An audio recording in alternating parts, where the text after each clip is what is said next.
Good morning, everyone, and happy Tuesday to you. Good morning. Today is July the 28th of 2020, and it is shortly after the 9 o'clock hour. We are here at 903 Main Street in the heart of Old Town Conyers.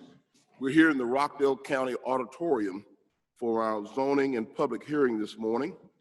And I want to start off, Commissioner Washington is live in the audience with us here on the dais, and Commissioner Williams is remote through virtual this morning. She is here as well, but she is zooming in via computer technology.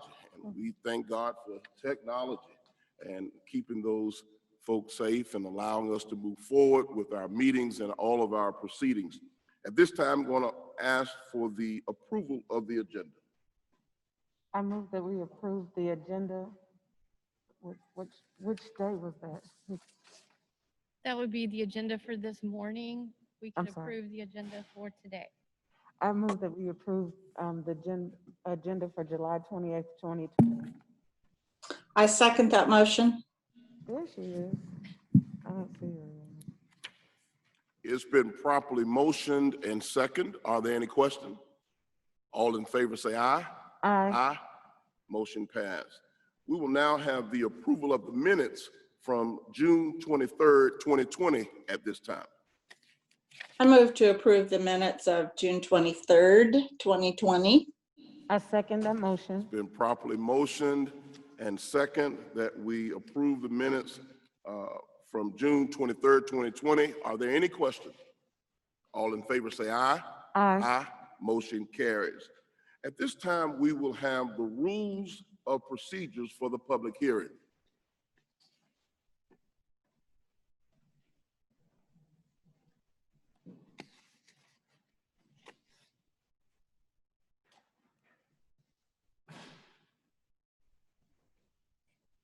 Each speaker must fill out a public comment card to register your intent to speak prior to the start of this meeting.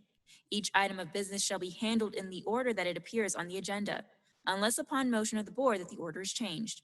A member of the county planning staff will present each item to the board and will provide recommendations made by both the planning staff and the Conyers-Rockdale Planning Commission for each item of business.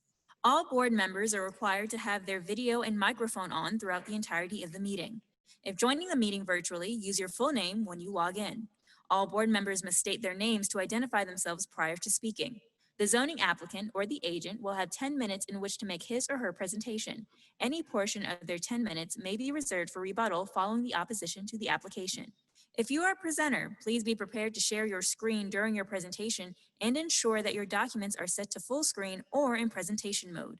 If you have pre-registered for public comment, the secretary will call your name when it is your turn to speak, and the meeting facilitator will unmute your microphone, and you will need to start your video and unmute your microphone. After the applicant's presentation, all registered speakers who wish to speak in favor of the application will then be heard. They will also be limited to a total of 10 minutes. Once the applicant has made his or her presentation and the speakers in favor of the application have been heard, the secretary will then call upon the registered speakers in opposition to the application. The opposition shall likewise be limited to a total of 10 minutes. Once the public hearing portion is closed, no other speakers will be heard. As a reminder, speakers are to address the board, not the applicant or the audience, and are expected to conduct themselves in an appropriate manner. The use of abusive or profane language shall not be allowed. No debate or argument between speakers shall be permitted. After all public comments have been heard, the board may elect to hold general discussion. However, no decisions will be rendered at this hearing. Decisions will be made at the next regularly scheduled Board of Commissioners meeting. This meeting is being streamed live on Facebook and being recorded. Due to audio sensitivity, please refrain from sidebar conversations or personal comments for anyone in attendance. There is a 15-second delay between the live meeting and the Facebook stream. All virtual participants' microphones will be automatically muted by the meeting facilitator. For those in attendance here in the auditorium, please do not stream Zoom or Facebook due to negative impacts on the audio. Comments submitted via Facebook will become an official part of the record. Thank you so much. We are moving now. There is no old or unfinished business, commissioners. At this time, we'll go right into new business. We will start with item A. All right, good morning, commissioners. Thank you so much for letting us come to you this morning to present finally, the Sigmund Road Corridor Study. So this has been a long time coming, and I'm thrilled to be able to present it to you, as I always am with plans that we're working on in planning and development. So this study came about in a somewhat of a gift from the Georgia Department of Transportation. They looked at Rockdale County, the transportation system that we have here, and decided that it would be prudent to widen Sigmund Road beginning at I-20 and moving around towards 138. So in conjunction with that widening project and that truly that gift from GDOT, we are seizing the day in planning and development to look at the market itself and also to look at the design criteria that we currently have in place specific to Sigmund Road. We want to capture this as a development opportunity and make sure that we're providing the best possible cohesive development strategy that we can for Rockdale County as a whole, specific to Sigmund Road. So with that, I'm going to turn it over to our partner and also our consultant, Ms. Michelle Alexander with the collaborative firm. And I believe that there is a screen share that needs to happen.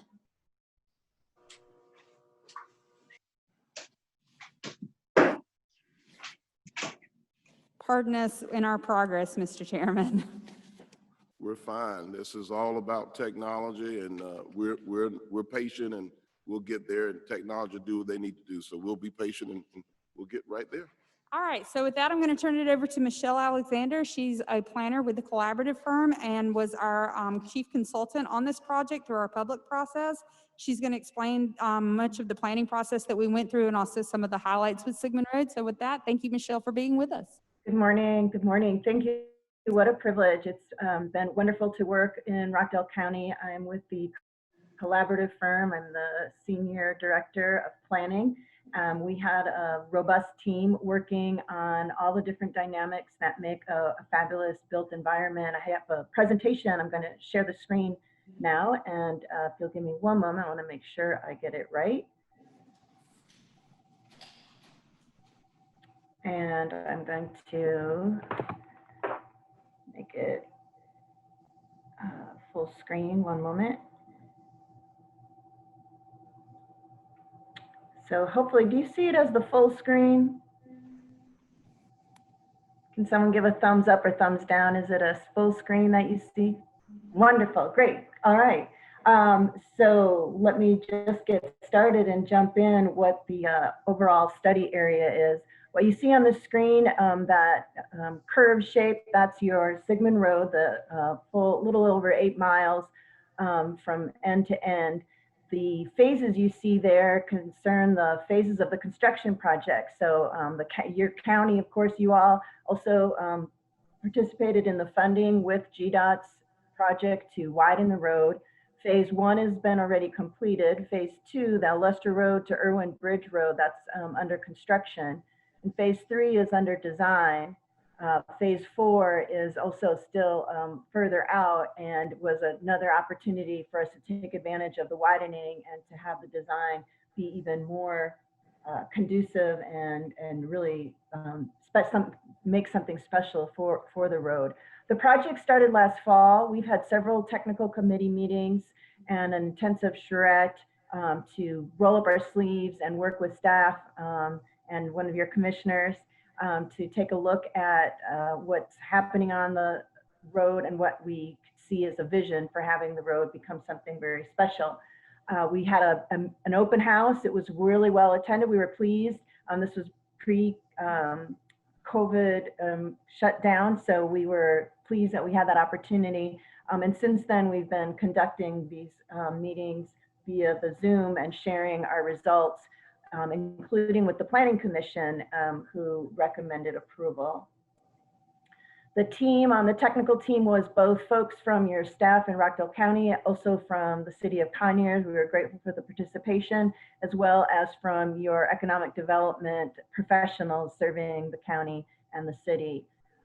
We had on the team, as I mentioned, the full gamut of those who work in the professions that work in the area of building something special in our community. So that was transportation, folks from VHB, as well as from Moreland Altobelli Atlas, who's the contractor who's been doing the design currently on phase 3. We had a market analyst, we had a landscape architect, and also our team of urban planners working on this. I'm going to walk through some of the big picture. I already walked through a little bit about the phasing of the project. The road involved widening to 4 lanes. That's the project involved widening the road, but it also on one side included a 10-foot pedestrian and multi-use path on one side. And that was a big impetus for saying, how can we really take advantage of that? And maybe and plan for how to link up and have that trail be useful and friendly and inviting. We looked at your overall future land use, your existing policy. It identified how a lot of the corridor was a mix of industrial, but also very low density residential, as in 1 or 2 units to the acre. The opportunities we focused on at the corridor to see where you could take advantage of the planned construction and what kind of design could really help unify the corridor and send a message both to the market and to the community who lives there, so you could enjoy it even more.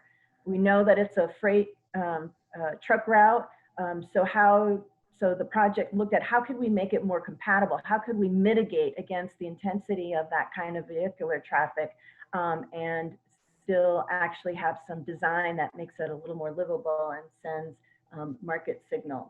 We also looked intensely at the market. Your product, your final report has a really intensive, detailed market study, so it has all of the numbers. I'm just going to highlight a couple of points that you have a need, according to the demographic trends and the growth trends for your demographics on housing, you have a need to expand your housing choice.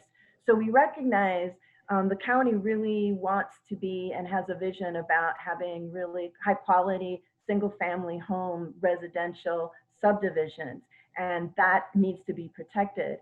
If you want to provide for housing, though, you want to look at some of the choices and have it in strategically located places. And Sigmund Road looks like your ideal candidate. You don't want to have a multifamily or high density elsewhere in the county, but this is a place where it could be concentrated in a few select areas.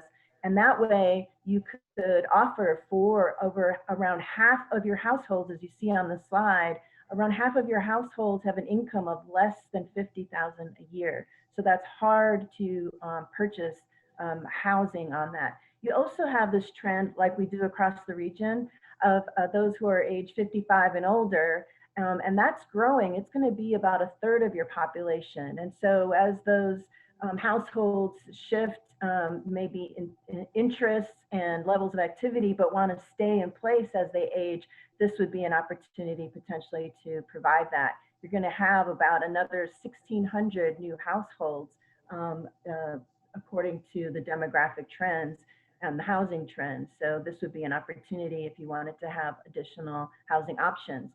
We saw that your office is not a very strong market right now. There is some vacancy, there's very little demand, but there's ways to proactively boost that. And that's what some of this study is recommending, some of the investments and action items you can take to boost the demand for office and diversify some of the market. Retail also is not very strong. You have not a lot of demand, pent up demand, but there are a few opportunities. According to the market study, there actually is some demand for some specialty stores, specialty food, clothing, drinking places like restaurants. So there is some opportunity that you could take advantage of, and this would be on the corridor a great place to be able to locate some of those destinations, add some amenities instead of having your constituents having to leave your county and spend your money elsewhere. The plan looks at how you can diversify on the corridor and bring some of this retail and maybe office in the future here.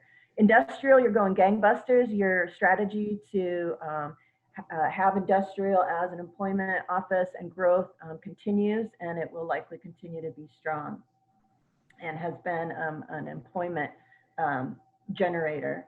We put together a document of an executive summary and an implementation guide. And by that, I mean that we have a list of projects and some recommended actions.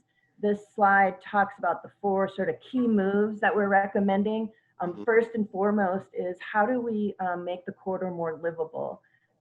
So that brings in the change of uses that I was talking about. And your staff has some potential amendments. If you adopt this study, that you could make some amendments to your ordinances to enable the diversity of uses that the study recommends. But really importantly is this unifying design plan. We brought in an architect, a landscape architect who works with transportation engineers regularly and also has a lot of experience with public sector and public spaces design. And so we put together a palette and a very specific set of recommendations for having better design on the road and to really take advantage of that multi-use path. It's not enough just to build a sidewalk. It's not enough just to build a bicycle path. You have to invite the user. A user has to feel safe. You want to have landscaping and other signals around in the design to really make it a usable amenity. We recommend diversifying the types of land use and make it as easy as possible for anything that's currently industrial, as easy as possible to make other investors come in and maybe instead of industrial, office, retail, or other kind of mixed use. So we had made some recommendations for your staff to bring to you in your zoning ordinance to make that possible. But all of this requires a program. So there's the design, there's the land use, and there's also the investment side. And I know we're under tight budget constraints. We propose a set of investments, continued investments, public investments that will, again, send signals to the market so that the private sector can really do what it does best. But also we provide some recommendations for funding sources, such as how to exactly pursue a CID, a community improvement district, or TAD. So we give you specifics in the document. But these are just the highlights that I'm showing you on this slide. Like I said, there's amendments that specific text that we provided for you to consider at a later moment.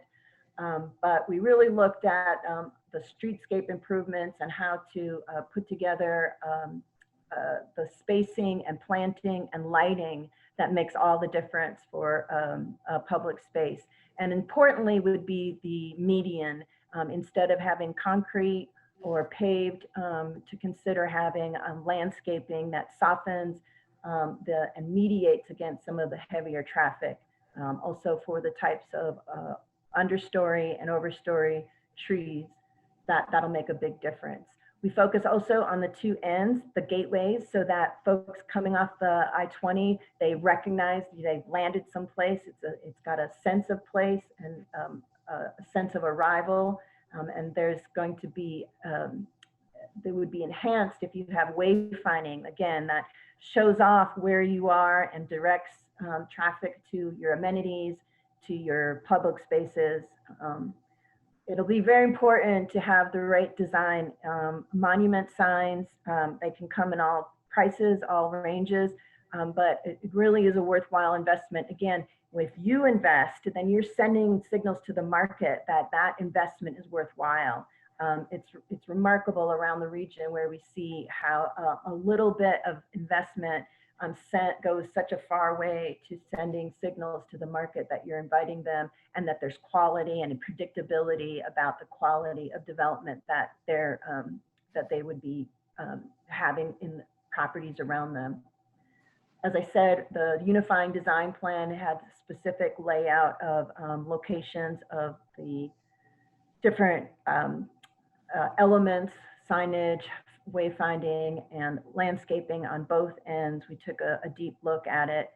And then we put together a list of projects. So this plan is just the plan. It's letting you know how much the cost would be or how you might partner with the private sector or find other sources to fund it. This does not commit you to these projects. It's just making you aware of the cost.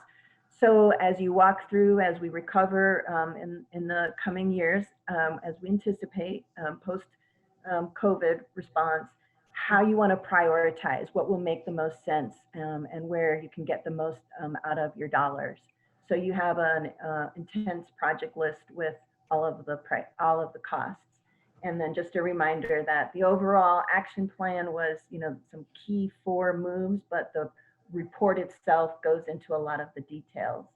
So I'm going to leave it with that. And if you have any other questions, or if staff wanted to walk through anything in closing.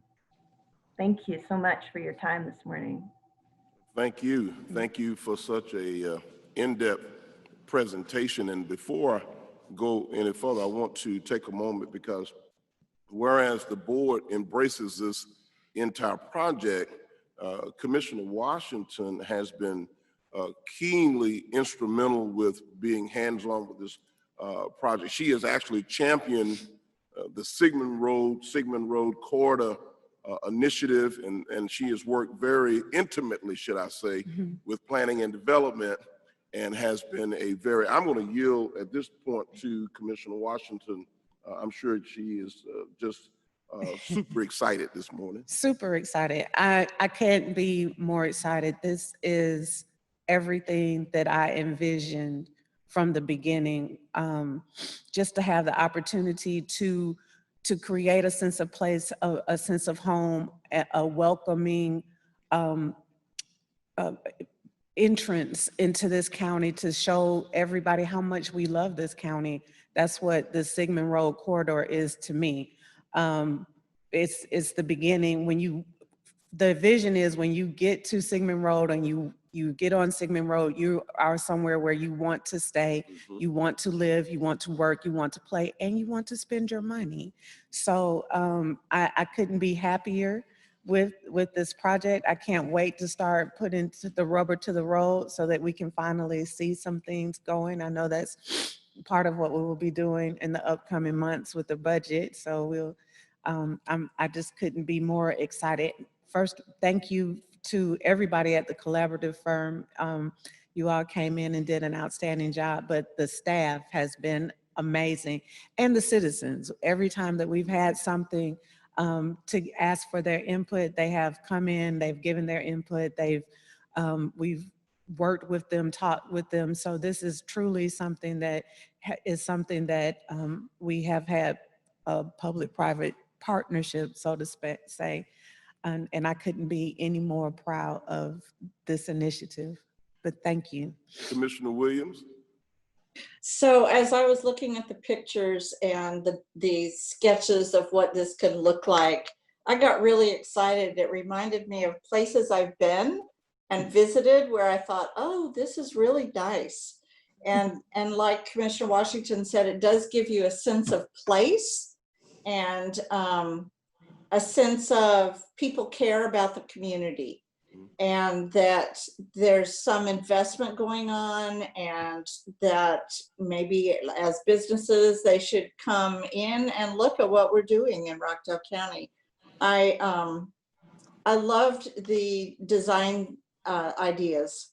I like the monument that says you're here in Rockdale. I like the landscape, the sidewalks on either side with the 10-foot wide on the one side, on the north side. I'm really excited about it. Well, I'll tell you, this has been a work in progress, and hats off to our planning and development team who has worked very well with the collaborative firm. Michelle, you and your team over there have done a fantastic job. But most importantly, I want to point out that, and Commissioner Washington made mention to this a moment ago, the amount of civic engagement, the amount of feedback from the general public about what the plans are, where we're going, and what it's looking like. And to be able to see this whole concept, this idea come to realization, and now we're at a point of pulling the trigger and taking it to the next level. So that constant line of communication, the citizens in Rockdale County has reminded us over and over again, keep us updated, keep us informed, tell us what you're doing, tell us where we're going, and also give us opportunities where we can give you feedback. We can provide our input in terms of what we'd like to see. This is all about the citizens of Rockdale County. It's all about the community. And it's kind of interesting and ironic, Commissioner Washington, that here we are in a world of this pandemic with social distancing and all of these things that are going on, and we're talking about a 10-foot wide sidewalk. I mean, there's going to be a whole lot of social distancing, Director Moretto, on that sidewalk to allow people to pass, and there's no issue, no problem. But all in all, we got to move forward. This is outstanding. This is a lot of positive work. And again, I give kudos to Commissioner Sherry Washington for championing this cause and our planning and development team. So thank you, commissioners, this morning. We do still have to open it up for public comment. We do not have any public comment cards for in the room. Mr. Petrie, did we have anyone signed up on Zoom to comment? No, Ms. Littlefield. All right, and we did have some comments that were registered on Facebook as part of the public comment process. And to summarize those, the focus from the general public has been in regards to safety. And so I would encourage everyone to go online to the Planning and Development website under the special projects paragraph. There's a link that says click here to view the plans. And the public comment for Sigmund Road and also the Millstead plan, which will be next month, are available today until close of business today. So I would strongly encourage anyone who has any additional comments to take a look at the plan. And I want to interject something personal that did happen in this whole public process. This is the first plan that Rockdale County has had that I've been made aware of that we have solicited the input of our high school students. Oh, wonderful. And aside from some parks and recreation type things that are in the plan, aside from some personal, those kind of specific to me, I want a restaurant that has fun stuff in it, that sort of thing. Other than things of that nature, the one thing that was consistently messaged to us from our young people in Rockdale County was you're giving us a voice. So I want to commend you, commissioners, for empowering your staff, empowering the planning and development staff specifically, to be able to go to our young people and hear their voice and what they want their county to look like. Because one day they're going to be taxpayers.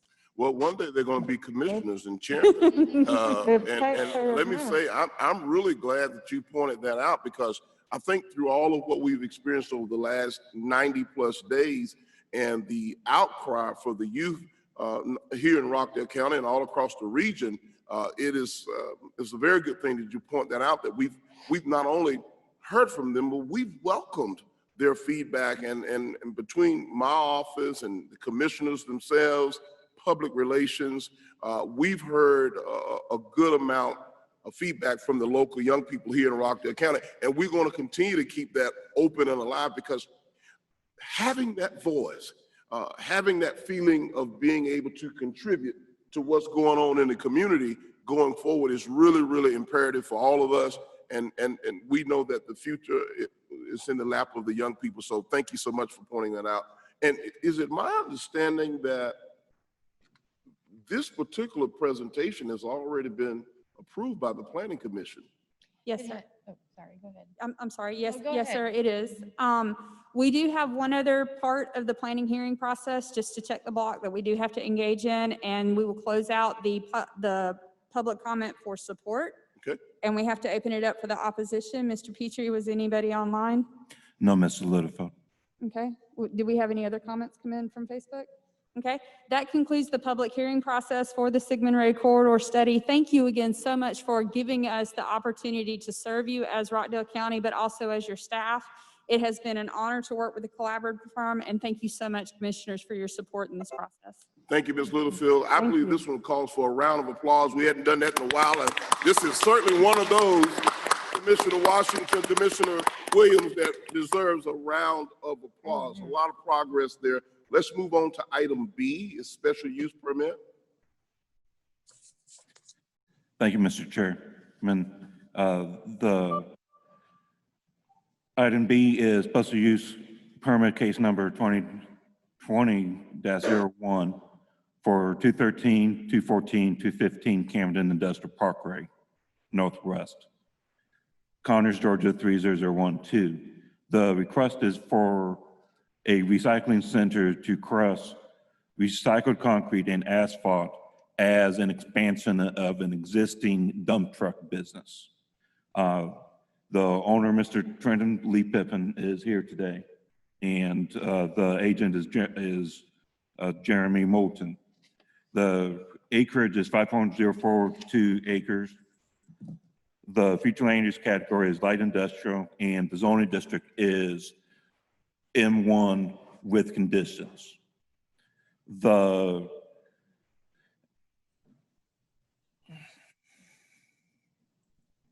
This is a picture of the equipment that Mr. Pippin wishes to use at his property. This specific one is EvoCrypt Bison 120. This location is off of Sigmund Road. It is near Lester Road, and additionally it is near Farmer Road. The 3 parcels were recombined earlier this year into a single parcel. However, we have not been officially notified of the exact address. Okay. In 1985, the Board of Commissioners rezoned this tract as part of the M1 tract containing 60 plus acres to M1 with conditions. The condition affecting the property was the requirement for a 100-foot buffer along the northern property line. This condition remains on the property, and it is depicted on the 1996 revised final plat for Camden Industrial Park. This property is approximately where the red outline is to the right.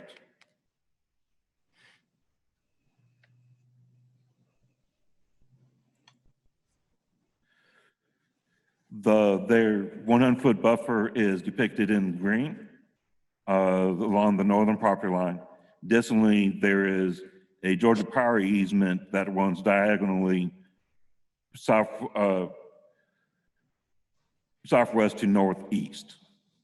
The site plan that was provided to the county indicates that there would be 5 bins for the recycle project, along with a bin for the concrete and asphalt. The crusher and sorter are proposed to be at the southern boundary of the property. Additionally, the applicant plans to install a solid wood fence surrounding the property. And I went out and was on the neighbor's property to the north, and there is currently only a chain link fence. And so I could see directly into the property and where the dump trucks were. And so the applicant plans on improving the conditions. This is an example of the bunkers and bins that is used for inert materials.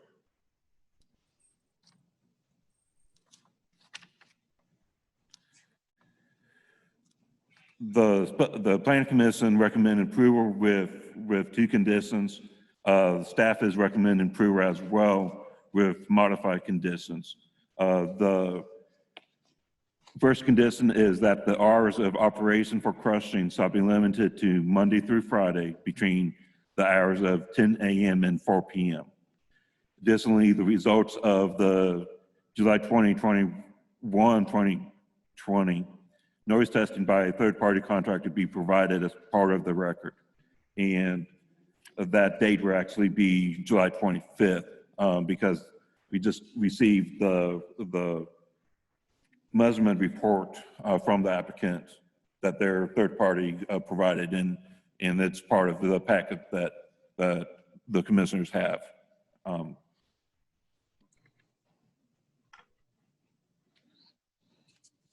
And I will And we are ready for the applicant.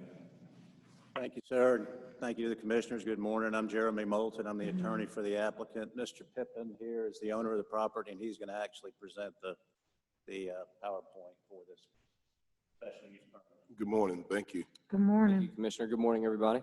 Good morning. Morning. Okay, let's dig right in because I do not have much time.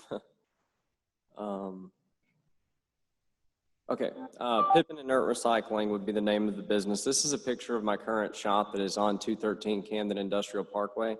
We've been there for a little over 20 years, as well as the company has operated within Rockdale County since the early 70s. Next slide, please. I currently run 17 dump trucks out of this facility, as well as 5 pieces of heavy machinery. However, I have a plot of land that is currently being unused, which is why I'm seeking the approval for the special use permit. What I'm proposing is an inert recycle center. Inert recycling is importing broken concrete and asphalt from building foundations, parking lots, driveways, et cetera. These inert materials that would otherwise be filling up local landfills are crushed, producing recycled road base and gravel. This process would provide local contractors an option for using recycled aggregate material that they do not currently have in Rockdale County. Next slide. The process is import clean broken concrete. This is a picture of the concrete that we got from the foundation of the demolition of the Ruby Tuesdays on Highway 138. I stockpiled it on the yard because that will be used as construction materials for the site itself, should we get approval. Next slide. The second process is the concrete is then crushed. This is a picture of the EvoQuip Bison 120 that we'll be using.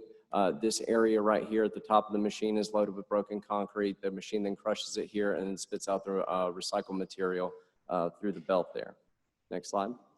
The next step is the crushed material is then screened. It's put into a screener like this. This separates the various types, sizes of aggregates, which gives you your final product. Next slide, please. The final product would then be stored in bins like the picture you just saw. Next slide. These are going to be the 4 main products that we are making. It's recycled GAB, recycled 34s, as well as recycled M10s and recycled 57s, which is your generic gravel. Next slide.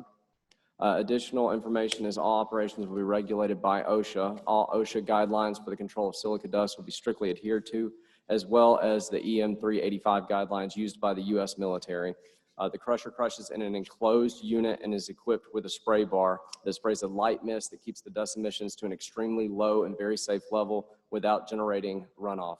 There will be no byproduct that is generated from this site that is discarded. Every bit that comes in will be used.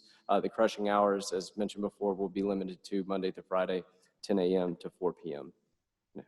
All right, the sound study, the Planning and Zoning Committee required that the rock crusher could not exceed 100 decibels at a distance of 10 feet. The sound study results for the EvoQuip Bison 120 were significantly under that. 10 feet from the machine was 83.5 decibels, 50 feet from the machine was 70.5 decibels, and 100 feet from the machine was 66.5 decibels. Okay, so the residential proximity, there are 3 neighboring, 3 residences that border the sound buffer from the area that we are going to be crushing at right here. The closest residence is 1, which would be approximately 500 feet, and then 2 and 3 would range between 550 and 600 feet. With the sound buffer that is there, and with the noise level being 66.5 at 100 decibels, the noise impact to these residences would be extremely minimal, if any at all. I would also like to point out that this business right here runs about 25 pieces of heavy equipment. The shop here is my shop. We run 17 dump trucks and 5 pieces of heavy equipment. And the shop here runs about 20 dump trucks with heavy equipment as well. So the noise level that we're going to be generating by doing this is going to be less than the noise level that's already being sustained through those 3 businesses. Next slide. This is a picture of our site plan. You can see the various bins. We already did that. I'm not going to waste too much time on it. I would like to point out that this lot here is on a 5-foot lower grade than this lot, and this lot here is on a 8-foot lower grade than this lot, making 2 natural land barriers right here and here. You see at the next slide. This would be the 5-foot berm, and this would be the 8-foot berm that is, borders the northern end of the sound buffer. All right, next slide. This would be a representation of the fencing. It would be a solid metal fence that goes around the entire perimeter of the property. The area on the northern border from the top, I'd like to point out from the top of the fence to the crushing machine would be an elevation of 20 feet with an standard 7 to 8 foot fence. Next slide. This is a map of the Atlanta metro area. The stars are represented by existing inert recycle centers that are operational. The circle here would indicate our projected market area for our services. Next slide. The environmental benefits to this business would be that this is a green industry.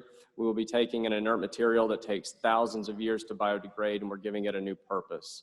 Every bit of material that is taken in is recycled and used. Nothing is wasted. Even the metal that sometimes is inlaid in concrete, there is a magnetic belt in the machine that pulls the metal from the concrete. The metal is then recycled. This is going to greatly reduce the amount of waste sent to landfills. This will conserve natural resources and prevent pollution by reducing the need to collect new raw materials. The economic benefits, this would help create jobs in the recycling industry. This would provide, providing recycled aggregate as opposed to a much more expensive granite alternative would greatly reduce the overall price of new construction, making Rockdale County a much more attractive option for new businesses. Providing a local place for contractors to affordably dispose of broken concrete and asphalt will make it significantly cheaper for companies to do renovations and parking lot upgrades, both strengthening the local economy and improving the aesthetics. This would also save Rockdale County thousands of dollars on an annual basis. One of my customers is Site Engineering. They're currently have the contract with Rockdale County to do the Sugar Hill Lane sewer restoration project. And that bid calls for the removal and disposal of 20 loads of broken concrete. Should we get approval, just having a place, not only would they pay less in truck time, but no dump fee as well. That would save Rockdale County over $2,000 in that one part of that one job, as well as, you know, oftentimes this material is used to backfill pipelines. It's used for construction entrances. It's also used as road base for paving. So the limits, the savings could be substantial for Rockdale County itself. I have put together a packet of the PowerPoint presentation itself, as well as I have the OSHA guidelines for crushing machines, the EM 385 silica, crystallized silica regulations that we will be adhering to, as well as the sound study that we had performed by a third party on the Bison 120. Thank you. Mr. Pittman, if you would just catch your breath there just. Ooh, I know, I had to get through there. I only had 10 minutes. I'm going to yield in just a second to the other two commissioners. I know we've got a process here, but I'm going to ask if you would go, there's two slides I'm really interested in, in taking a look at once again. The one slide that I'm interested in is the one that depicts the number of these sites throughout the metro region, the one that you actually had circled in on for Rockdale County and your service area. What is that total number as he's making his way back? There it is. These are inert recycle centers that I know of. I've been in this the trucking business for a long time, so I know most of them. This one right here would be John D. Stevens. This one is a new one that was put in Conley, Georgia. This is Dykes, and there's actually another one right here is Patterson's. This would be Metro Green. This is Metro Green. This is Vulcan's Recycle Center, Norcross. And the reason I added this was to show that this is not a new idea. This is something that is happening all over the metro area. And I think one of the, if you would, one of the reasons I wanted to go back this particular screen, this slide, do you have any idea what the proximity is in terms of residential areas with some of these? I mean, you may or may not, but I'm just asking, do you have any idea of? I know that this one here in Monroe, this is Holder. They are in proximity to residential areas. Now, some of these I would like to point out are going to be they're more like what I'm proposing to do. The rock crusher that we have is a small rock crusher. It's not like an industrial $2 million rock crusher that's going to be making all kinds of noise. What I'm looking to do is just service my existing customer base. So it would be a smaller scale. The machine, I went to a demonstration before I even proposed this, and was taken back with how quiet this machine was. Just being, mindful of the residences that do border the sound buffer. But being as the machine itself was 83.5 decibels, a dump truck itself is 84 decibels. So on that point, I'd like to go to that next slide at this time, the one that shows the distance with the buffer between, there we are, Okay. there we are, the residential proximity. So here's the question I have.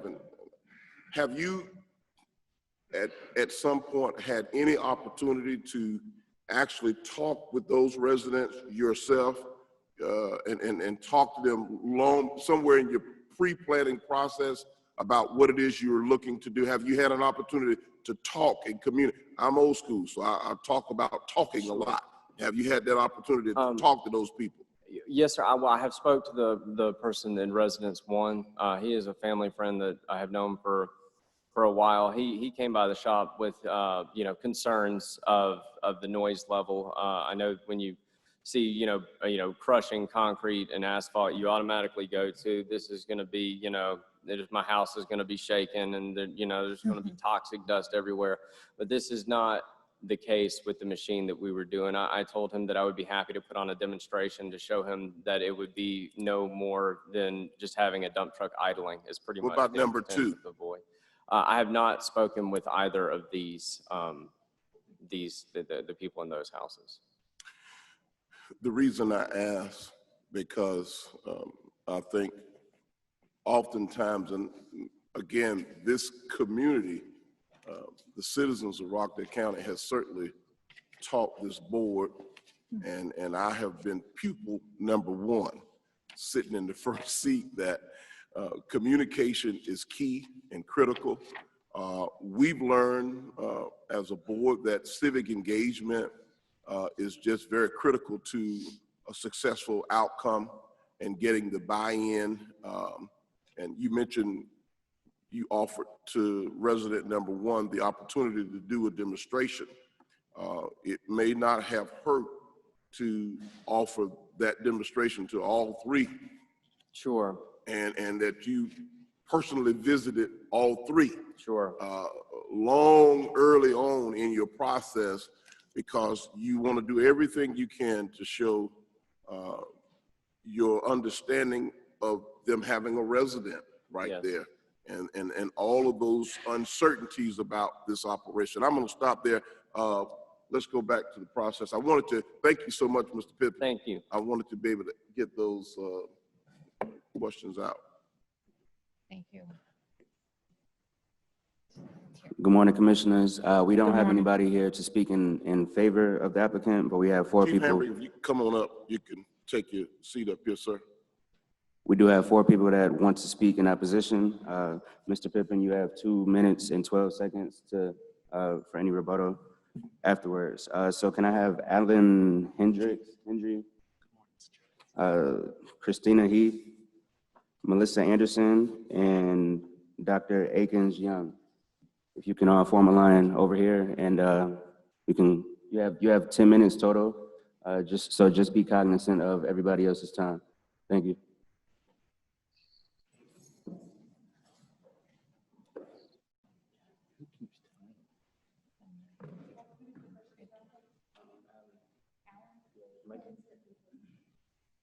Hello. I'm evidently property owner number 3. Okay. My home is, according to Google Earth, 675 feet from the location. I've got a drinking well 565 feet from it. The noise has been addressed. You put limitations on it, which I'm sure I'll probably hear, but I'm more concerned about the dust, silica dust, and possible groundwater contamination, because we have several wells we get our drinking water from. The silica dust, he says there's provisions to keep it down, but the wind blows. And silica dust is linked to silicanosis, which is linked to tuberculosis, kidney disease, lung cancer. I have COPD. I don't want to be where I can't live in my house. Yes, sir. If I can't live there with a plant sitting there, I may not be able to sell it. That's basically what I wanted to say.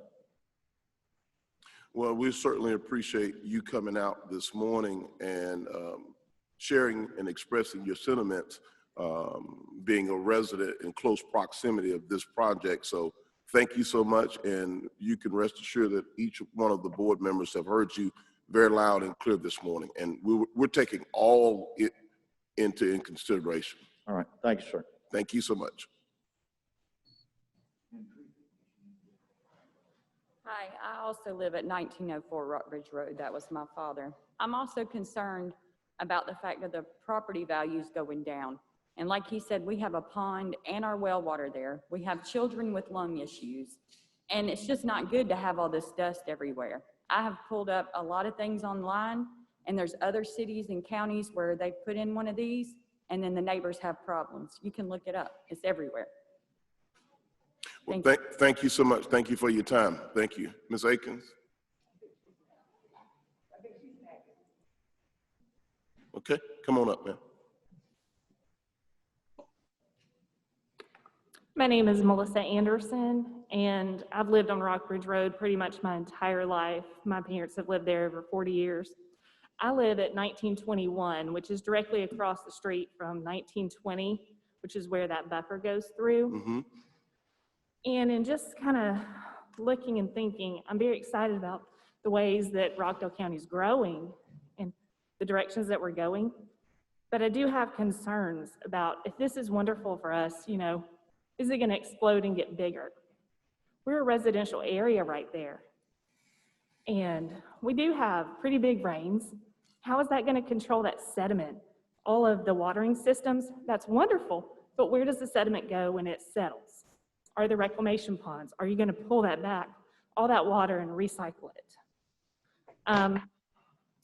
The wind also, a coffee filter is 20 microns.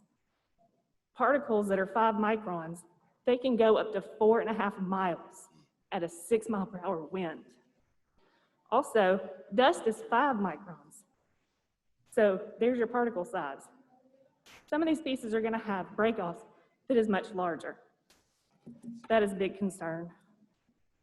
Also, it lists there's no smell, smoke, or odor. Neither was the BD plant in Covington, and we see what we're having there. I'm just concerned about my neighbors, the community. I'm all for moving forward and doing great, wonderful things. But let's think about it. Let's really think about what we're doing and where we're doing it. Thank you. Thank you. Thank you for coming out this morning.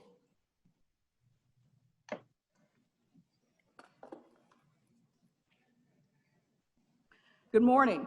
Good morning. Commissioner Chair Nesbitt, Commissioner Washington, and Commissioner Williams. I'm Linda Akins Young, and I'm representing the Rockdale County residents of Farmer Road. First of all, we'd like to congratulate Chairman Nesbitt and Commissioner Washington on your recent re-elections to your board positions. Thank you. We, your constituents, are the real winners, and we feel fortunate and blessed to have all 3 of our commissioners representing us. While it's always good to see each of you, we must stop meeting this way. We could stop it if folk would allow us to live in our neighborhood in peace. It appears that at least once each year, if not more often, we have to visit your meetings to request support against some intruder in an effort for us to keep living in our homes in peace.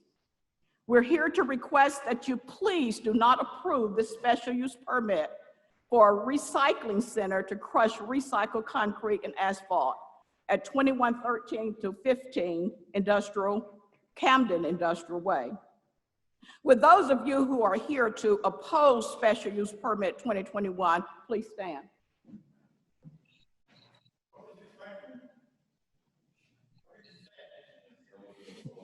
If If you're opposing it, to stand.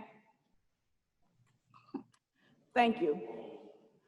The applicant, Trenton Lee Pippin, is asking that you grant him permission to have a machine at a current dump truck storage site that will crush concrete and asphalt. The property in question backs up to our properties on Farmer Road, and we're concerned about several factors that will impact our quality of life if this permit is granted. Noise is important.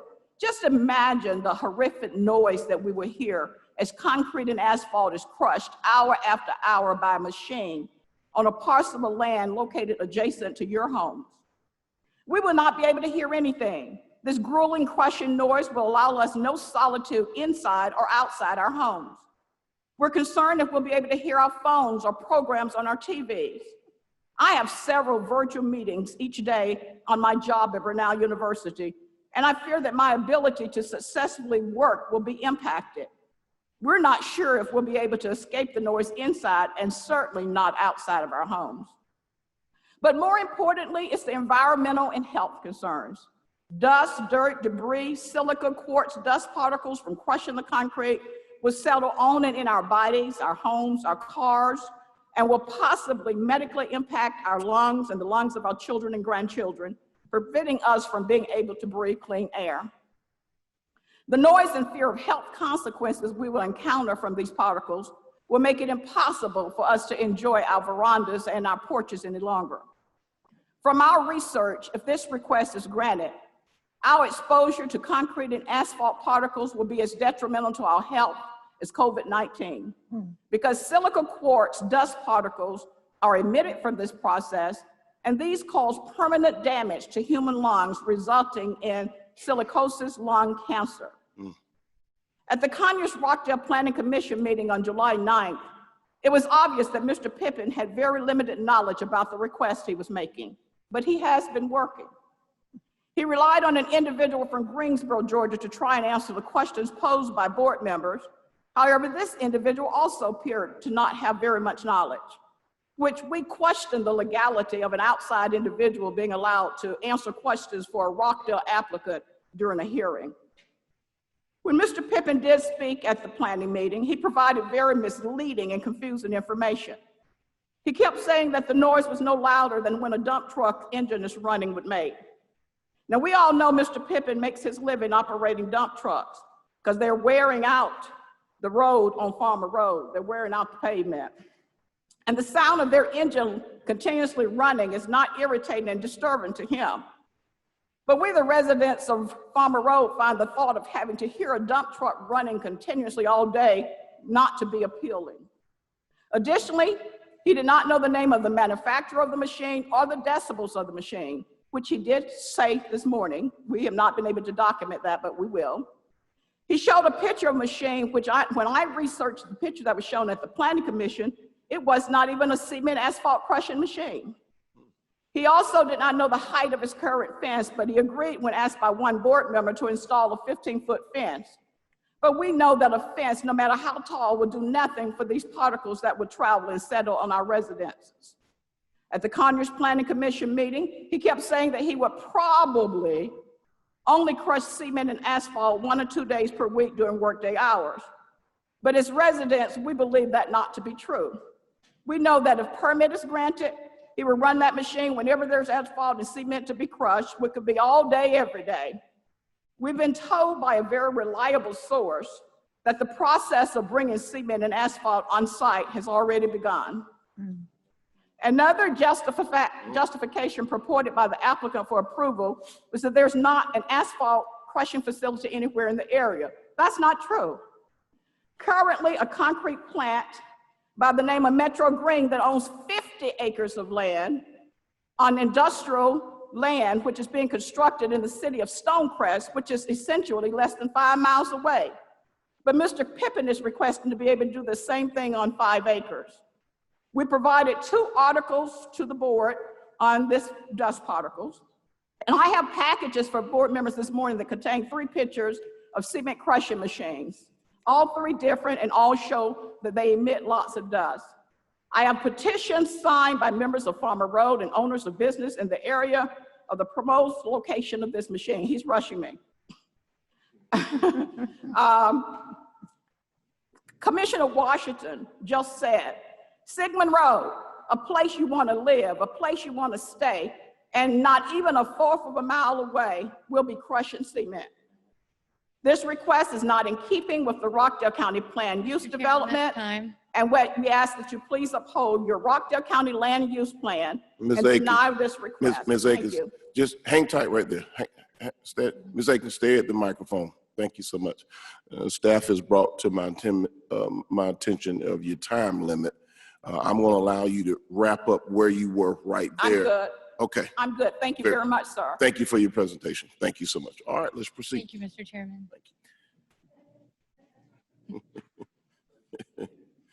Mr. Chairman, Ms. Littlefield has a report from the Facebook community. Yes. So in opposition to the special use permit, the comments as summarized from Facebook, there are concerns about the dust, there are concerns expressed about the noise, and there's also concerns expressed about the expansion of the operations at this time. Thank you, Mr. Chair. Thank you. Okay, Mr. Pippin. Yes, thank you. Well, I would like for to address first that this is an existing industrial park. This is not a residential area, and the mist that is provided on this machine is it would dampen the ground. There's not going to be runoff or toxic sludge that's generated. This is a small machine. It crushes in an enclosed thing. There's not going to be dust all over everybody's, in the air, toxic dust. I would not put my employees under that.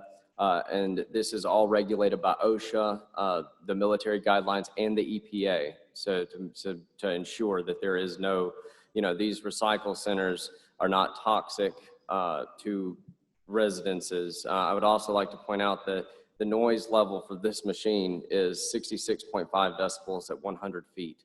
That is about 5 decibels quieter than my F-150 idling. So there will not be, this will not be, I understand their concerns. I'd be happy to put a demonstration on to ease everybody's mind, but this is not a loud machine. This is a small machine. The closest residence being 500 feet away, plus having 2 sound barriers that elevate the level with a fence at the top would be 20 feet to the top of the fence down there. They will not hear this machine. As well as inert material has no smell. It's not it is not and like I said, there is no water runoff that would be generated from the mist. It would dampen the ground. And I did mention that we would not be crushing 5 days a week. It would be highly unlikely. This would be just as we get raw materials, we would crush the 6 hours a day that we are permitted until it is done, and then we would wait until our stores go back up. That's all. Thank you. Mr. Pittman, if you let me just say this. First of all, myself and the board members, we're not making a decision here today at all. This is merely a public hearing to hear from you, those who oppose, and we will come back at a later time and render a decision as a board. One of the reasons I asked you early about your opportunity to talk and communicate with the residents that are in close proximity was very evident from the number of people that stood up and came. And I just believe that through the communication long before you entered into this process could have really served in your favor in a lot of ways. Although the process is still moving, I just know how key and critical the level of communication is when you have a project of this magnitude. I am 100% in agreement with you. I definitely should have dedicated more time to the neighbors of Farmer Road. I would like to reiterate, though, I understand their concerns. I do. There's all kinds of stuff on the internet of huge industrial rock crushers. This is not that. And like I said, I would be more than happy to put on a demonstration of this machine to anyone. It is a very quiet machine. Okay, Commissioner Washington. I want a demonstration. I would like a demonstration. Yes, I would like it coordinated with the community so that we can all come out and see the impact of this machine. I would like for your people to especially be very closely involved with Dr. Aiken, because she seems to have done a lot of research. So if anything goes forward, I want to be able to belly the fears of the people that are in support of, that are in opposition with this. I would like to see this to be a coordinated effort, everybody here be invited, but of course I would like to see, I would like to be invited, and I would like for you to converse with Ms. Aiken so that you can address each one of her concerns at that demonstration. Yes, And ma'am. so That I don't know how much time, I would like to have to postpone this until we have enough time to get Commissioner, that. I think that's an excellent, we're gonna take a field trip. We won't take it today, but we will take a field trip. And let me just say to you, Mr. Pippin, this is an opportunity for you to do a little bit more, whatever you feel you need to do.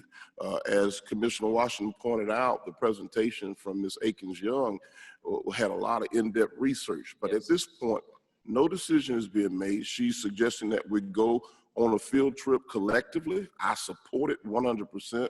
The coordination will take place with our Deputy Director of Planning and Development, Ms. Teresa Jacobs, and our staff will coordinate the efforts and communicate, and we will assemble at the date and time that will be outlined. So stay tuned because I'm in support of that. At this time, Director Rutledge, where are we in the process? And wait a minute, Commissioner Williams, I do apologize.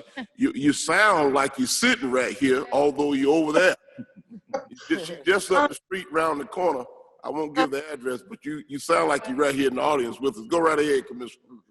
I think my biggest concern is the dust. And I know you said that there would be a mist that would dampen it, but I would have to see that, and I appreciate the opportunity to have a field trip, but I would need to see that that mist actually dampens all the dust and that nothing gets out. Thank you, Commissioner. Now, Director Rutledge. So I believe that we've used the time on both sides. I think that Mr. Pippin and Mr. Bolton have done their rebuttal time, and we may be heading to the next agenda item. Is that correct? Okay. Mr. Petrie, are we clear on? Yes, sir, we are clear. Thank you so much. good. Mr. Pippin, Thank you, thank you so Commissioners. much. All right. You'll be hearing from staff Yes. in terms of date, time, and location. Our goal is to do it as expeditious as possible. I think we will be taking in consideration the weather, primarily the rain. So just listen out from a follow-up from our planning and development team. Thank you. All right, very good. And Okay, we're going to the now next item. next item is item C, future land use map, case 2020-06. Thank you, Mr. Chairman. Terrence Petrie, Zoning Administrator. Okay.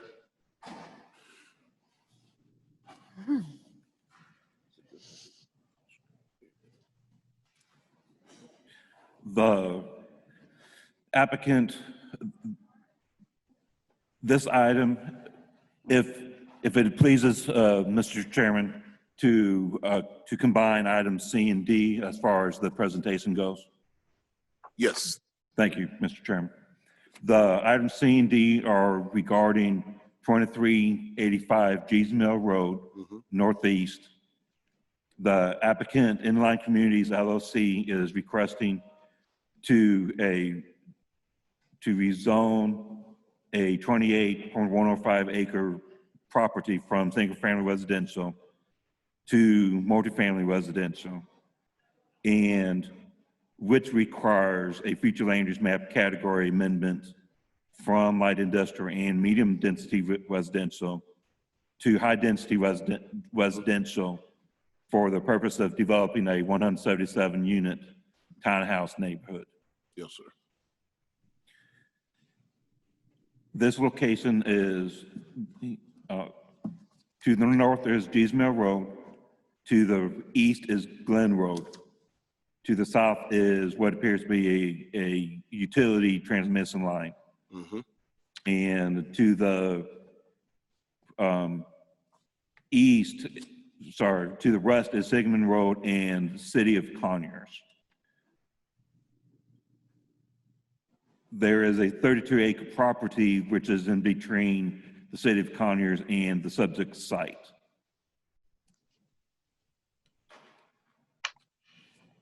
The featured lands category for two of the properties that have frontage on Gees Mill Road is light industrial.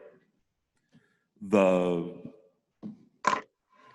properties along Glen Road are in the featured land use category of medium density residential.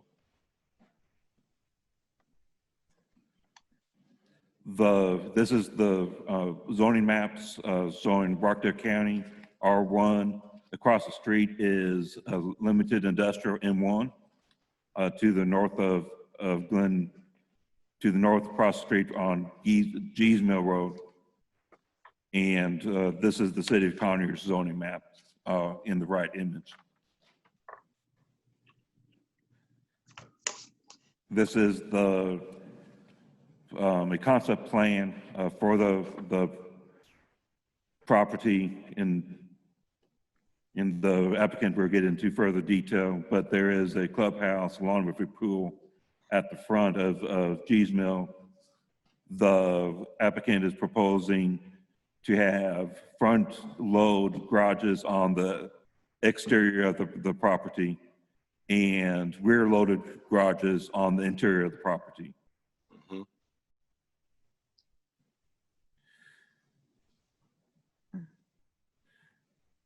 The proposed project will provide residences for the employees and employers of Gees Mill Business Park, along with the adjacent 32.26 acre property if it is developed as industrial or other non-residential. The proposed project is more consistent with the comprehensive plan's housing goal by providing housing opportunities that accommodate the needs of the community and reflect the variety of options to suit consumer preferences. It would result in a housing type that is not prevalent within the county and may serve as buffer between the industrial uses in the City of Conyers to the west and the existing single-family residences and single-family neighborhoods to the east. And the existing feature land use category of medium density residential for the two Glen Road properties already permits the proposed RM zoning district. That's right. If it is rezoned.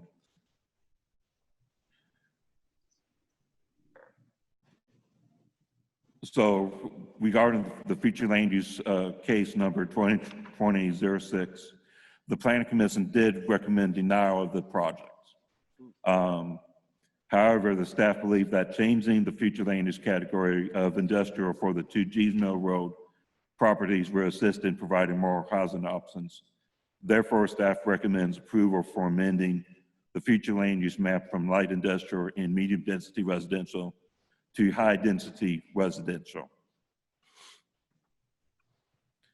Regarding item D, rezoning case number 2020-09, staff recommends approval of the request to rezone the property from single-family residential to multifamily with the following conditions: that a traffic study be provided to Rockdale County, that all exterior facades shall be substantially clad in a variety of high-quality materials that could include brick, stone, board and batten, and CMU siding that complements the character of the surrounding developments in greater Rockdale County.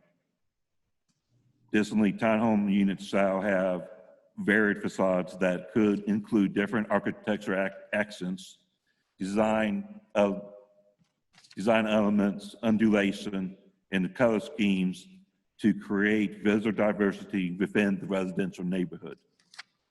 The overall appearance and architecture of the townhouse development shall be compatible with those of surrounding developments in greater Rockdale County. The townhouse buildings interior to the site shall be rear loaded with alley access, and the townhouse buildings around the exterior of the site can be front or rear loaded. The amenity shall include a minimum of a clubhouse, swimming pool, children's playground, and a family gathering area, to include a covered seating area having architectural features matching the exterior facade materials above. Internal sidewalks shall be installed. Decorative lighting along all public streets, private streets, and internal residence areas shall be installed.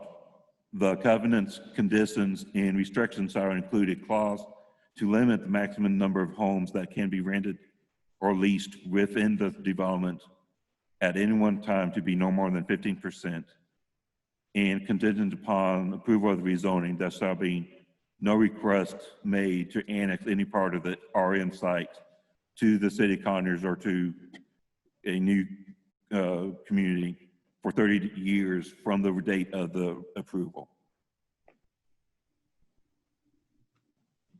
And that concludes the staff's presentation. Okay. Okay, All right. At this point, do we have any comment? The applicant is here Okay. to start the public hearing.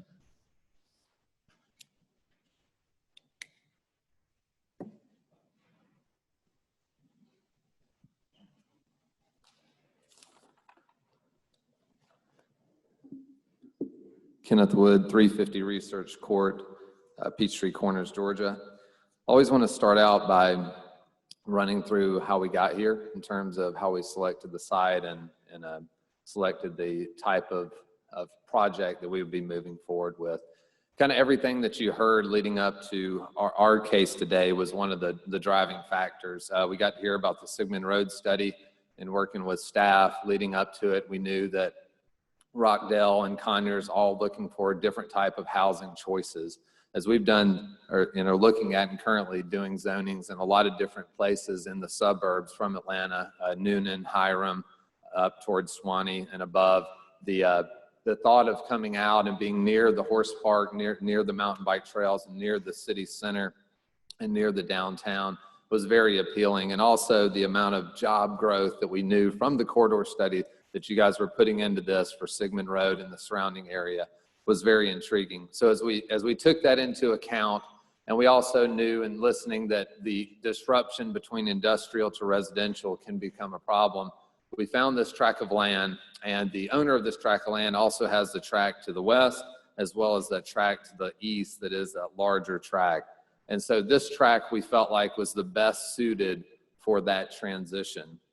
As you go to the next slide, you can see where there's very few neighbors that surround us in the immediate area. We're always trying to look for projects when we're bringing in a different type of housing choice, which is a townhome style use, that there's not an immediate neighbor affected, or there's not immediate different type industrial uses that might be affected. And so when we're looking at this property, you have a property that's 28 acres. And what that allows us to do is it allows us to develop a piece of property that leaves a ton of open space and get creative with the property, and also leave a lot of buffers from the neighbors. So if you're looking at the zoning map, we looked at this and saw the industrial to the west, the high density residential down to the south, and medium residential in the surrounding area. And then on the next slide, you can see the future land use. And this is what we were really going off of, is this site is very, and when we go to the site plan, I'll help explain this, but the site is very narrow, and our firm does a lot of industrial design and uses. And so when we were looking at this site, it's not a good site for industrial use. The site next to it is another 150 feet wider that is already in the future land use map for light industrial.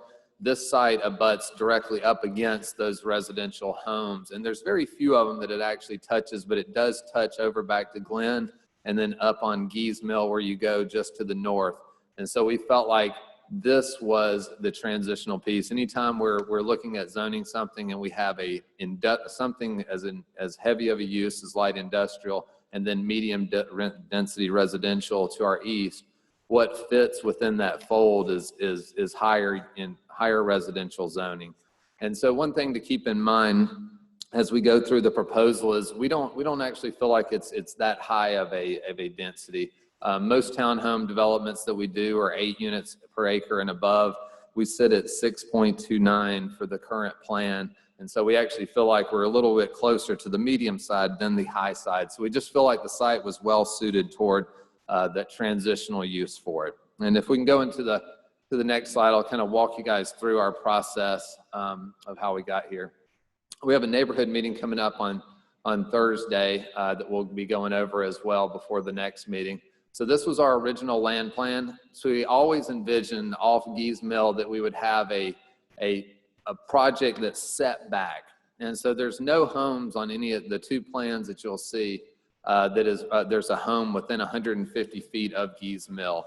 And there's not a home within about 180 to 200 feet of Glen. And so that's really important as we walk through the protection that we had. But this was the initial plan, and we initially started with a lot of front-loaded units. And then as we met with staff and went over the different initiatives, we ended up changing our plan on the next slide that you can see. Actually go 2 more. Awesome, perfect. And so this was our newest and our latest plan. And so what this did in collaboration with staff was brought in where you would enter into the property. You have your amenity center to the right, the pool, cabana playground, and then on the right you have kind of a large entry green, and then you have rear loaded townhomes. And then as you enter into across the creek, you have just front loaded townhomes on the perimeter, and the entire internal part of it is all rear loaded alley fed. And then we have a mixture of front end parking as well as alley parking with the garages, as well as parallel parking on that frontage of all the rear loaded homes. And so that would be seen for that whole interior portion, basically the front of the homes. And so when you come into the project and you get there to the center of it, we kind of consolidated all of the density right there into the center. We left, you can see that's a 50-foot area up on the north, and we pushed the homes even further from that 50-foot. And then if you look at the aerial, you'll be able to see there is one home that's the closest home to us right there, kind of there's a triangle on the north side. Yes, right there, that's the closest home. So we did not put any townhomes in that wedge. We knew that there was a clearing right there from the aerial and when we walked the site. And so we removed homes from that area for further protection. And then we were planning on leaving that entire east side and that side near Glen as existing. And so the really cool thing about the project is we're able to improve Gees Mill, get sidewalk walkability, improve Glen, but then keep all of that back part that gets closer to the neighborhood as existing. And you can see it's well treed, and when we walk the site, the topography on the site is not extreme. And so we do believe we'll be able to accommodate being able to have grading limits that are very close to the edges of outside of our building and not having to chase slopes out for hundreds of feet. And so that was really important. The other thing we've heard through the process is about stormwater. We are proposing 2 different stormwater ponds.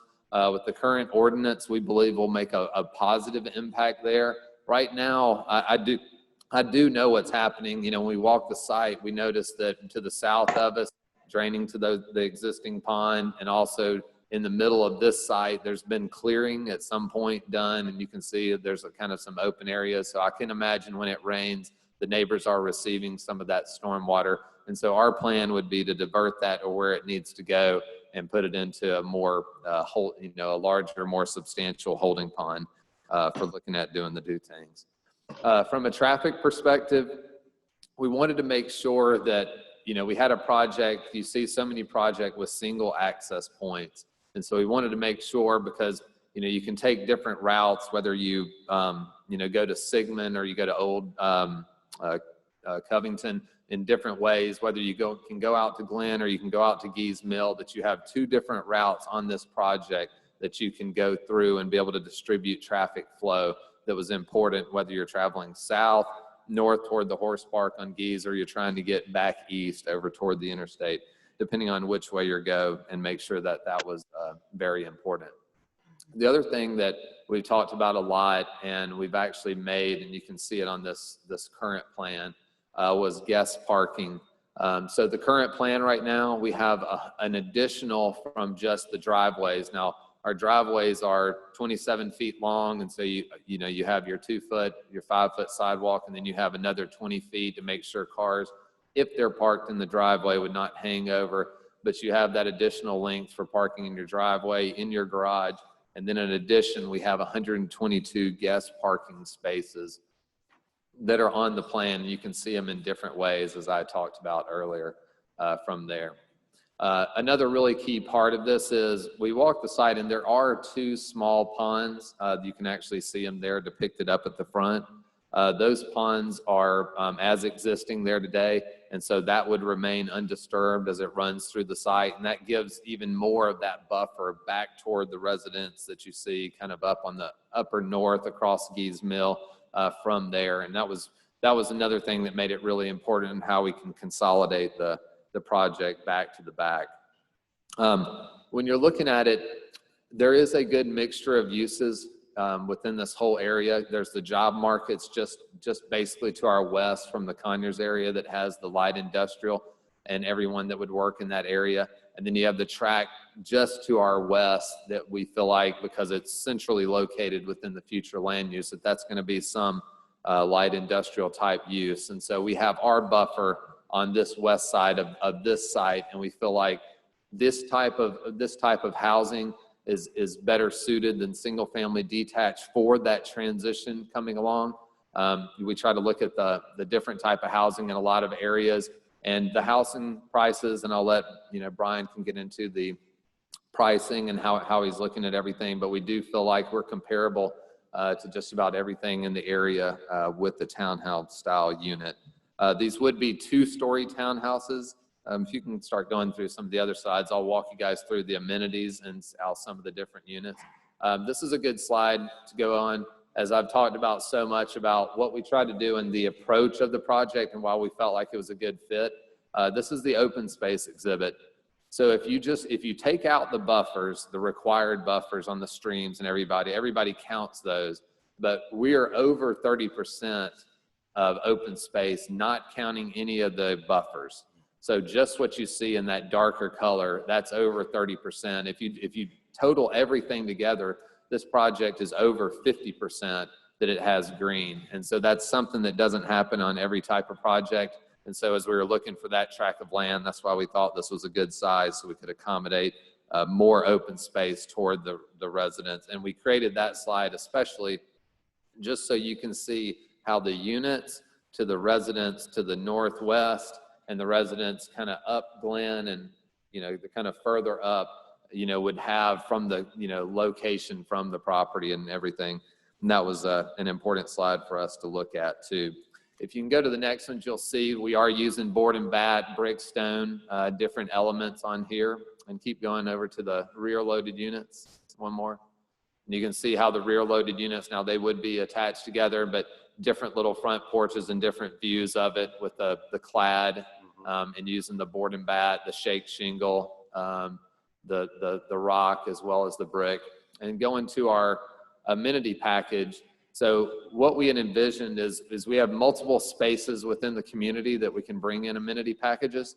We have the large area for the pool and a clubhouse. We have an area for playgrounds. And then if you notice through the plan, kind of in the middle of that plan, there's another really large space where we took the rear loaded units and faced them in on a green. And so we have our alley that is actually an alley the size for the fire department, but then it's facing in on a really large green space, and that runs through the center of that. And so we feel like that will be another great play area. So we just wanted to try to bring some images of what we think this would look like in terms of the project and how it would feel. Last thing I'll kind of go over is looking at this. We're just going over the comprehensive plan and the housing choice. And this was one of the biggest drivers, as I mentioned, that the type of housing that we felt like was needed. I think we're seeing, and it's going to continue, a lot of people moving from the city of Atlanta and moving out into the suburbs, and they are looking for different type of housing choices. And we're seeing that trend continue and continue as we're hearing it in every market outside of Atlanta. If you can go to the last one, which I believe is on the traffic and the sewer. So the sanitary sewer, this is not, there was a lot of confusion about was this septic or was this gravity sanitary sewer? And so this is gravity sewer. And so there's two choices we have found. One runs through the Conyers Industrial District, and another runs through behind the neighborhood just to the north of the site. And so it would be gravity fed proposed sewer, and we would work with the sewer system in terms of the capacity. I'm super well aware of the Rockdale and all the capacity upgrades that has been looked at. And as we said, from a traffic perspective, having the two entrances were the most important part to us because the distribution of that flow was key for us. And with that, I'll leave any amount of time for rebuttal. Thank you so much. Thank you for that in-depth presentation. Mr. Petrie? Yes, sir. And Mr. Westbrook will announce the names of those who signed up. Very good. All right, so we have one person to speak in support of this project. Can I have Mr. Charles Ray Singleton, Jr.?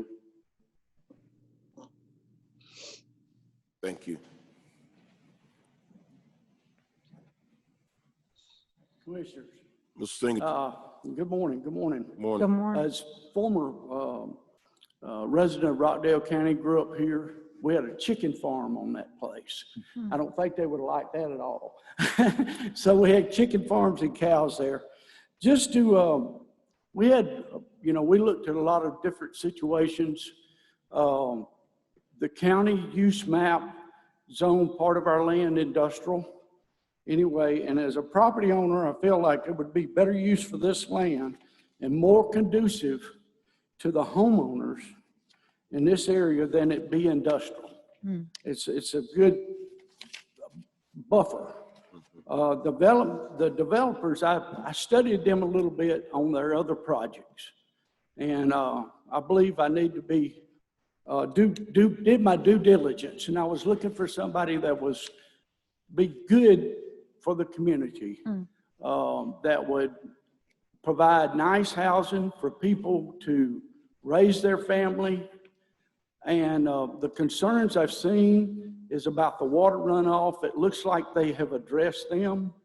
Some of them was worried about some of the sewer runoff and stuff, and I know it would be on, they have addressed that also about going on sewer systems. And it just seems to me that it would be the best, I don't know, you can't, when you develop anything and you change anything, there's always hindrances, things, but I've just tried to look for the best that we could.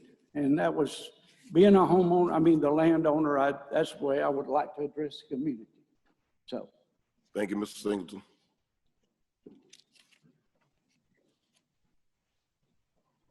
Okay, and we have 4 people here to speak in opposition. I just want you all to know that you have 20 minutes collectively, so just be cognizant of everybody else's time. First, we have Mr. Martin Brody. Let's just call them one by one since we're Okay. practicing social distancing. If you would just, we'll get him up first and then we'll call the next one. Thank you. Thank you so much.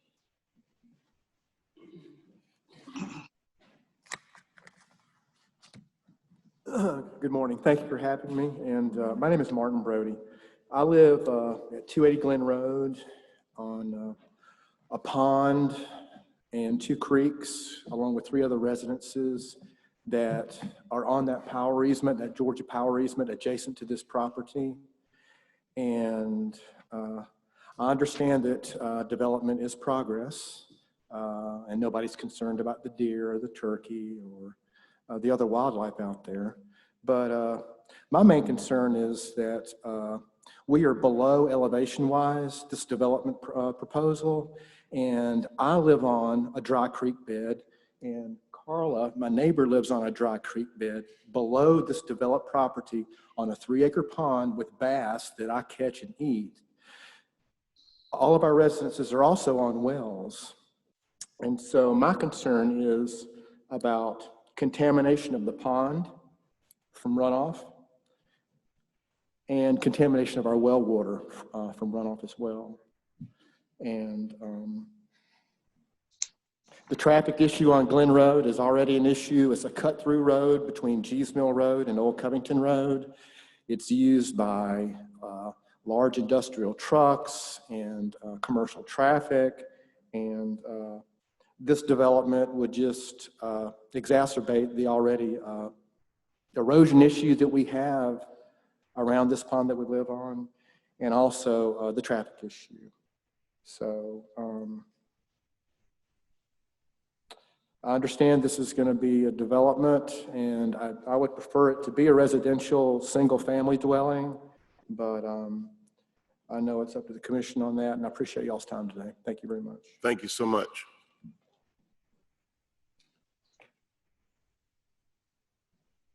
Can we have Mr. Timothy Mitchell come to the podium?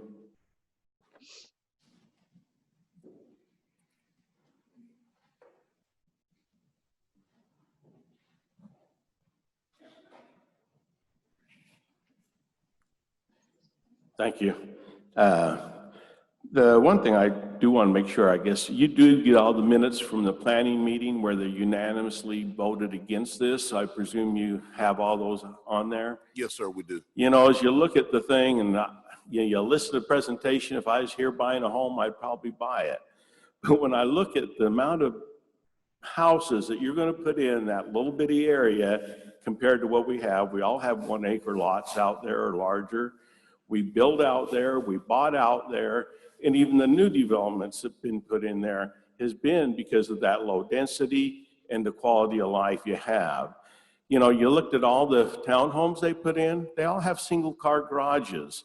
And they say, well, the other car can park behind that. Well, you know, if you come home from work and your wife comes after you, who's gonna have to get out first? You, and you back your car out. And the only other parking they have is that, what, 129 guest spots? Those are going to be used by the residents, because when you only have a single car garage, how many people in this building only have 1 car to their family? I've got 4, you know, I mean, and I live in a 3-bedroom house. And you look at the planning meeting, they talked about they have homes, you know, available there for older residents and people to bring there. There's no unit there that has a master bedroom on the main floor. They're all on the 2nd floor. And, you know, we can paint a pretty picture, but you're putting 300 cars plus on a road that's already filled in an area that's already, you know, capacity. Have you ever tried to get off Salem Road in the last 3 years?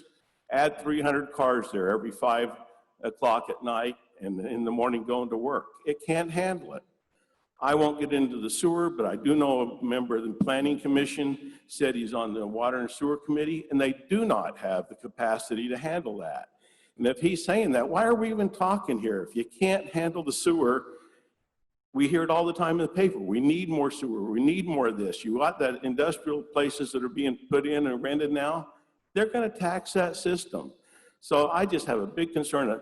I think they have too many houses for the area, and it's not planned well to handle the traffic, the people that are going to live there, the car, the parking. And we've all lived and heard townhomes are nice, great place, and we just go down to Salem Gate or Fieldstone. They all started out as, you know, nice townhome. What are they now? They're almost like ghettos because the original owners have left, and they become, I don't care what percentage you put on rentals, it eventually goes up. So anyways, I'm just really concerned the impact it'll have to us that have bought in a neighborhood with the zoning that you set, and we was fine with that. I don't see a reason that this should change or that we should impact it. And how many of you would like a buffer of 300 cars between you and the county? I mean, that's not a buffer. You've just overpopulated everything there. Thank you very much. Thank you so much. Next speaker, please. Can I please have Sherry Burnell come to the podium, please?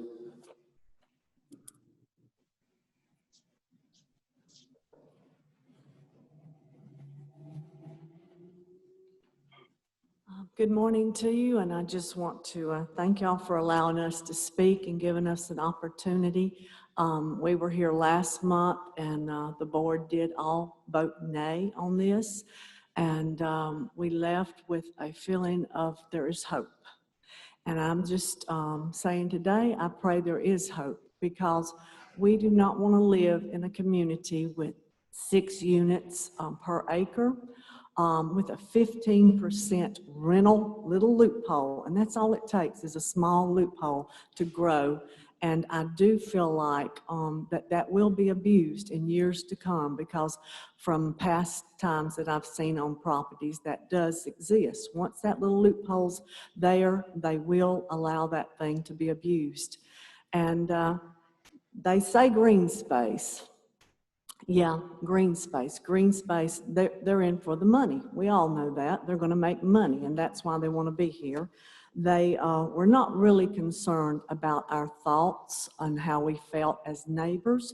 But then yesterday afternoon, I opened my mailbox and I received a letter. I believe we received this letter because last month they said nay. If they had not said nay, then we probably never would have heard from them, and they were proceeded on with their units. But they did say nay, so therefore they want to talk with some of us neighbors and let us tell them our concerns. I did call them yesterday, and I told them that our concerns are pretty much the same as we spoke with them last time.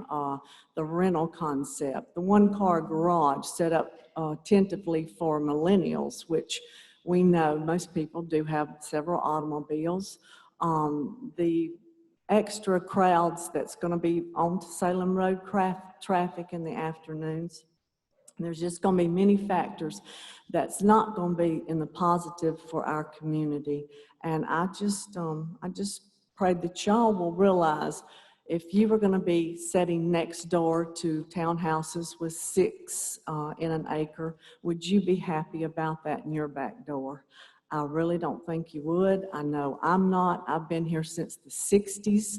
I do not mind progress, but I don't see this as progress. I see this as big money coming in to make big money, and at our expense as a community. And there's nothing like this on Jews Mill or Glen presently.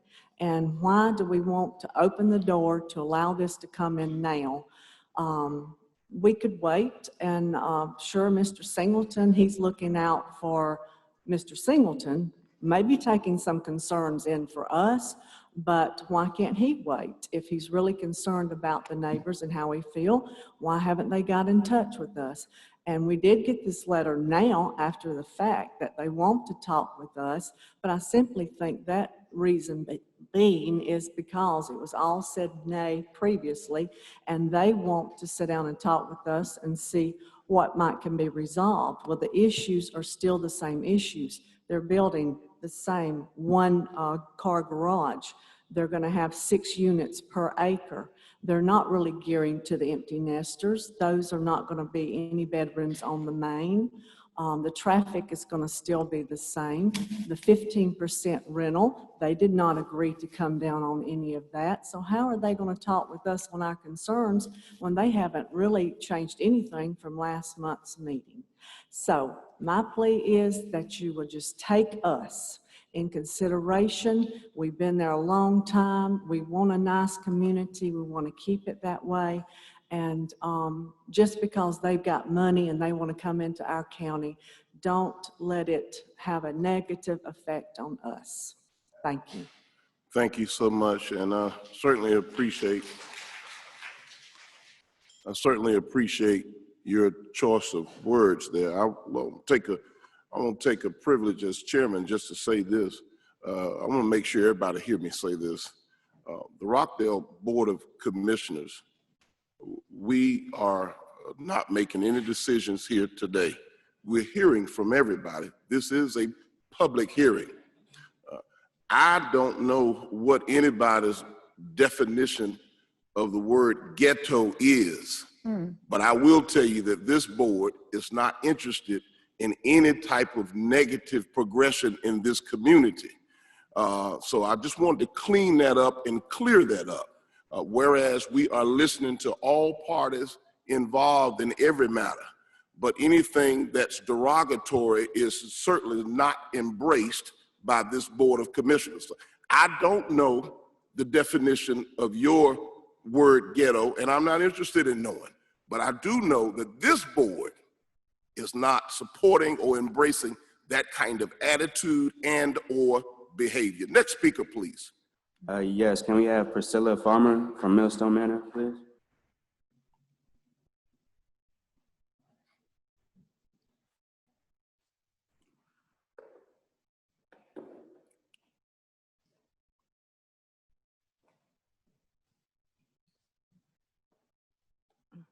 Good morning, everyone. Good morning.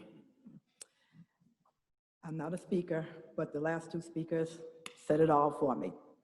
But I just have a couple of things to say. I do oppose of this 171 townhouse community. I moved down here and I looked at this home that I'm living in 5 times before I made my mind up to buy it. I came in during the morning, afternoons, and evening, not all in one day, sporadically. And I found it was a quiet neighborhood, and that's the reason I bought my home. I don't want 177 townhouses to interrupt the community like that. For one thing, 177 townhouses, that's gonna lower our values on our homes. These homes are not gonna cost that much. It's gonna be crime. Traffic is gonna be congested. People are gonna be walking all over the place. Hey, it's not right. It's not right to impose us to 177 townhouses. I don't care if it's rental, leasing, buying, or whatever. That's too many houses on one land. 177 houses. The community where I live in, a lot of homeowners moved there because of the quiet neighborhood. And plus, he said that at the meeting, the last meeting, he said there wasn't going to be any kids. If there's no kids, why are you having a playground? What's the playground for kids if you don't have any kids? In a single car garage? How many cars can park in a single car garage? Most people that's living in a home have 2 cars. And you have a lot of guests that's visiting. You have company.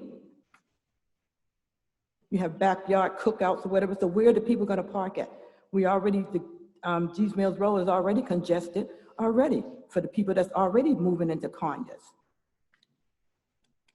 It is. So our property values will definitely go down.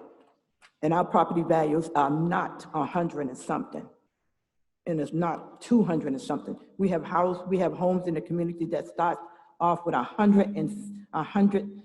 400,000 to 500,000. So who's going to be able to sell their homes for that kind of money if they decide to sell? Because the homes they're putting in is not going to match none of our homes. Thank you very much. Thank you so much.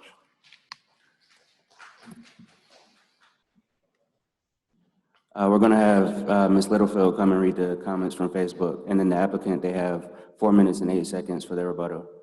Thank you. We'll keep it moving. Ms. Littlefield? Yes, sir. Current concerns on Facebook, in addition to what was already stated, there is causal flooding that residents are concerned about.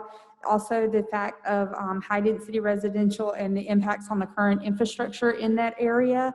There were concerns expressed about the design of the units to accommodate parking appropriately. Public safety was a specified interest as well, specific to the traffic and the impacts on the communities surrounding the proposed development. There were inquiries made about the price point, and then there were also concerns about the rental concepts. Thank you. Thank you so much.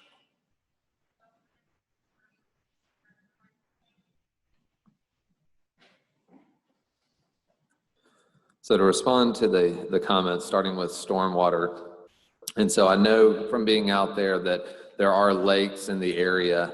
So the new stormwater regulations, and I think the biggest disconnect is what do we have to be required to do? And so the new regulations, you do have to do runoff reduction, you have to do water quality, you have to remove the contaminants that would come from the new asphalt surfaces that are being laid there. And so that the water that would be leaving our site would be treated water. It is not water that is just able to be left. And so I think the stormwater situation, most all new developments, when the stormwater leaves, as long as it's not a point source that becomes a problem to a backyard, is a less volume. It's a better situation in terms of what's running off today with no controls at all. From a traffic perspective, Geese, we have, we've been out there quite a few times and studies it, and I know people say that it's a cut through, but we have the two different access points to relieve the traffic from there. We haven't seen the excessive traffic on those roads, at least from the times we've been out there in the mornings and the afternoons. From a parking standpoint, our ratio is about 2.8 spaces per unit. And so if you have one person living there, if you have two people living there, so there's 2.8 spaces, as well as having the guest parking. And so that's 122 spaces for guests. I'm sure we could take that up, much higher there. We also talked about, let's see, the rental restrictions, as we mentioned, that we would be willing to take that from 15 down to 10, 10 being, lower than I see in most places, but we're willing to even do that.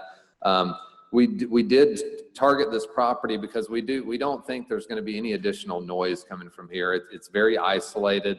You can see from the aerials how far it is from the other residents, how it's tucked back into the middle of the site. And so from the standpoint of it going from an industrial site and becoming industrial to what it is and the way we've consolidated it with the buffers, we think this is by far the best use. And then the last thing I'll say, and I'll have Brian Musoff, the developer, come up and go over the values into it, is from a process standpoint, I wanted to be completely clear. So when we filed the application, we just constantly communicated with staff, and we knew we weren't immediate neighbors in the area. And so we asked if there was any comments, any feedback, and there were none. So she said to go through planning commission. So we went through planning commission, realized there was neighbors that had concerns. So we got the cards of who signed up. We set up the meeting, and then we asked KC for a deferral. And she said, that's not how our process works. We're used to just being able to send a letter in or go up to the hearing and defer for a month so we can have the meeting and then come back. And so we are perfectly fine just letting you guys know because we're having the meeting on Thursday to get their comments, look at revised plans and have that back and forth. But so we are okay with the deferral. That was our original intention, so that we didn't have this meeting and then the neighborhood meeting to go. So I just wanted to clear that up. And before you take your seat, and I Yes. do commend you for that piece of communication being built in there. Let me ask, if you would go back to the price point for these units, what is the Sure. I was going to he'll be able to talk to the values. Thank you. Great, thank you. So good to see you. Thank you very much for your time this morning. From a price point standpoint, they'll go from the low to the mid 200s, and I think what's important to realize, and it was great to be able to see the Sigmund Road presentation this morning. They mentioned $50,000 as kind of almost half the residents, households are at or below $50,000. $50,000 today with today's interest rates buys you a $250,000 mortgage. And so it's an opportunity for a lot of people who may otherwise be priced out of a mortgage to be able to qualify for a home today. And it's, I understand if you live on an acre and you have 4 vehicles, that this type of lifestyle is completely foreign to you and you don't understand why someone would want to live this way.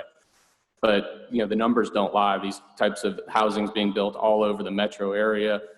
My parents live one in Buckhead, and my younger brother lives in one, out in Cobb County, and, for different reasons, different price points, all those sorts of things. But it is a sort of housing type that is popular in people who don't want to maintain an acre plus of land and have a live in life, a lock and leave lifestyle, do enjoy having. And we think it does meet the comprehensive plan of more different housing types, and for people who want to live in the area and work in the area and otherwise don't have that opportunity. Okay, it sounds like I'm out of time. Thank you so much. My number one concern is safety. Whereas, again, no decision will be made. Geese Mill Road, historically in Rockdale County, is a road that has seen its share of accidents and problems in that particular area. And I'm asking that our Department of transportation director, will do his own independent study, traffic study of that area, and get back to the entire board as we center part of our decision around safety, the traffic in that particular area. We've heard from all sides, and again, no decision will be made today. Commissioner Washington, is there anything that you want to offer up regarding this particular item? Yes, I'm concerned about two things. Number one, there's a development in DeKalb County, right over the Rockdale County border, that does have the single car garages. And I went to a function out there and everybody's parked everywhere. And it is a safety hazard when you're trying to navigate down the streets. And so I'm very, very concerned about the single car garages. The other thing that I would like to discuss are the design standards. I don't know if anybody in planning and development said anything, but I'm very, very big on design.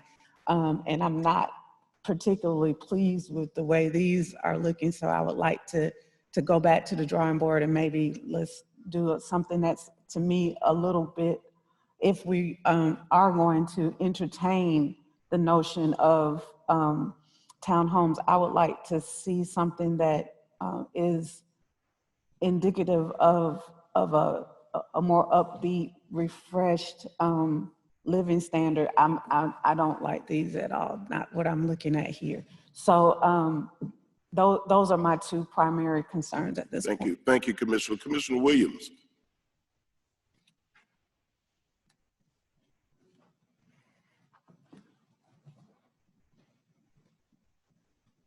Okay, now you can hear me.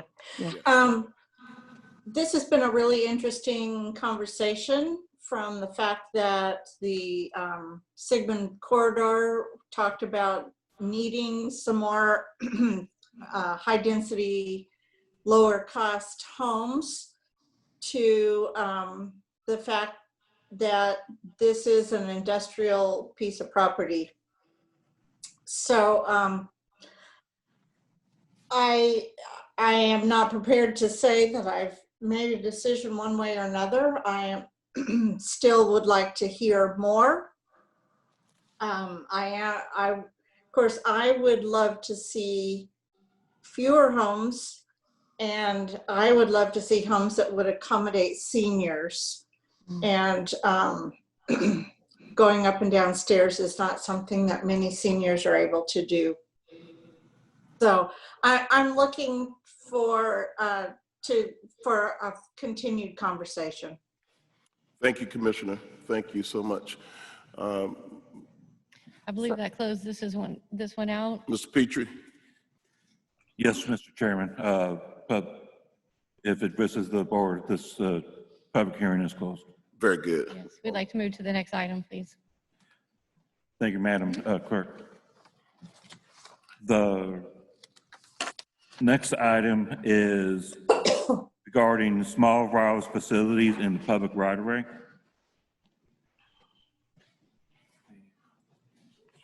So Mr. Petrie, I'm going to yield just for 1 second, and I want to explain to our audience what's happening here. So we are currently still in the beginning. Our first meeting for today was a public hearing for planning and zoning.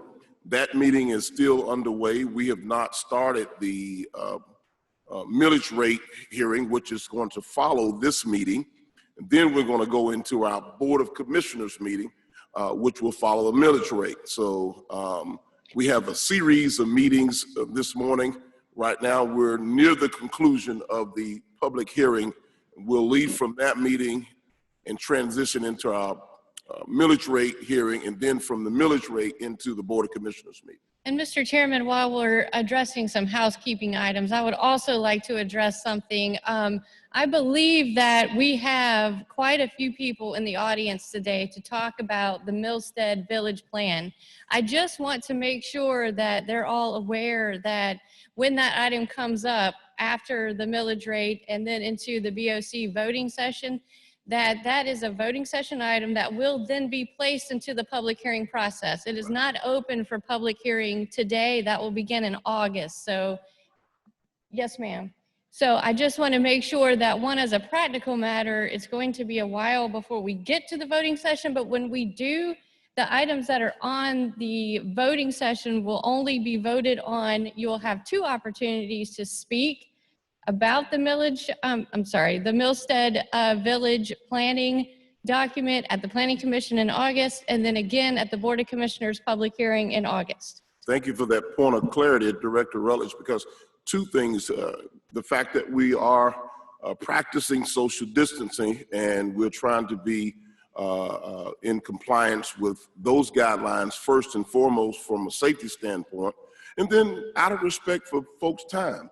We don't want you to sit here thinking that there's going to be an opportunity to enter into dialogue regarding the Millstead Village project at this particular setting today. We ask that you will stay tuned and stay abreast through our website and our Planning and Development Office for dates and times as to when we will be addressing that. So if there's anyone who, out of respect for your time, if you need to leave at this time because you were under the understanding that you were going to be able to address the Millstead Village issue, you can do so at this time.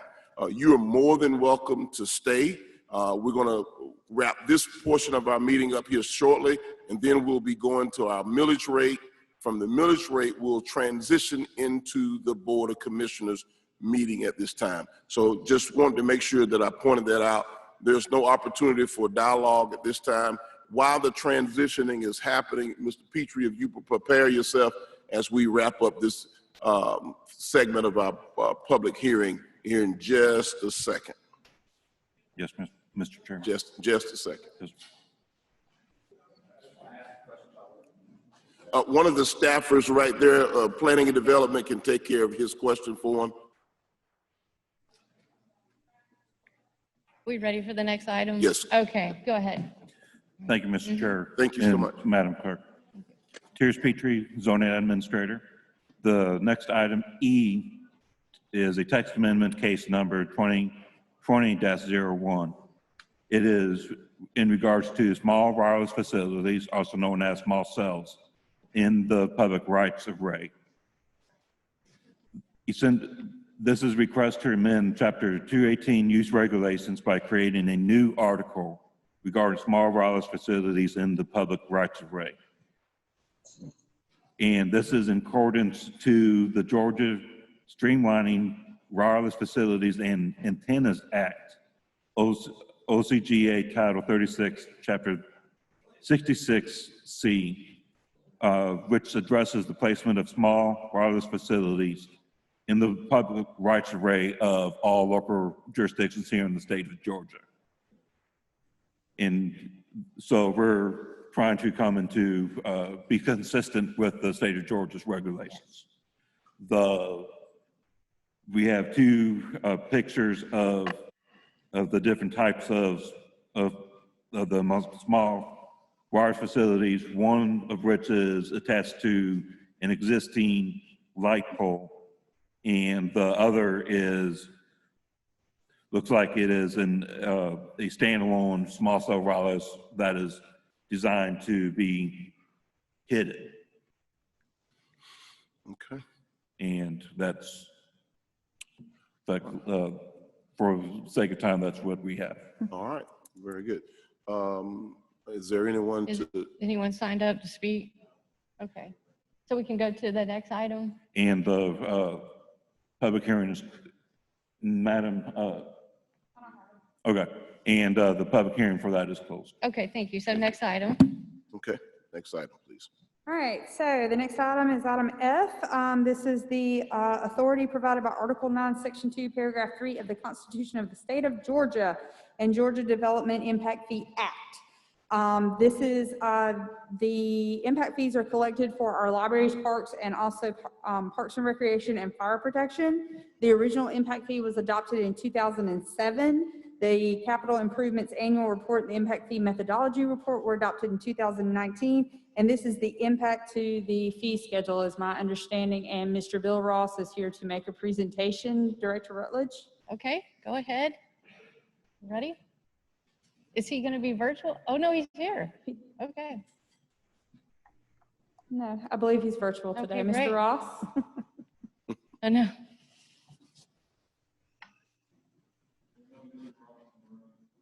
Okay, So what this is we had the presentation last month about the right. impact fee ordinance revisions, and I think you're all very familiar with them. We are. You will see this again at your voting session this morning to actually adopt these recommendations.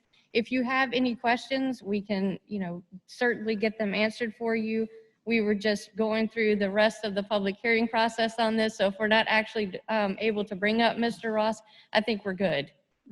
Commissioner Washington, are you good with moving forward? Yes, sir. Okay. Commissioner Williams, are you good with moving forward on this item? Yes, I am. Thank you. Okay, Thank great. So then we can go to the next item? And the Was there public any- public hearing is hearing closed. first. Okay. All right, our next item is item G, and this is some cleanup work on our schools ordinance. Currently, section 106-1 in the definitions, and also there are 2 subsequent text amendments in regard to this specific issue. This is to repeal an option that residential schools have to include residential facilities and an accessory kitchen. We're taking away the option of that. And it will read as school, private residential, a private school or similar institution with residential facilities and accessory kitchen, dining, and recreational facilities for program participants. Okay. Okay. Was there anyone signed up to speak on this one? No, ma'am. Okay, I believe that concludes all of the items for this morning. Is that correct? No, ma'am, I believe we have one more in regards to the school, and that's item G. Okay. This is the thorough cleanup in terms of the ordinance itself. We're looking to enact the minimum lot size across the board rather than having segmented out from elementary, middle, and high school. We're looking to have the minimum lot size of 5 acres plus 1 additional acre for each 100 students. And this is based on design capacity of the school. There will definitely be hardship factors included in this, as we do have quite a bit of granite in Rockdale County, but we will address those on a case-by-case scenario to address the schools themselves. Okay. All right. The other part of item G is an enactment for private school or similar institutions to include residential facilities with the accessory kitchen. This is a reflection of the definition change, rather than having it as an option for them to have the accessory kitchen and the recreational facilities under the special use permit, and also changing the minimum lot size. So these 3 amendments, while they are separated out, they are all relative to that 106-1 definition, section 218-13 in our supplemental standards. Mr. Petrie, there were no public comments submitted. And I did not receive any requests for public comment via Zoom. All right. Commissioner Washington, any comments regarding what we've just heard on this last item F or G? No, sir. Commissioner Williams, any comments regarding item F or G?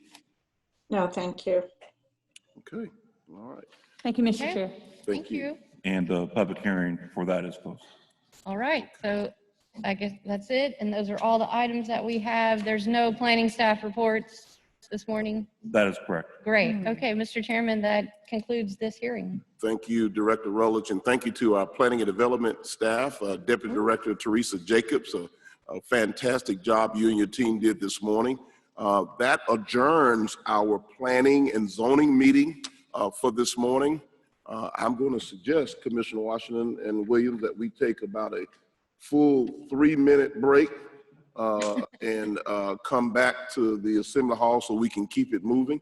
For those that may have to take that break for different reasons, take about a good 3-minute break, and then we'll come back and move forward with the remainder of our presentation. A public hearing. Today is Tuesday, July the 28th, 2020, and it is well after the 11 a.m. hour, and we're transitioning to our millage rate public hearing, and we're located here at 903 Main Street in the heart of Old Town Conyers in Rockdale County. And commissioners, I am calling our public hearing to order, and we will start with our CFO, Finance Director, Director Rosalind Miller. Well, good morning. Good morning.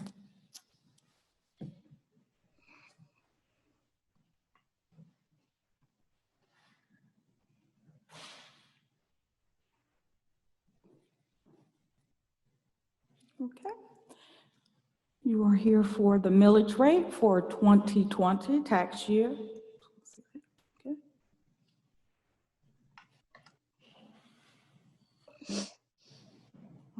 Do I aim?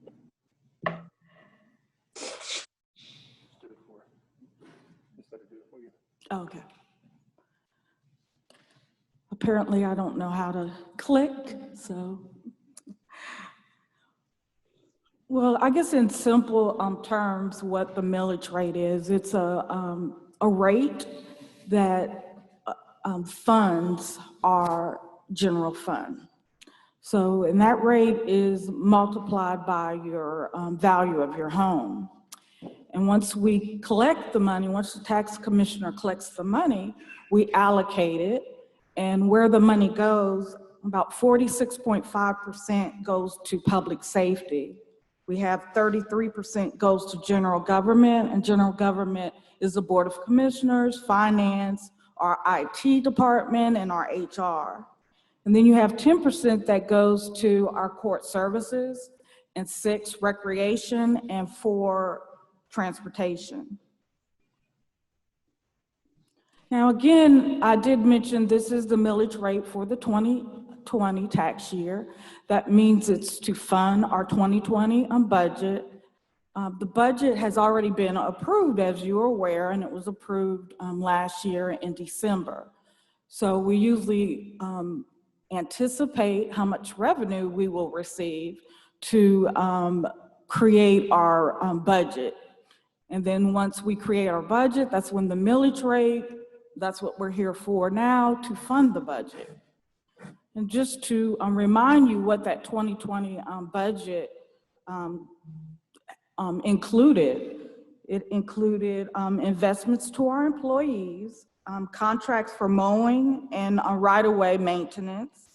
Also, we did have, it was an election year, and also medical and mental health care costs at the jail. Our 2020 budget was $74.9 million.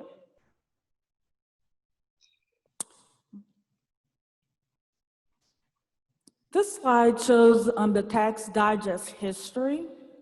The tax digest, the gross digest did increase by 12%. That means values, your home increased by 12%. And you can see we're almost in line with 2009. Okay.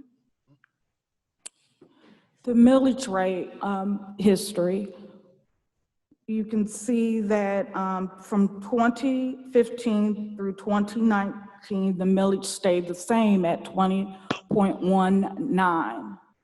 Today, I'm proposing of a millage rate of 18.90.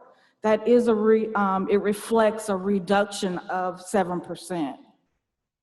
So our millage rate is going down. We're decreasing the millage rate. This slide shows a comparison of our host remits and exemptions. As you are aware that we do have host, which is when you go to the store and you notice that there's a 7% tax, Rockdale County gets 2 of those taxes. One is our SPLOST and one is for host. And host actually provides an exemption off of your M&O, off of your property tax. And M&O is? Maintenance and operation. It's actually the budget, what the 24.9.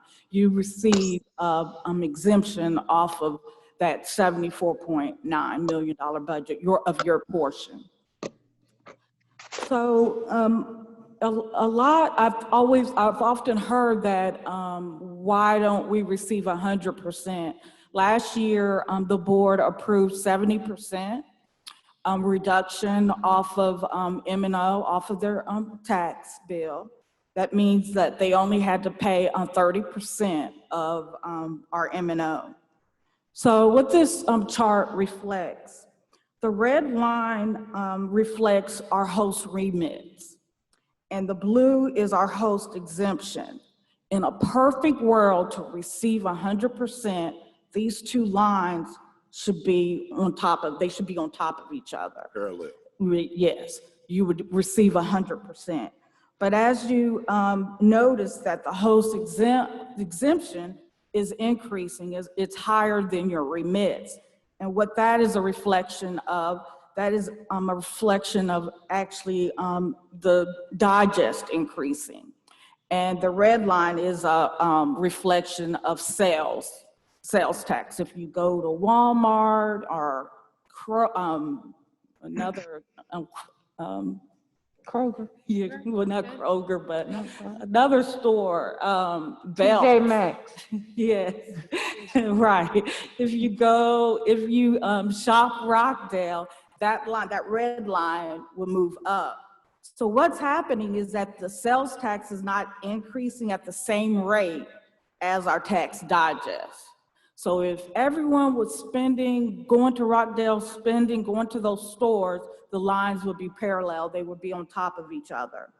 So if you take a look at year 2010, the board approved an 82% exemption.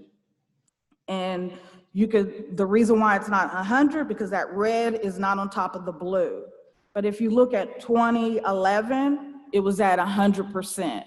That means the sales and the digest was in line. So if you jump to 2020, where we are currently, you see that it is, to receive 100%, our sales should be up there at that blue line, but it's not. And it only, that where the red line is, that would be only a 70% exemption. I'm recommending, by law, we can take 20% for capital. So I'm recommending for an exemption of 60%.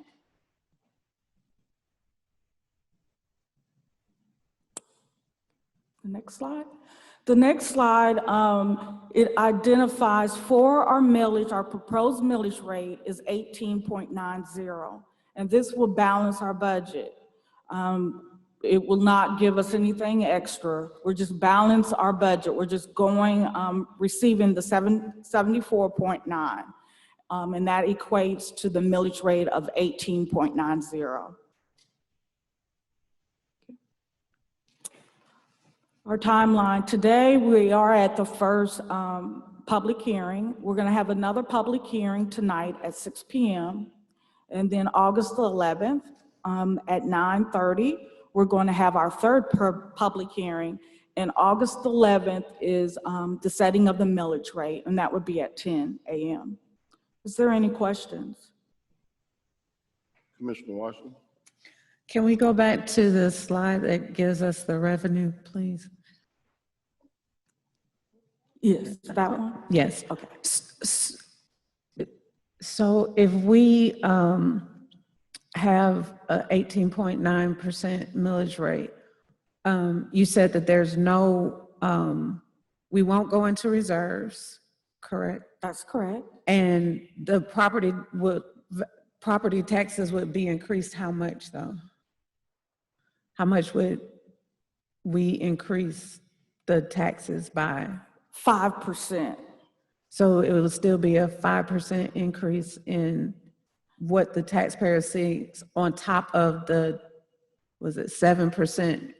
Yeah. From the host. Right, but also it just depends on your value, your home too. Because if your home did not increase in value at all, it would be a reduction. Okay. And then you said you were proposing that the host goes down to 60%. That is correct. So no matter what, though, they would have to pay more because of the host going down. That is correct. But again, it depends on what's going on with their value of their home too. Because again, if they didn't receive an increase, it may not be an increase to their taxes. So I'm sorry. Yeah, because their millage has reduced. So it just depends on their home, and I can But give if you you- examples of homes if that would help.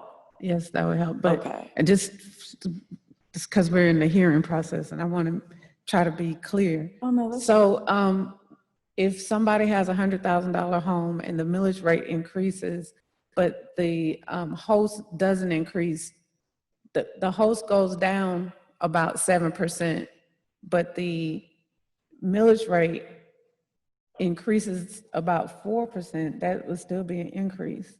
Yeah, it would be a slight increase. Okay, all right. And I think that was a very good question from Commissioner Washington. Director Miller, can you explain in a general sense if Rockdale County did not have the host option? Because there's only 2 counties in the state that has the host option, and I think there's a good number of our residents who moved here that's really unfamiliar with that, what host is and what it's all about. Can you tell us, if we didn't have that option in Rockdale County, then what will some of this look like? Okay, if we can go back to that, the host remit example. Okay, if we didn't, it would be, they would, if we didn't have host at all, they would have to pay the whole amount of the M&O.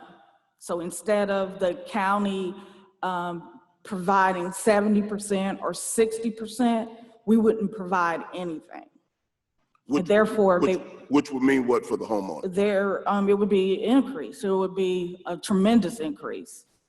So the benefit in having hosts, You receive a reduction off of your tax bill. so I wanted to explain that.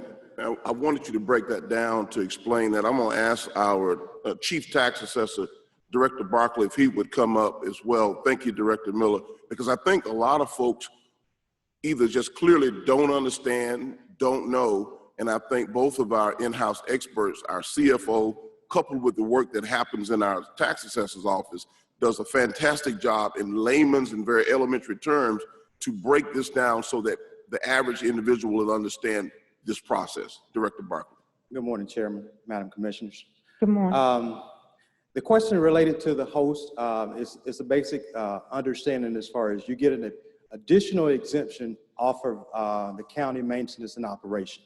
And what that states is that whatever the county was initially going to collect, instead of you having to pay the full amount, you're going to get an exemption off of that particular amount.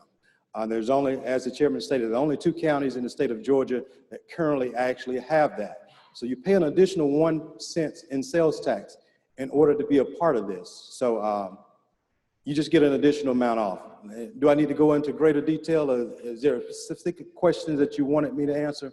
No, sir. I think with you and Director Miller, I think combined what you've just done is just explain to the residents. Again, that's the area that we've been trying to focus on, is educating our citizenry as to how this actually works and how it's a benefit to each and every resident.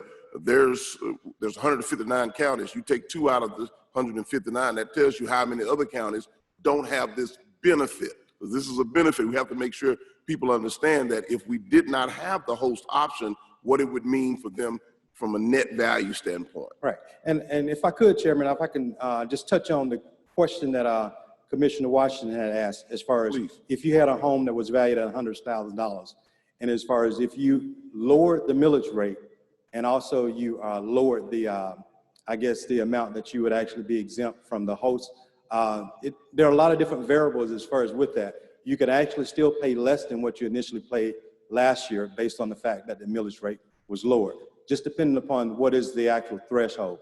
And if you would like, I can assist Director Miller as far as in coming up with a couple of scenarios as far as if the value was changed to this particular amount and also the millage rate was changed and the percentage would change, what impact would that have as far as the bottom line number? So that's something that we can run through and create a couple of different scenarios for that.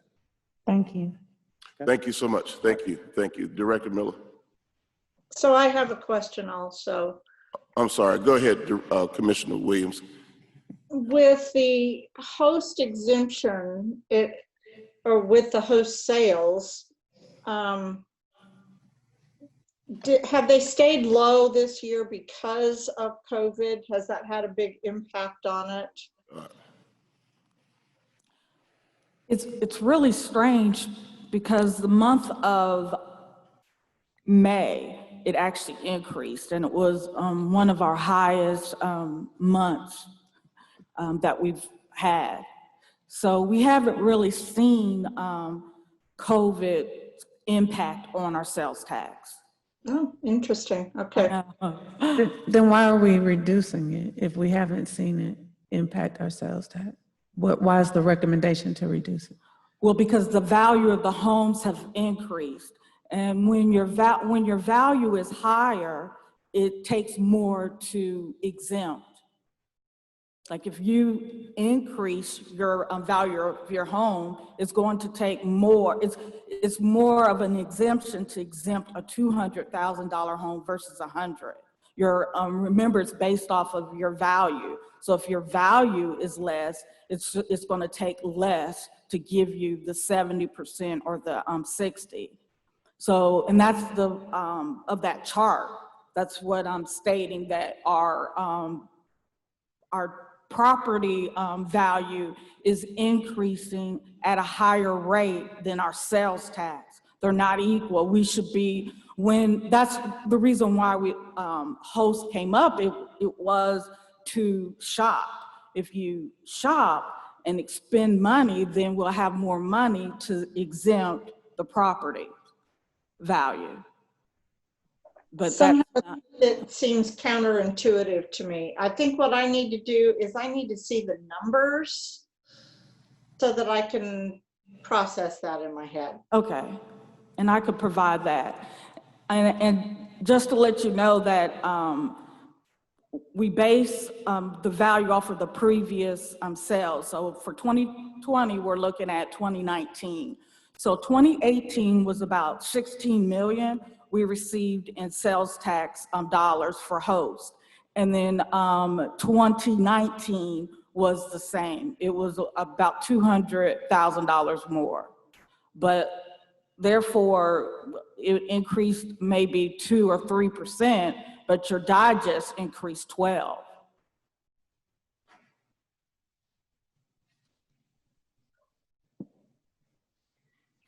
Okay. All right, Commissioner Williams. No, I'm trying to process this. I'll provide you with the numbers too. I'll give you a history. Okay. All right. Okay. All right. Moving on. Is there any more of your presentation, Director Miller? Nope, that is all. All right. All right. We're down to public comment. And public comments regarding the millage rate at this time.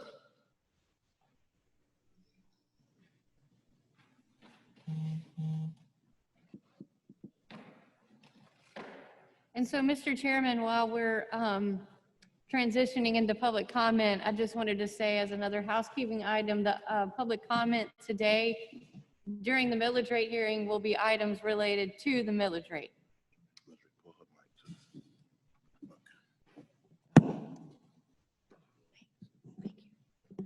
Thank you, Mr. Chairman. Go ahead. Okay. Thank you so much. We have Mr. Nick Duval.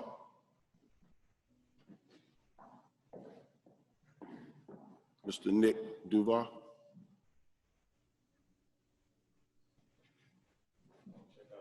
Okay. Would you check for us, Director Diaz?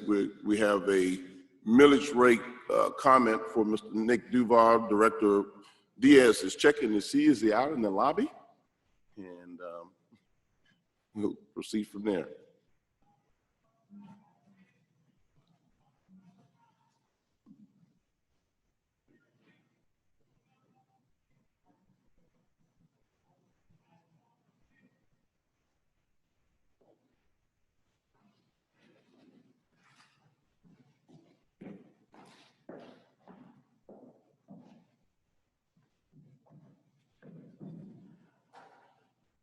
Okay, thank you so much. Mr. Duval is not present. Okay. This is the only comment card I had for the millage rate at this time. Okay, All right, well, Director Rutledge, Director Miller, are there any others for the millage rate comments, any public comments? I don't want to move till we overlook someone for the millage rate comment opportunity.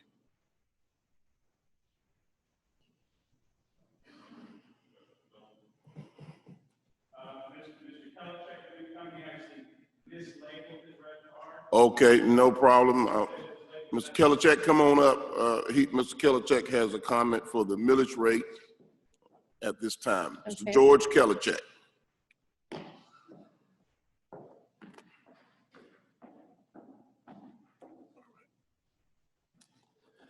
Morning, Chairman, Commissioners, everybody, citizens of Rockdale County. I always start out with a quote.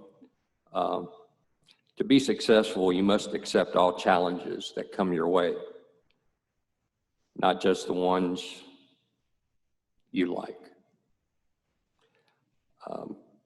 This would affect our taxes and our millage rate.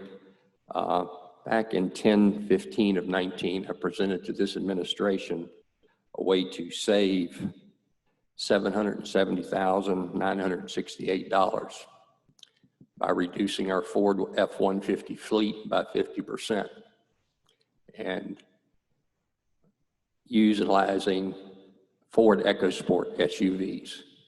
Mr. Chairman, I know you have that information. Last year, you had mentioned that you were speaking with Stacy Sutton, our fleet manager. She does not have that material for whatever reason. I will be providing that to her today. I just had a discussion with her via Patty Pearson. I would respectfully request a meeting with you and Ms. Sutton so we can look at this efficiency for Rockdale County and be able to reduce our fleet expenses close to $1 million over a 5 to 7 year period, which could reduce our tax liability. In closing, a great man that just passed away, John Lewis, he said, never give up.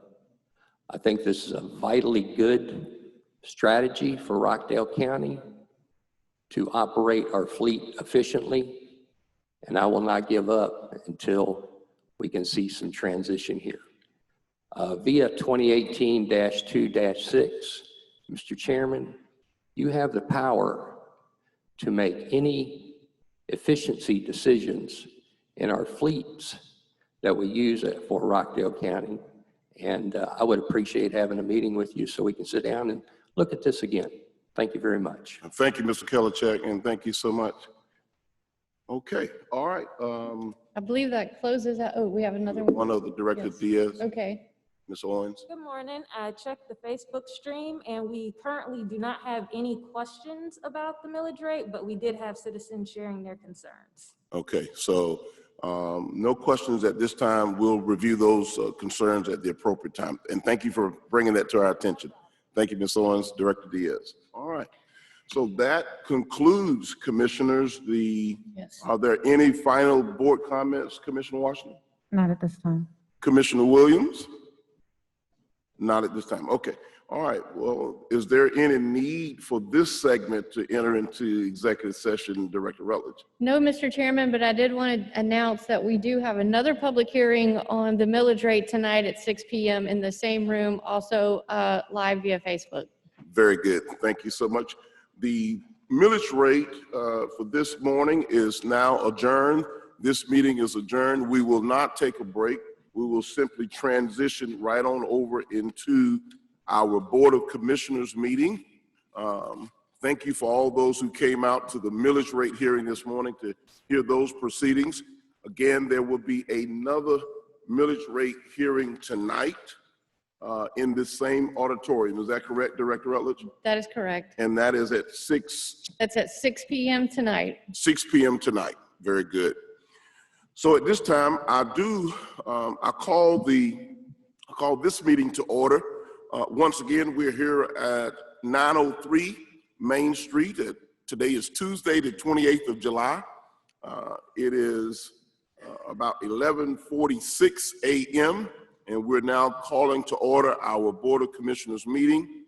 At this time, I will ask the Honorable Pastor Chip Owens would lead us in the invocation as well as the Pledge of Allegiance.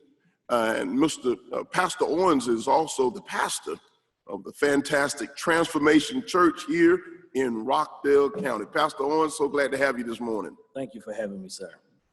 Let us pray. All-wise Creator, thank you for another opportunity to simply just breathe. Amen. In times of crisis, we are comforted by your presence. As we enter into this time of meeting, we pray for your wisdom and your guidance. Give us an ear to hear the hearts of others and the mind to understand each other and the ability to respect and value each other. Grant us your peace in all things. It's in the name of the one who is high and holy, our Savior. Amen. Amen. Amen. Let us stand. I pledge allegiance to the flag of the United States of America and to the republic for which it stands, one nation, under God, indivisible, with liberty and justice for all.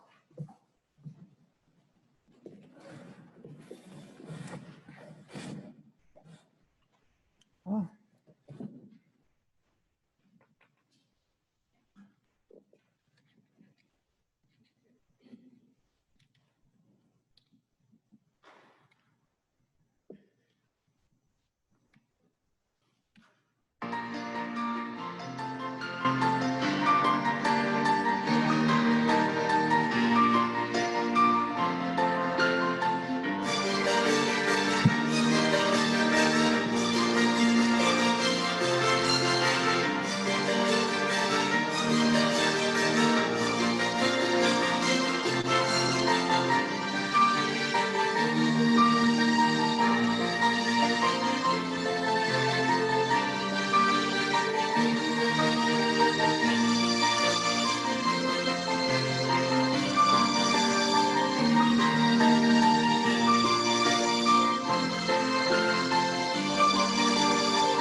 We'll take a moment of silence.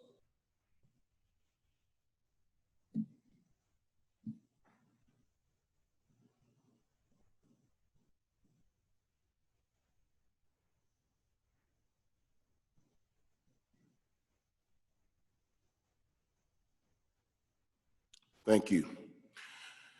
Good trouble. That's what Congressman Representative John Lewis talked about, a life and a legacy of doing the right thing. He was never afraid to get into good trouble.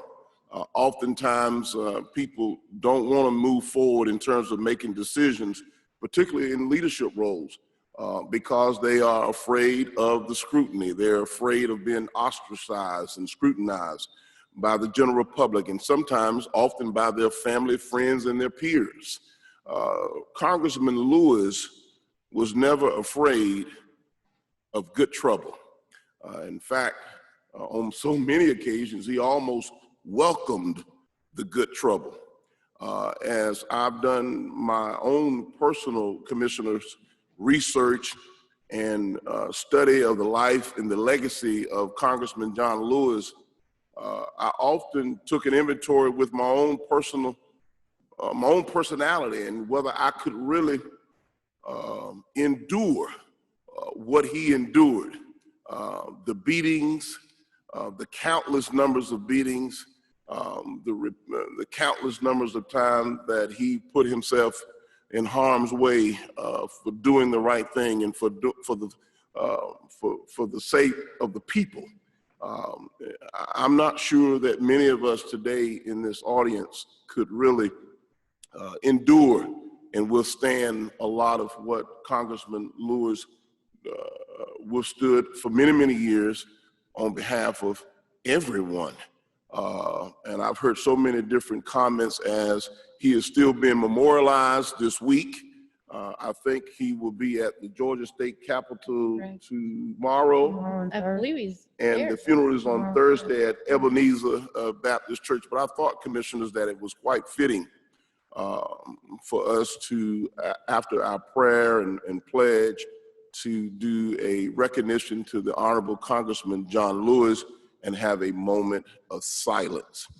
As I close on this piece, I want to encourage every Rockdale County citizen to take a glimpse, take a look at the life and the legacy of Congressman John Lewis.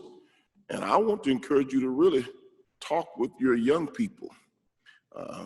Tell your children who he was and what he stood for, and educate them about we are at a time in our history where a lot of the freedom fighters and pioneers of historic time is really kind of fading away. There's only a few that's left among our midst.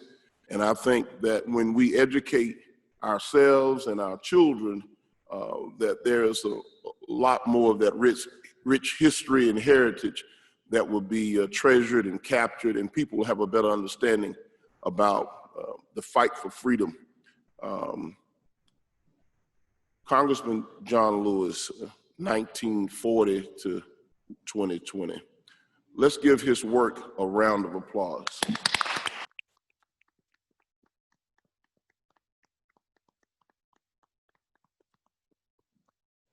Commissioners, we're going to move forward with the business of today. At this time, we will move forward with the special recognitions that we do have. And I would ask that Commissioner Washington, who's live in our audience, would join me down at the podium as our team is making preparation with the podium. We have some special recognitions this morning, and we're going to recognize those and look like we're doing it safely from the stage, Commissioner. I like that too. Okay, great. Even better. Special help, Thomas.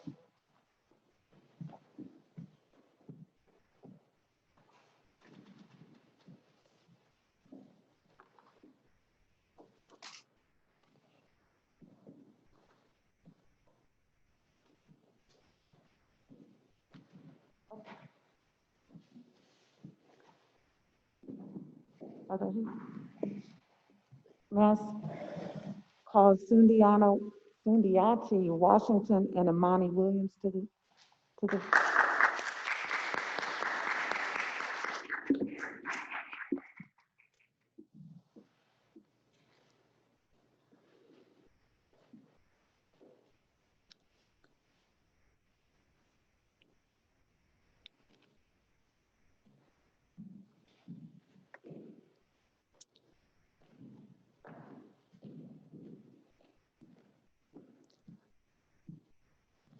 I'm going to read this proclamation, but before I do,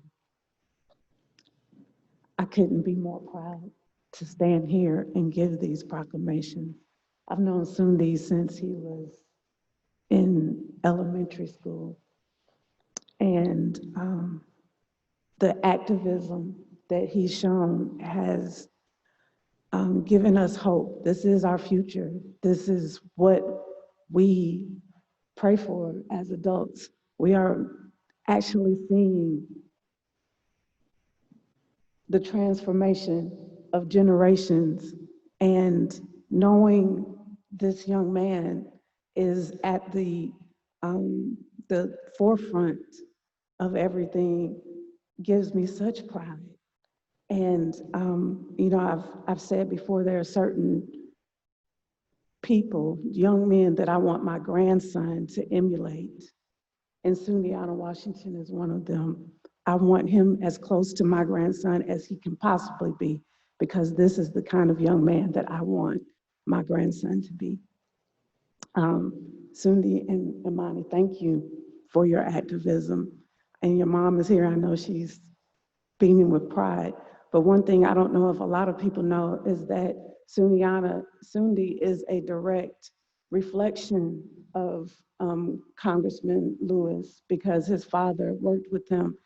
And I had the opportunity to demonstrate with Sundi this summer. And one of the things that he had on his posters was good trouble. So he's ready to get into good trouble. He's ready to stand for what's right and righteous, and he's ready to take the mantle and move it forward. So thank you, Sundi. And I know Ms. Williams, I don't know you as well as I know Sundiani, but I know that if you're in his company, then you will also do great things. So let me read this proclamation.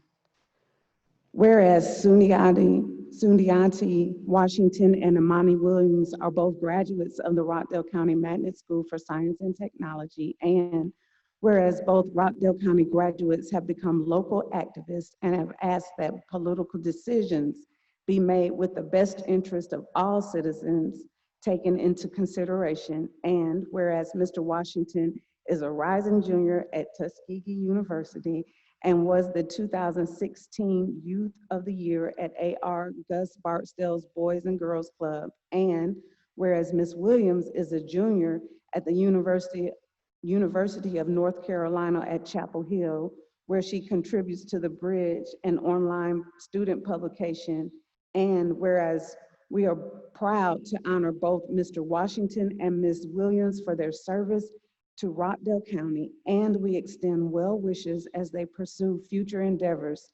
Now, therefore, we, the members of the Board of Commissioners of Rockdale County, do hereby proclaim July 28th in Rockdale County as Youth Leadership Appreciation Day. In witness whereof, we have here to affix our hand Oz Nesbitt Sr., Chairman, Sherry L. Washington, Commissioner Post 1, and Dr. Doreen Williams, Commissioner Post 2.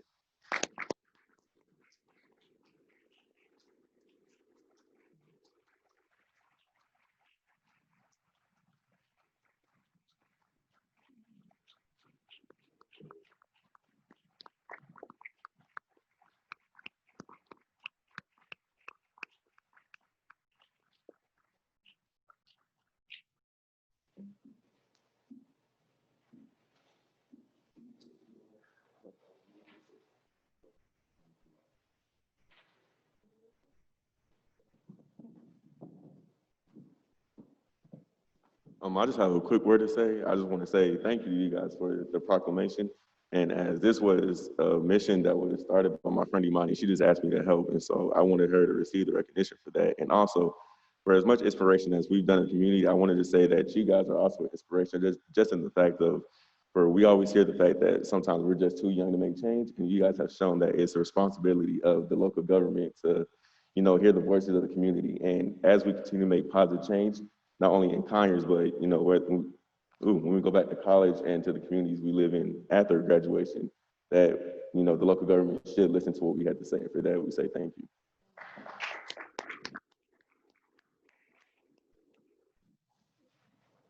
Thank you. I would like to say thank you for everyone being out here today. Thank you to the Board of Commissioners for giving us this proclamation, also for taking down the Confederate statue, because that's something that's going to go down in history in Rockdale County, but also in Georgia during a time where a lot of change is happening. I know that Congressman John Lewis just passed away, and I know that a lot of us are feeling that these different giants, civil rights leaders, are passing away, but they have passed the torch. They have lit the torch. And so it's up for us to keep fighting and keep really doing things in their honor and making a change. Before I get off the stage, I would just like to thank everyone that poured into me. Thank you to my parents who have always supported me. The reason why I'm up here today being able to speak to you all. So really thank you to the Rockdale community for allowing me to grow up here and become the woman that I am today. And so I hope that we can continue the relationship that we have to make a difference here in Rockdale County.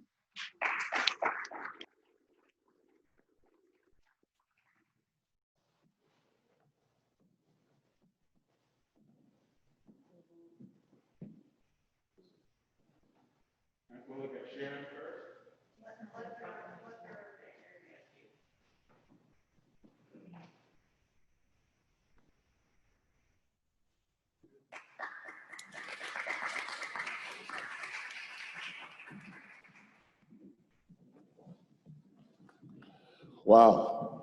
Let's give the young people another round of applause. Yes.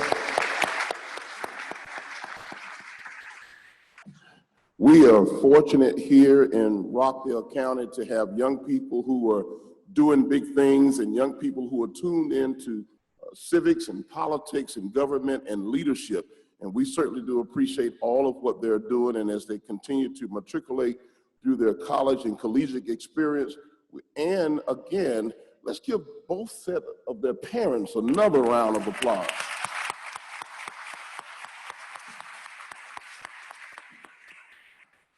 All right, so Commissioner Williams and Commissioner Washington, we have another proclamation today, and I'm gonna take the liberty, as Commissioner Washington did with the other two, to just give a little bit of foreword, should I say, just before I read the structured proclamation. Rockdale County has a very diverse mix of talent in our workforce here in the county. And we have so many people that the residents and the citizens of Rockdale County depend upon and rely on day in and day out.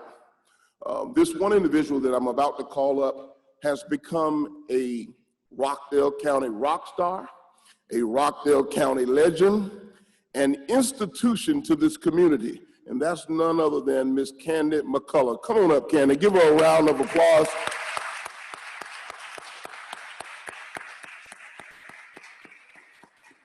As Candy is making her way up, let me tell you, she works at our planning and development department. Candy has been with Rockdale County for nearly 30 years. She has been a chief go-to person, a point of contact for so many citizens in this community, particularly in our business and development community in Rockdale County. We like to say in government that Candy knows where all the bodies are buried. She knows where all the skeletons are, but she has certainly been a major face of Rockdale County government and the leadership of this community. She has certainly been a face and a voice, a go-to person, as I just described, in our planning and development office here in Rockdale County for a number of years. I actually tried to talk Candy into staying just a little while longer. But then she said, Mr. Chairman, can I at least describe to you what my retirement is going to look like? And after she described it to me, Chief, I said, well, you know what? Let me open the door, because I don't want to stand in the way of peace that passes all understanding. Candy McCullough has done her job well in Rockdale County, and today we want to acknowledge you.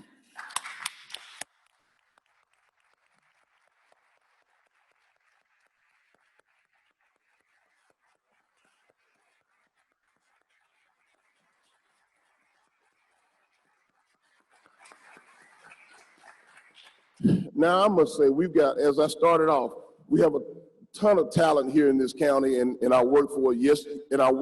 Yes, we do.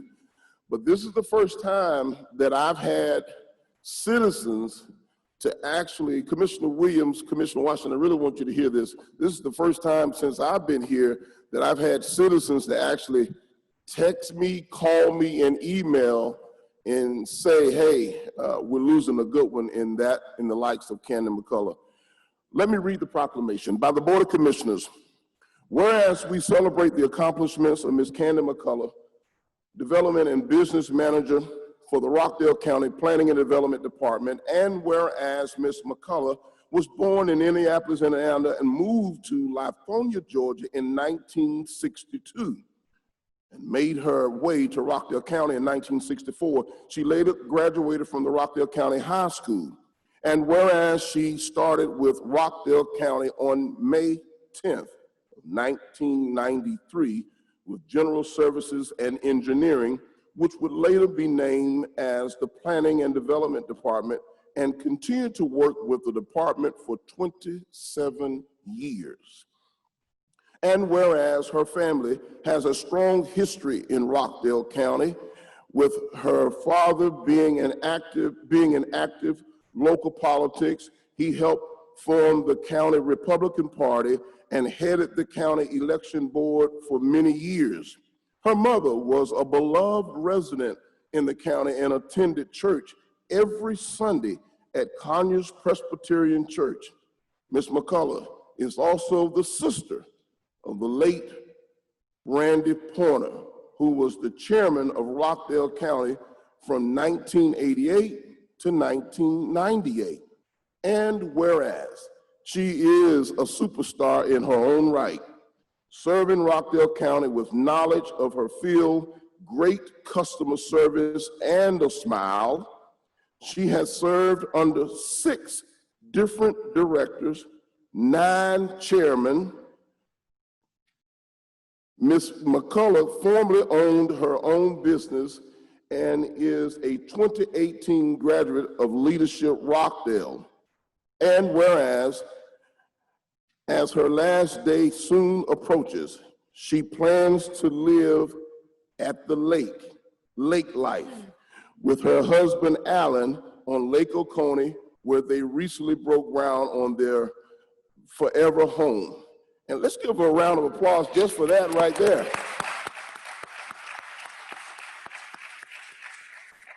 That was the vision that she painted that caused me to back down when I asked her to stay. Whereas Ms. McCullough retiring with such experience and many accolades credited to her, she may now enter into retirement knowing that she served Rockdale County well.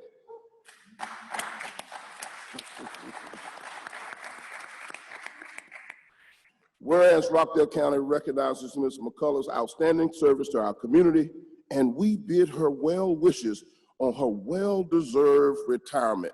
Now, therefore, we, the members of the Rockdale County Board of Commissioners, are pleased to proclaim July 28, 2020 in Rockdale County as Ms. Candy McCullough Recognition Day, in witness whereof we have hereunto set our hand and caused the official seal of Rockdale County to be affixed on this 28th day of July 2020. I, Chairman Oz Nesbitt, Commissioner Sherry Washington, and Commissioner Dr. Doreen Williams. Give her another round of applause.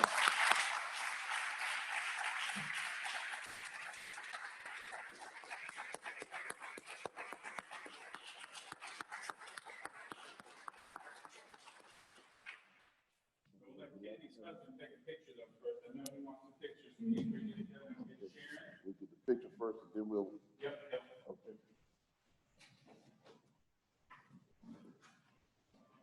And look at this again first. All right, now we'll look at Chad Chandler, Mr. Douglas. And then last we'll go to Sharon.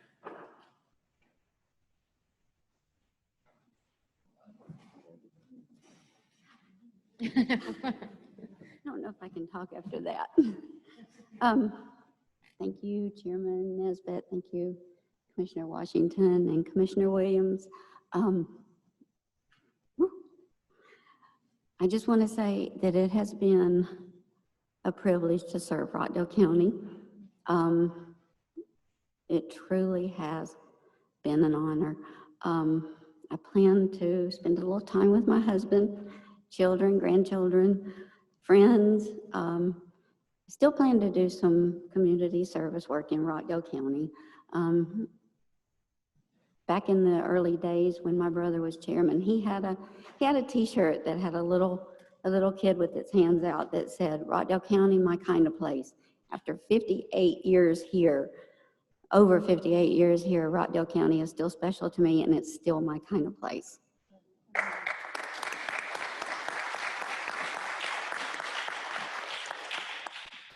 Well, Candy has just a few more days with us. Again, we certainly do appreciate you and all of what you've done for our county, our community, and for this organization. Let's give Ms. Candy McCullough another round of applause.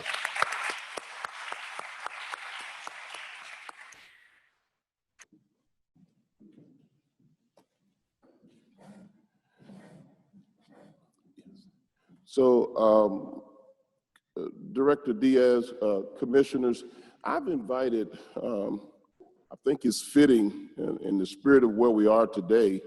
We've heard the report from our CFO.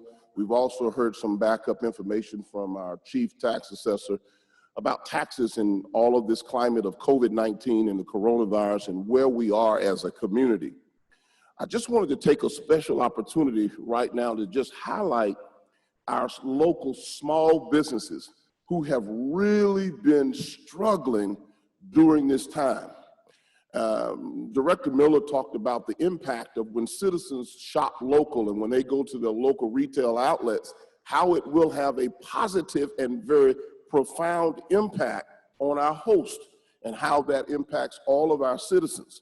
I've invited one of our small business owners here tonight, this morning, to give us a personal account about why it's important for our local residents, the citizens in our county, to shop local and to think outside the box and support those businesses. In some of our businesses, it's due to the nature of the services, goods, and the products that they provide. They're in a really tough situation, and some might say a pickle, because they're having to decide as to whether they're going to close their doors. This is their livelihood in terms of how they actually exist. I'm going to ask Ms. Janae and Duncan to come up. She's flanked by her husband this morning, but she's going to be the chief spokesperson. I'm going to ask that Director Diaz, would you help her up the stage, please? And she's going to come in her own way, in her own words, just for a moment to kind of share with our citizenry, Commissioner Washington and Commissioner Williams. Ms. Duncan. Thank you. Thanks, guys, for this opportunity. I really appreciate being here. My name is Janae Duncan. I'm the owner and artistic director of Janae's Dance Experience in Conyers, Georgia, and we are going through a bit of a rough time, as just mentioned. I am from New York City. I moved here in 2009. I was a professional tour dancer. I finished my last tour with Beyonce Knowles before I moved here, and we had our first child, Nasir. He's now 11, and we have a 5-year-old daughter. We opened up our studio in Rockdale because the Boys and Girls Club is where I started. Barksdale Boys and Girls Club. I had Sundi as a student and his sister Zeta. I serviced students from 3 years old up to adults. God put me at the Boys and Girls Club because I thought that what I needed was dance. That's what I love. I went to college, I got a degree, but ultimately, I don't want to do anything else. Dance is my universal language. It's how I communicate with children. It's how I communicate with the children who need me. I believe that God put me in dance to help out broken children, the ones that need, hi, I'm here, do you see me? Those are the kids that I service most of the time. Our studio is at a 93% loss currently. So since COVID-19, we haven't closed. We moved to Zoom no matter what. You can't afford the classes. Classes are free because for me as a child, I needed those classes. I was going through a lot of things. Dance was something, it just wasn't dance, it was therapeutic, and I needed it. My teachers could tell when I came in and I didn't eat lunch. My teachers could tell when I came in and my uniform wasn't really warm. My teachers could tell when I came in and if I got bullied that day. I'm looking down at the ground. They knew me. They paid attention to me. I am not Dance 401. I am not the prestigious schools. I meet my kids where they are. I know everybody's name. We give them treats for grades and things like that to build the child. These kids need this space. I have teenagers like Sundi, Sundi doesn't dance. Yeah, I saw him. He's tall, you know. But he sat in my room and we would just talk about, hey, what do you want to do when you grow up? Do you know about credit? One of my students, I had her since she was 7. She just went to college, graduated, and came back to teach. We taught her about getting a credit card, how you can get your car, go through the credit union. This is what's going to help you. Take 2 classes online. Don't take a break. Just take 1 class. They need this. But my door is not going to stay open for free. I know Nana's, Team 3, Big Exquisite Hair Studio, a lot of other small businesses. But I haven't helped any of them out. We have a lot of students that are going back to school or can't go back. But how do we know that their homes have Wi-Fi? I have 3 rooms. I can service 8 to 9 kids in each. You need Wi-Fi? I can help you all the way up until 6th grade. After that, I don't know. But I'll make sure you don't miss your homework assignments. You didn't eat? My husband is a chef. Let me make sure you eat today. They need this space, but I can't keep the door open for free. Let's maybe a support pool, a Rockdale support group. I just took my program and instead of doing it at the studio in my rooms, I'm gonna host it at Georgia Preparatory School, a school in Rockdale. She's struggling. She's only able to fill her 7th and 8th grade. I said, well, guess what? I can fill kindergarten, 1st, 2nd, 3rd, 4th for you. I already got them. 8 per room, 2 teachers, and they're willing to work for free until December because they know you can't afford it. That's support. I have supplies for her. She didn't know that. She's over here moving furniture. I have 8 boys right now. Hey guys, I'll bring y'all pizza. I know y'all ain't getting lunch, right? Y'all wanna come 1 hour, I'll get y'all some pizza. And all of her furniture was moved. She can't do that. She needs help. We have to help each other. It's so much help out here, but we have got to open up our mouths and reach and get the help, and we're not doing that. In Rockdale, we are better. I'm from New York, but I'll never leave them here. I love it here. My studio is necessary. These kids need it. My door will be open on the 24th, and I really hope we can do better supporting all of the businesses. Whatever you guys need, if renovations, cleaning, supplies, whatever, let's just support Rockdale. Amen.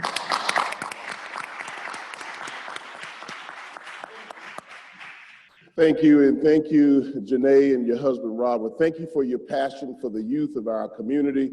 And we really do have to rally around our local small businesses. This is a very critical time for them. A lot of them are depending on us in so many, many ways. Don't let her plea for help and support fall on deaf ears. She's very passionate about the work that she does. And guess what, Rockdale? Rockdale is resilient. We will recover and we will take care of our own. Let's give her another round of applause for being brave and bold enough to come up here and really stand not just for herself, but on behalf of all of our local small and minority businesses here and throughout Rockdale County. Thank you so much. I'm going to yield now to our Public Relations Department. They have a couple of more presentations and we'll move forward with our agenda. Thank you so much.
Thank you.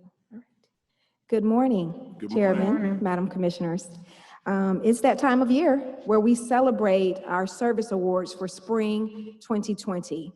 Today, we will be recognizing employees, 9 employees to be exact, that have achieved 20 years. We have 1 employee that has achieved 30 years of service and another employee that has achieved 35 years of service. So we are super excited this morning to be able to share our new way of recognizing these individuals. It is social distancing time. It is COVID-19. So we have prepared a video to showcase our employees and what they will be recognized for this morning.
We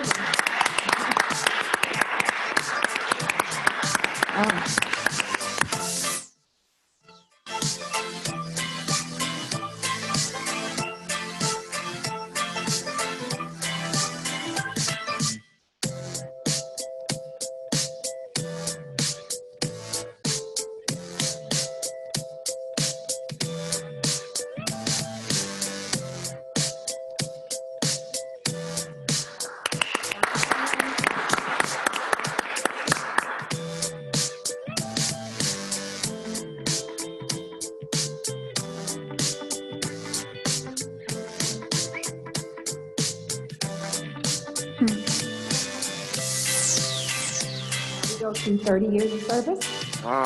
Wow.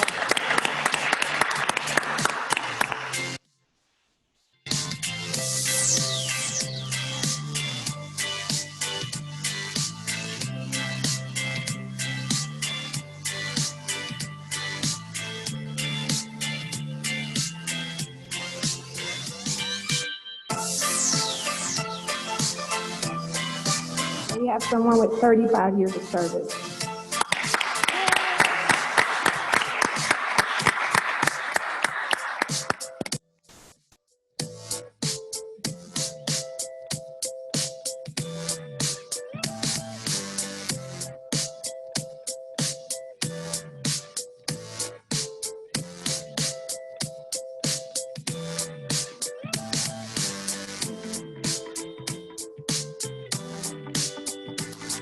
To all the special honorees of Spring 2020, congratulations one more time.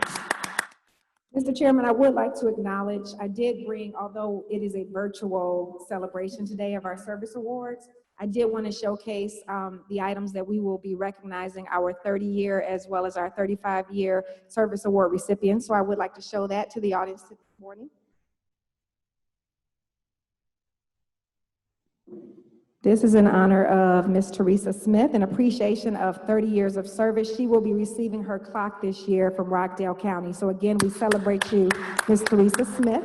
They will receive these items. Personally, we will deliver and make sure that they get that. In addition to that, they do get the service pin with their years of service. They also get a certificate as well as a framed letter of the comments from their department. So congratulations again, Teresa Smith.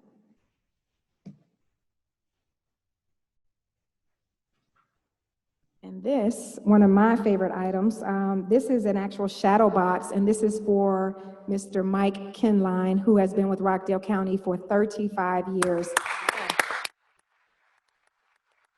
This shadow box actually showcases 7 different pins. So 5 years, 10 years, 15 years, 20 years, 25 years, 30 years, and then 35 years. This is a shadow box that will be presented to Mike Kinline. He is currently with our EMA department, our Emergency and Preparedness Safety Manager, so we're excited to be recognizing him today as well.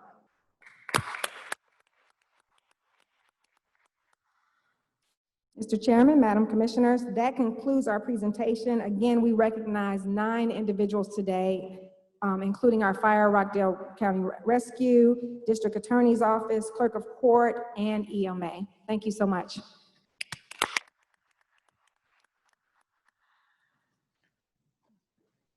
So, Mr. Chairman, for the sake of time, I did want to just give us a quick update on the Rockdale 150, because even though there's a lot going on in the world and locally, we are very excited to be able to celebrate the celebration and the anniversary of Rockdale County for 150 years. With that being said, I want to give the PR department some time to get their video together, but as they're doing that, I want to call up Ms. Sharon Newsom, who is our marketing manager in public relations, and she really has taken the lead on this project and helped us get to where we are today. So before we get to the video, I'm sure she'll share a few words on how you can participate and why we'd like you to do this. Ms. Sharon Newsom. Outstanding. Thank you, Director Diaz, and good afternoon, Chairman Nesbitt and Commissioner Washington and Commissioner Dr. Williams. Yes, Rockdale County is celebrating a historical milestone this year. The county is 150 years old.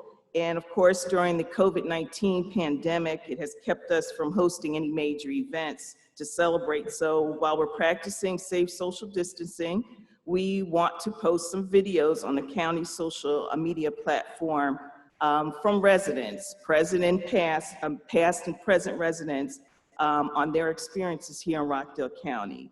So we're looking for 150 videos from 150 residents to celebrate the 150th celebration.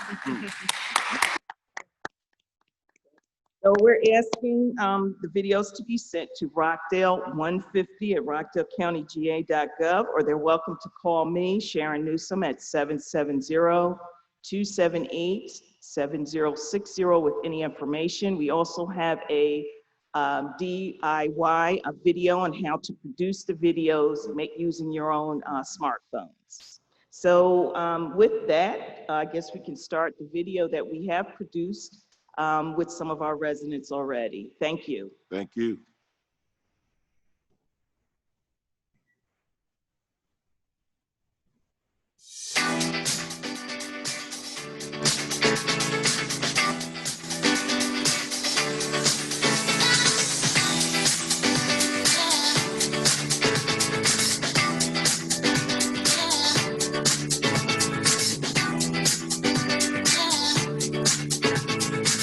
Didn't go to school here, but I was born here. I was raised in Lithonia, and I've been here since 1984. Just a sudden move. We used to live at Jackson Lake in Mansfield, and we just wanted to be a little bit closer to the grocery store.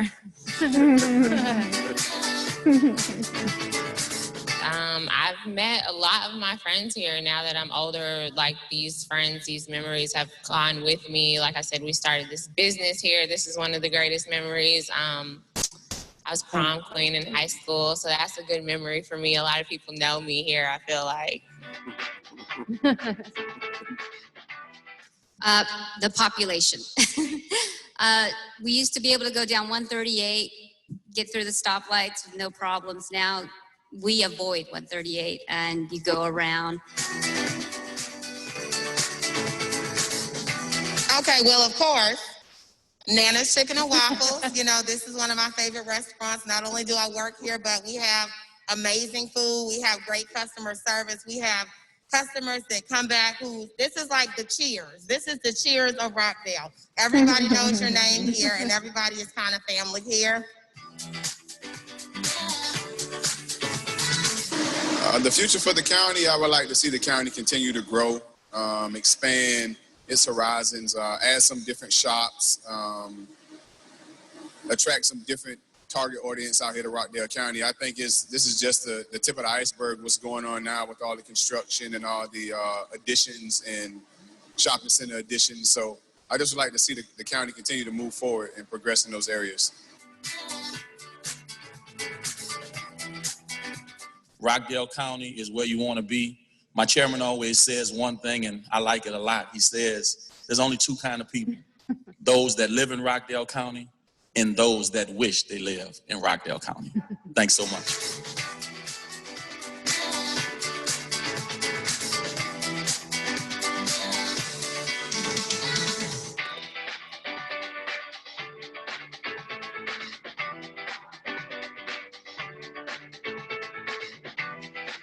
So, Mr. Chairman, as the video is finishing out, you can see we have those videos placed on our Vimeo, on all our social media websites. And I can't help but reiterate what Sharon said, that if you have any questions, please contact her. Her telephone number and her email is on the screen right now. But most importantly, I did want to use this time to recognize Ms. Sharon Newsom, because this is a big project, a big undertaking, and she has grabbed it by the horns and has carried it all the way through. And the most exciting part, as you heard, we are looking for 150 videos. I got to give Ms. Newsom some credit for coming up with an innovative way to have a goal and an attainable goal. So please help us, and we're getting along the way. Thank you so much. Okay. Wow, commissioners, we've got a lot. We got a lot behind us. We've got a lot going on, and we got a lot ahead of us too, without a doubt. But this has been really good. A lot of positive things going on here in our county. Moving forward now, I want to go ahead now Director Rutledge down to item number 4 on our agenda with the approval of the agenda. Yes. Commissioners, what's your pleasure? I move to approve the agenda as published. I second that motion. All right. It has been properly motioned and second. Are there any questions? All in favor say aye. Aye. Aye. Motion carries. Next item, item number 5, the approval of the minutes from the June 23rd, 2020 meeting. I move to approve the minutes as presented. I second that motion. Been properly motioned and second. Are there any questions? All in favor say aye. Aye. Aye. Motion carries. There is no unfinished business on item number 6. We're moving now, Director Rutledge, to item number 7. Yes, Mr. Chairman. Number 7 is an item we heard earlier this morning. This would be an ordinance to consider the adoption of an amended development impact fee ordinance of Rockdale County, Georgia. This is Chapter 336, the impact fees of Rockdale County Code of Ordinances. This is in accordance with the authority provided by Article 9, Section 2, Paragraph 3 of the Constitution of the State of Georgia and the Georgia Development Impact Fee Act. This is before you this morning for a second reading and adoption. I move to approve the second read and to adopt this ordinance as presented. I second that motion. It's been properly motioned and second. Are there any questions? All in favor say aye. Aye. Aye. Motion carries. Next item, please. Yes, Mr. Chairman, we are now down to the regular agenda. Item 281, this is a contract for Criminal Justice Coordinating Council, the CJCC. This is with the state court for the DUI Court Supervised Treatment Program. This is a grant in the amount of $98,421. The term being July 1st, 2020 through June 30th, 2021. I move to approve the contract as presented. I second that motion. Been properly motioned and second. Are there any questions? All in favor say aye. Aye. Aye. Motion carries. Item 282 is with the Criminal Justice Coordinating Council. This is for the Superior Court. This is for Adult Drug Court. This is a grant in the amount of $207,071. The term is July 1st, 2020 through June 30th, 2021. I move to approve this contract as presented. I second that motion. Been properly motioned and second. Are there any questions? All in favor say aye. Aye. Aye. Motion carries. Next item, please. Thank you. Item 283 is with Criminal Justice Coordinating Council. This is with the Juvenile Court. This is for Drug Court, and it's a grant in the amount of $104,083. The term is July 1st, 2020 through June 30th, 2021. I move to approve this contract as presented. I second the motion. Been properly motioned and second. Are there any questions? All in favor say aye. Aye. Aye. Motion carries. Next item, please. Yes, item 284 is with the Criminal Justice Coordinating Council. This is with the Juvenile Court. This is for the Resource Court. This is a grant in the amount of $57,160. The term is July 1st, 2020 through June 30th, 2021. I move to approve this contract as presented. I second that motion. Been properly motioned and second. Are there any questions? All in favor say aye. Aye. Aye. Motion carries. Next item, please. Yes, item 285 is with the Criminal Justice Coordinating Council. This is with Juvenile Court. This is an incentive grant in the amount of $191,088. The term is July 1st, 2020 through June 30th, 2021. I move to approve this contract as presented. I second the motion. Been properly motioned and second. Are there any questions? All in favor say aye. Aye. Motion carries. Next item, please. Yes, Mr. Chairman, this is item 286, also with the Criminal Justice Coordinating Council. This is for the Juvenile Court, for Family Treatment Court. This is also a grant in the amount of $34,958. The term is July 1st, 2020 through June 30th, 2021. I move to approve the contract as presented. I second that It's motion. been properly motioned and second. Are there any questions? All in favor say aye. Aye. Aye. Motion carries. Item number 287. Thank you. This is with the Criminal Justice Coordinating Council and is with Superior Court. This is through the Resource Court, and it is a grant in the amount of $142,146. The term is July 1st, 2020 through June 30th, 2021. I move to approve this contract as presented. I second the motion. Been properly motioned and second. Are there any questions?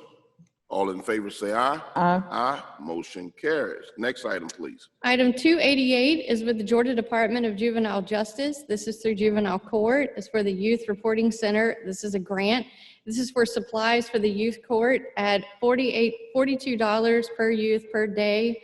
And the term is July 1st, 2020 through June 30th, 2021. And this is submitted for ratification. I move to ratify and approve this contract as presented. I second that motion. Been properly motioned and second. Are there any questions? All in favor say aye. Aye. Motion carries.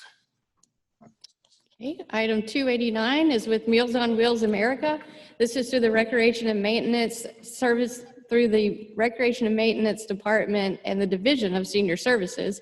This is for the COVID-19 Response Fund for Meals Grant, and it's the amount of $25,000. The term is June 16th, 2020 through September 16th, 2020, and this is submitted for ratification.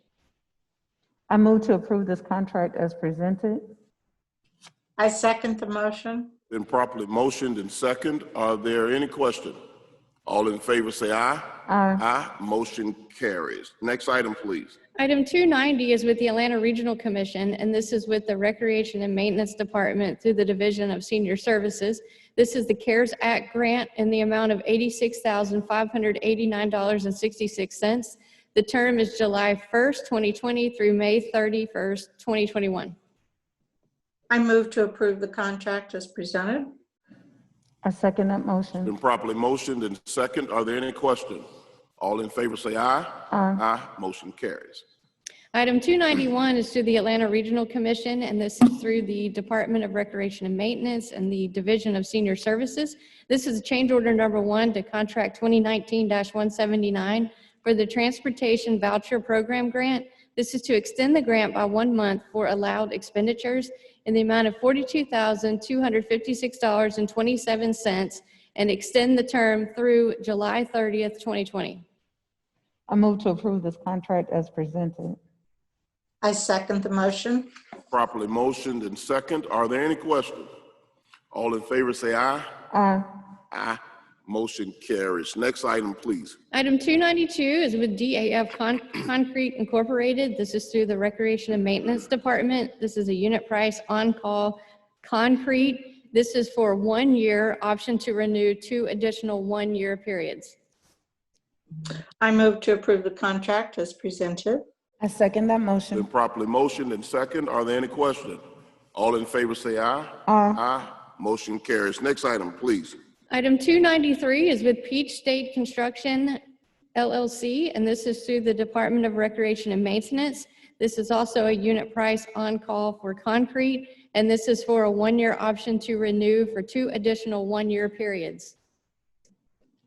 I move to approve this contract as presented. I second the motion. Been properly motioned and second. Are there any questions? All in favor say aye. Aye. Aye. Motion carries. Item 294, please. This is a contract with ASAP Landscape Management Group LLC. This is through the Department of Recreation and Maintenance. This is a unit price for turf, grass, and sod on an as-needed basis. This is for 1 year with option to renew 2 additional 1-year periods. I move to approve the contract as presented. I second that motion. Been properly motioned and second. Are there any questions? All in favor say aye. Aye. Motion carries. Next item, please. This is also a contract with ASAP Landscape Management Group LLC. This is through the Department of Recreation and Maintenance. This is for unit price on-call fencing for various county projects. This is for 1 year with the option to renew 2 additional 1-year periods. I move to approve this contract as presented. I second the motion. Been properly motioned and second. Are there any questions? All in favor say aye. Aye. Aye. Motion carries. Next item, please. Item 296 is a contract with A Action Janitorial Services Incorporated. This is through the Department of Recreation and Maintenance. This is for general, janitorial, and custodial services at various county locations. This is for unit prices and for 12 months with the option to renew for 2 additional 12-month periods. I move to approve the contract as presented. I second that It's motion. been properly motioned and second. Are there any questions? All in favor say aye. Aye. Motion carries. Item 297. This is with American Facility Services Incorporated. This is to the Recreation and Maintenance Department. This is for general janitorial and custodial services at various county locations. This is for unit price and 12 months with option to renew for 2 additional 12-month periods. I move to approve this contract as presented. I second the motion. It's been properly motioned and second. Are there any questions? All in favor say aye. Aye. Aye. Motion carries. Next item, please. Item 298 is with Parsons Environmental and Infrastructure Group Incorporated. This is with the Water Resources Department. This is change order number 4 to contract 2016-90. This is for additional post-design services under task 11 and an additional amount of $59,418. I move to approve the contract as presented. I second that It's motion. been properly motioned and second. Are there any questions? All in favor say aye. Aye. Aye. Motion carries. Next item, please. Item 299 is with the Georgia Department of Transportation through the Water Resources Department. This is a memorandum of understanding for the relocation of water facilities for the SR 138 at East Fairview Road project. I move to approve this contract as presented. I second the motion. Been properly motioned and second. Are there any questions? All in favor say aye. Aye. Aye. Motion carries. Next item, please. Item 300 is with Central Square Technologies through the Water Resources Department. This is for Lucity Consulting Services in the amount of $53,060, and this is for 1 year. I move to approve the contract as presented. I second that Been motion. properly motioned and second. Are there any questions? All in favor say aye. Aye. Motion carries. Next item. Item 301 is with Pittman Construction Company, and this is for the Transportation Department. This is change order number 2 to contract 2020-60 for the 2017 SPLOST number 3A roadway rehabilitation projects. And the change in the term is 45 weeks from notice to proceed and add additional milling, patching, and resurfacing at Honey Creek Road from Parr Road to Stanton Road, an additional not to exceed cost of $168,075 and 45 weeks from the notice to proceed. I move to approve this contract as presented. I second the motion. Been properly motioned and second. Are there any questions? All in favor say aye. Aye. Aye. Motion carries. Item 302, please. Commissioners, we're tracking pretty good here. We're on item number 302. We've got still a few pages to go. Next item, please. All right, item 302 is with Snapping Shoals Thank EMC. This is to the Transportation Department. This is for Coventry Phase 2 subdivision streetlights in the amount of $106.40 a month. This is an indefinite term as long as the streetlights remain in place. I move to approve the contract as presented. I second that Been motion. properly motioned and second. Are there any questions? All in favor say aye. Aye. Aye. Motion carries. 303, please. This is with Pittman Construction Company through the our local Department of Transportation for the 2017 SPLOST 2A roadway rehabilitation. This is change order number 3 to contract 2019-108. This is the deletion of Grenade Road Phase 1 from change order 2 to extend the term to September the 30th, 2020. What a mouthful. Yes. What's your pleasure, Commissioners? I move to approve this contract as presented. I second the motion. Properly motioned and second. Are there any questions? All in favor say aye. Aye. Aye. Motion carries. 304, please.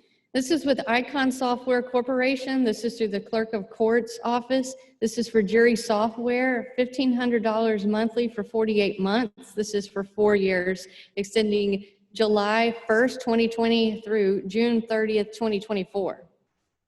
I move to approve the contract as presented. I second that motion. Been properly motioned and second. Are there any questions? All in favor say aye. Aye. Aye. Motion carries. 305, please. This is with Georgia Time Recorder Company Incorporated through the Clerk of Court's office. This is for the date time stamps with analog clocks. There's 6 of them. The amount is $1,279.50. The term is July 1st, 2020 through June 30th, 2021. I move to approve this contract as presented.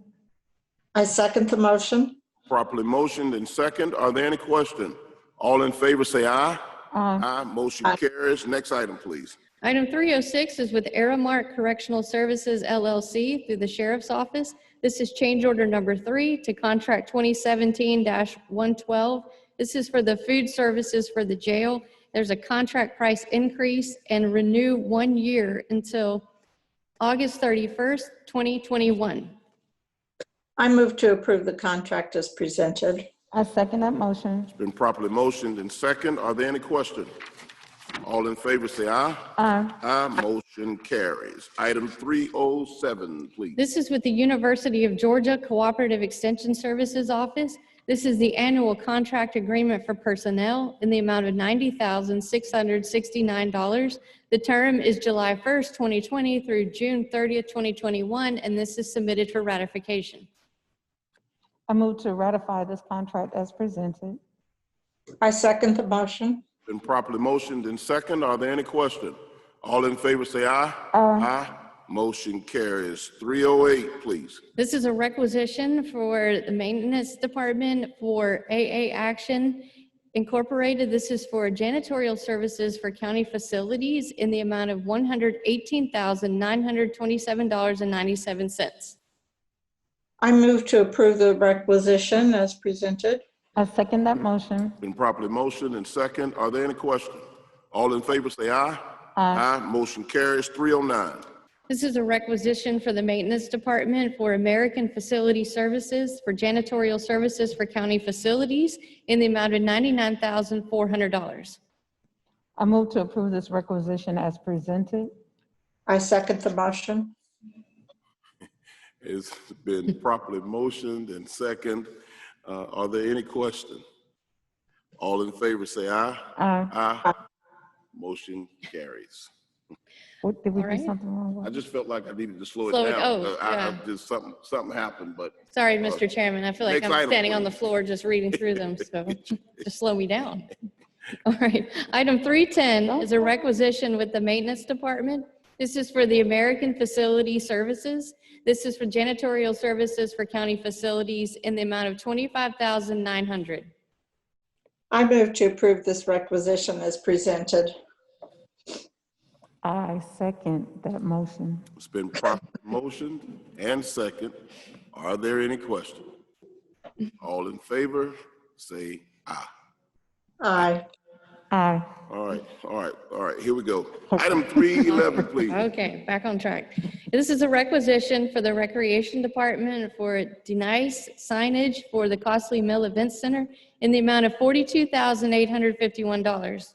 I move to approve this requisition as presented.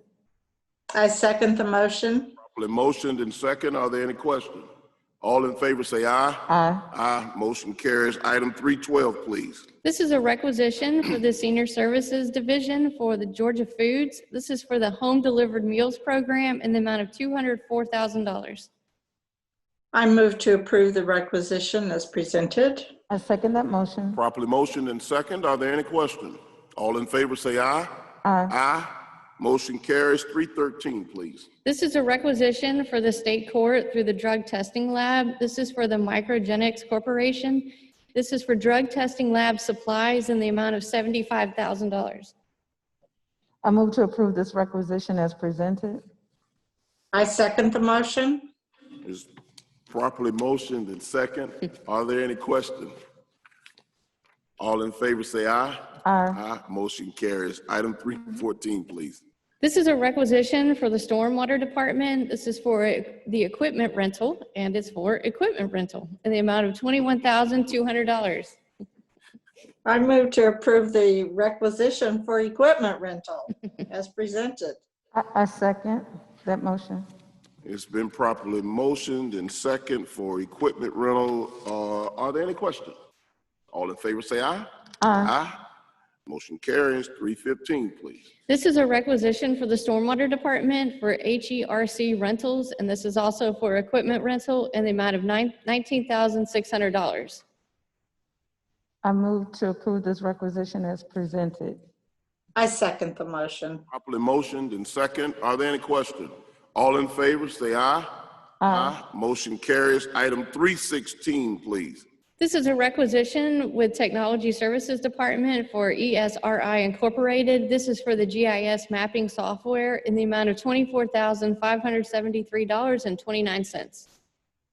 I move to approve this requisition as presented. I second that motion. Been properly motioned and second. Are there any questions? All in favor, say aye. Aye. Aye. Motion carries. Next item, please. Item 317 is a requisition with the Technology Services Department, and this is for DICES Solutions for network equipment in the amount of $27,779.48. I move to approve this requisition as presented. I second the motion. Been properly motioned and second. Are there any questions? All in favor, say aye. Aye. Aye. Motion carries. 318, please. This is a requisition through the Transportation Department. This is with CERM. This is for Program Management Services in the amount of $29,000. I move to approve this requisition. I second that motion. Properly motioned and second. Are there any questions? All in favor, say aye. Aye. Aye. Next item, please. Motion carries. Next item. Item 319 is a requisition with the Transportation Department. This is for KCI Technologies Incorporated. This is for construction engineering and inspection, including the punch list for the high mast lighting project in the amount of $24,120. I move to approve this requisition as presented. I second the motion. It's been properly motioned and second. Are there any questions? All in favor, say aye. Aye. Aye. Motion carries. Item 320.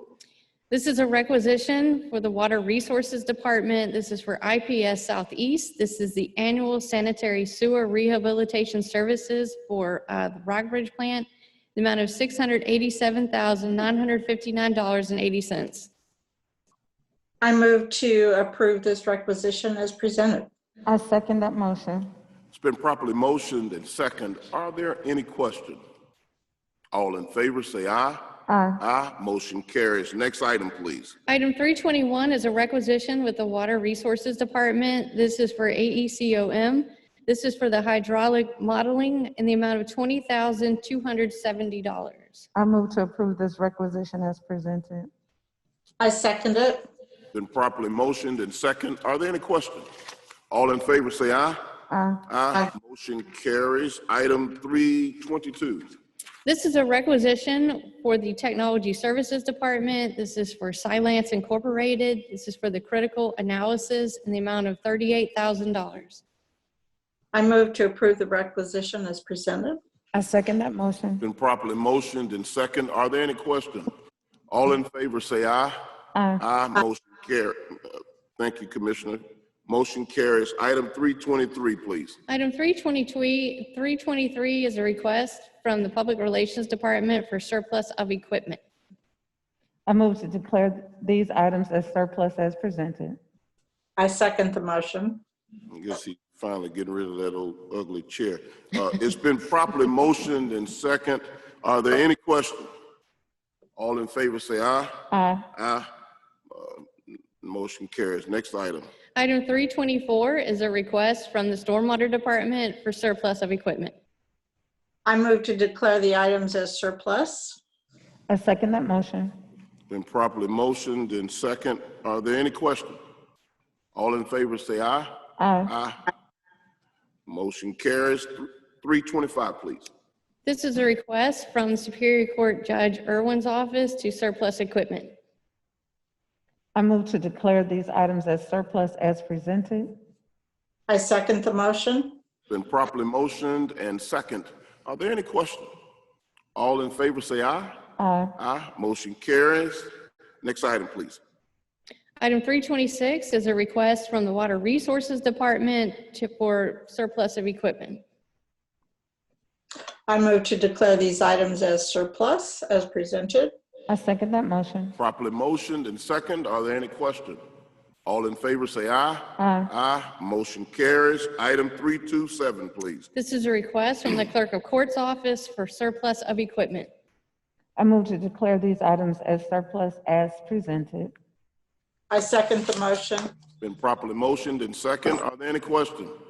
All in favor say aye. Aye. Aye. Motion carries. 2328, please. This is a request from the Sheriff's Office for surplus of equipment. I move to declare the items as surplus as presented. I second that motion. Been properly motioned and second. Are there any questions? All in favor say aye. Aye. Aye. Motion carries. Next item, please. Item 329 is a request for volunteer appointments. Item A is through the Department of Family and Children's Services. This is a reappointment of Ms. Charlene Ellis. Item B is through the Department of Behavioral Health and Developmental Disabilities for Region 3, and this is a request to reappoint Ms. Lynn Anderson. I move to approve these appointments as presented. And I second these motion, and I would just like to say that these two women have just been extreme models of what volunteers are in our community. Absolutely. Yes. Both of them have gone above and beyond. They don't just show up. They do the work, they participate, they contribute, and they bring the information back to us. Amen. Very good. Absolutely. It's been properly motioned and second. Are there any questions? All in favor say aye. Aye. Aye. Motion carries. We thank Ms. Ellis as well as Ms. Anderson for their service, continued service to Rockdale. They're both the rock stars. Yes, they are. Long term. Absolutely. 330. Yes, item 330 is the accompanying resolution to the contract that you approved earlier on the agenda for the Streetlights District for Coventry Phase 2, and this is in the amount of $49.11 per lot annually. I move to approve the resolution as presented. I second that motion. Been properly motioned and second. Are there any questions? All in favor say aye. Aye. Aye. Motion carries. All right. We're down at 331 for those that are kind of nodding a little bit. Hang in there. We're almost done. We're item 331. You can sit up straight now. Yeah, we're Next doing item. it. Yes, okay. Item 331 is a conservation easement. We're located at 1655 Farmer Road. This is for a stormwater utility project. It's 1.98 acres and it's submitted for ratification. I move to ratify this easement as presented. I second the motion. Properly motioned and second. Are there any questions? All in favor say aye. Aye. Motion carries. 332. 332 is a request for alcoholic beverage license renewals. Those requests are attached in your packet this morning and are submitted for approval. I move to approve these requests for alcoholic beverage licenses as presented. I second the motion. Properly motioned and you sounded really motivated on that one there. What? I don't know, but it's been properly motioned and second. Are there any questions? All in favor say aye. Aye. Aye. Motion carries. Next item. Item 333 is a resolution adopting an official plan for the development in the Millstead Historic Village for Rockdale County. This is submitted this morning for a first read to be referred to the Planning Commission to enter the public hearing process. I move to approve the first reading and to refer this resolution to the Planning Commission as presented. I second that motion. Been properly motioned and second. Are there any questions? All in favor say aye. Aye. Aye.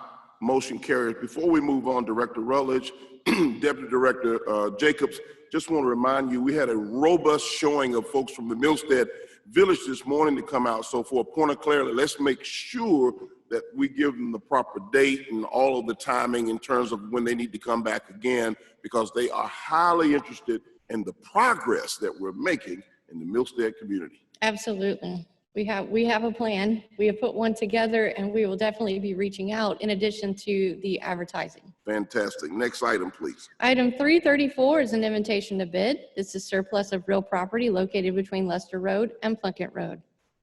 I move to approve this invitation to bid as presented. I second that motion. Been properly motioned and second. Are there any questions? All in favor say aye. Aye. Aye. Motion carries. Item 335. This is case 2020-04. It's an ordinance to amend the future land use map of Rockdale County's comprehensive plan as amended so as to redesignate property located at 1101 Johnson Road Southwest from the high-density residential future land use category to the commercial future land use category to repeal conflicting ordinances and for other purposes. This has concluded the public hearing process and is before you today for a second reading and adoption. I move to approve the second reading and to adopt this ordinance as presented. I second the motion. It's been properly motioned and second. Are there any questions? All in favor say aye. Aye. Aye. Motion carries. Next item, please. Item 336 is case 2020-05. It's an ordinance to amend the official zoning district map of Rockdale County as amended by rezoning property located at 1101 Johnson Road Southwest from the R1 Single Family Residential Zoning District to the C2 General Commercial Zoning District, to impose conditions upon the amendment to repeal conflicting ordinances and for other purposes.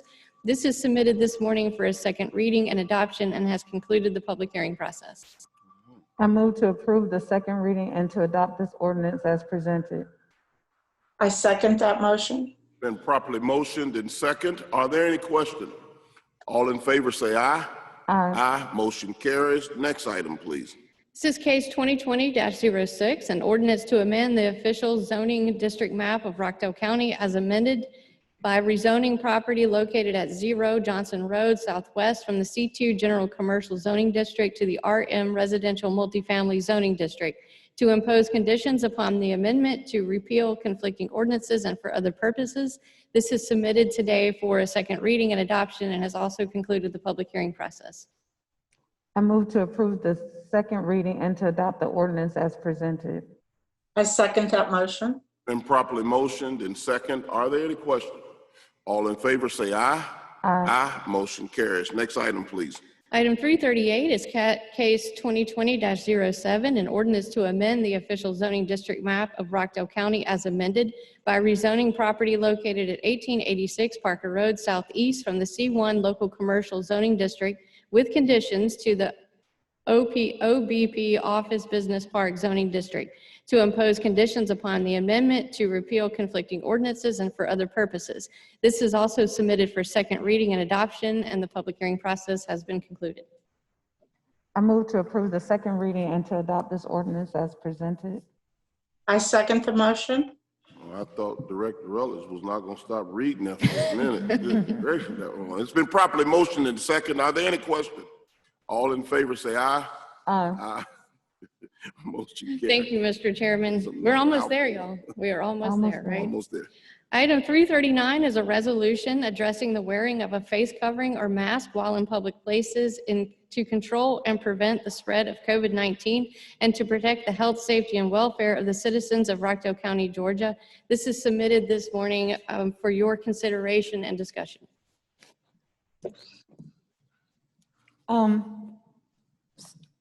So I really want an ordinance put in place to protect our citizens, and I want a mask ordinance. I just want a little bit more time to flesh out some details with this particular ordinance. So can we defer this until our next? Well, I'm sorry.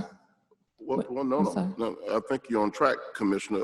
I was going to say this is a resolution, so you want to move forward with the resolution, or you want to yield and do more work on it? I want to yield and do more work because I think I want to talk about the resolution versus the ordinance. So that's part of So it. Commissioner Williams, what are your thoughts this morning? Well, there's a lot of things to think about. I think as a resolution, I think we are sending the message to our community that it's really important to wear a mask, that we expect you to wear a mask, that there are obviously some exceptions to that. As a resolution, we can't really enforce it, but we can send the message that the newest information we're getting from epidemiologists is that if not only if you wear a mask are you protecting others, you are also protecting yourself. And they know a lot more about the fact that this virus is spread by particles coming through respiration and out of your mouth as you speak and as you eat. I am okay to approve the resolution. I think, you know, if we want to further discuss an ordinance that we could do that, but I'm okay to approve the resolution. So there are a couple options on the table this morning, or sorry, this afternoon. I apologize, Mr. Chairman. You could put a motion on the floor to adopt what's currently here, which is a resolution, and it is not an ordinance as of what Commissioner Washington had stated earlier. Or there could be a motion to defer this resolution, knowing that when we take it back up, it would have to be in the form of different legislation as an ordinance. So there's a couple of things. Well, so here's my my thought process, and I really I really thought about this last night. If this board comes out and does anything less than having an ordinance that really protects our citizenry, then we are almost upholding the mentality that we're just going to say, please, if you will, cover your face while you're in public. And it's not really protecting our citizens, because we need for people to, while they're in public, cover their face, and we need it to be something substantial that has teeth in it, to it, so that we are protecting our citizens. I understand that it's going to be hard to enforce, but it's hard to enforce seatbelts. It's hard to enforce smoking in certain places. It's hard. Enforcing unpopular ordinances is difficult, but it's important. So I really would like to be on the side of really doing something that protects the citizens of Rockdale County, as opposed to just saying, we would like for you to do so if you so please. So that's where I am on on an ordinance versus a resolution. Okay, all right. So this whole issue centers around protecting our residents, protecting lives, and protecting and reducing the spread of COVID-19 and the coronavirus.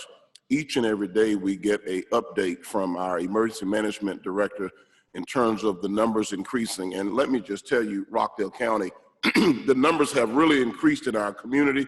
They are rapidly going up. I stand with both of the commissioners that something needs to be done and said coming out of this office. And we are saying, we've said it in several different ways. So for the resolution that is present, I want to support the resolution that is present. I also want to engage with Commissioner Washington as we move forward in putting something a little bit more stronger in place. I do know that the Sheriff Levitt has already said to me that he will enforce an ordinance if the board puts it in place. So this resolution speaks to the increasing and the rapid numbers that are going up right now, the uptick that we've been experiencing over the last 3 to 4 weeks in Rockdale County. I'm supporting that we move forward with it. I'm also supporting the idea that we come very soon as we continue to monitor these numbers, and let's look at bringing forth an ordinance. And if the sheriff has already stated that he's going to help the enforcement of it, I think we need to move very rapidly in terms of getting this done. This is a serious matter in Rockdale County. This is not to control or tell people what to do per se, as much as it is to save lives. And then there's one word I heard Commissioner Washington mention a little while ago, and that word is respect.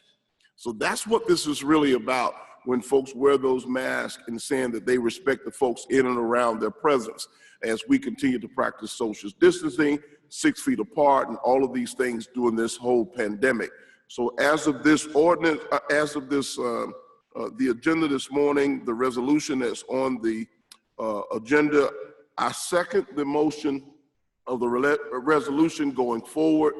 And at a later time, I'm thinking between now and perhaps even the next board meeting, we'll be able to come forward and just continue to move with a real live ordinance that'll have a little bit more factor to it. So, Mr. Chairman, if I could get Commissioner Williams to restate her motion in support of, but to add as amended, we had added an opt-out provision similar to the one that DeKalb County had, and that draft came in yesterday, and it was not put into this record, but Commissioner Williams had asked for that. So Commissioner Williams, if I could have you restate your motion to adopt this resolution as amended, and then the second can come, just so I've got it.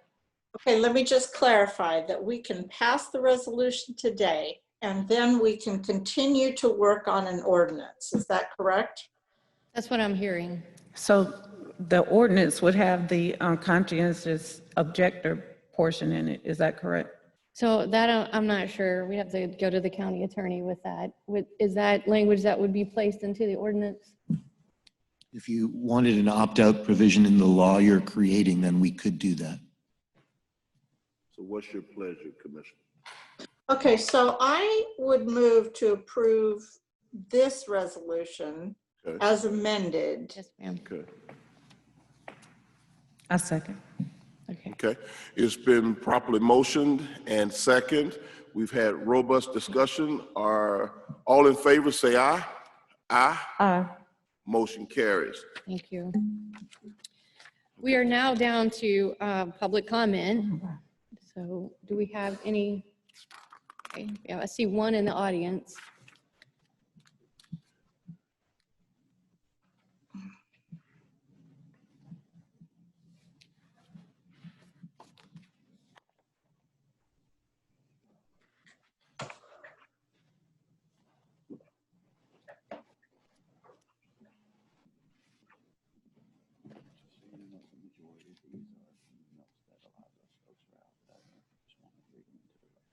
Okay, thank you.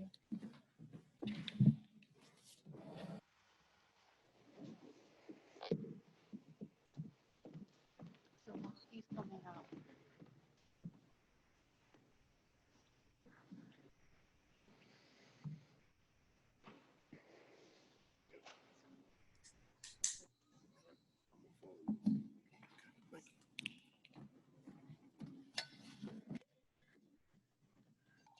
Hey, Director Rutledge, if you would read our statement disclaimer, please. I apologize, Mr. Chairman. I handed you mine. I apologize about that.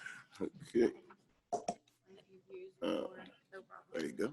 While they're getting the timer ready, I will read. Thank you. As a reminder, public comment is limited to 3 minutes per speaker. Comments relative to any issues that are currently going through the public hearing process, matters that are in active litigation, political campaigning, or partisan politics will not be heard in this meeting. Speakers are to address the chairman, not each other or the audience, and are expected to conduct themselves in an appropriate manner. The use of abusive or profane language shall not be allowed. No debate or argument between speakers and/or members of the audience shall be permitted. Thank you. Thank you, Director Rutledge. And as a point of protocol, so that we don't omit anyone, I know that we had a pretty robust crowd from the Millstead community earlier, and I have some of those. I think most of those folks were here originally in thinking that they would be able to communicate or speak during that time, which is going to be at a later time. That is correct. That would be in I'm going August. to call those names just in case and let you know that, so Mr. Stephen Miller, okay, Bob Young, Peggy Crumbly, William Knight, and Clayton Olwig. Okay, all of those residents, Commissioner Washington, Commissioner Williams, I believe are the residents of the Millstead community, and we will certainly be in touch with them in the days ahead. At this time, I'd like to go ahead and call up Mr. George Kellercheck.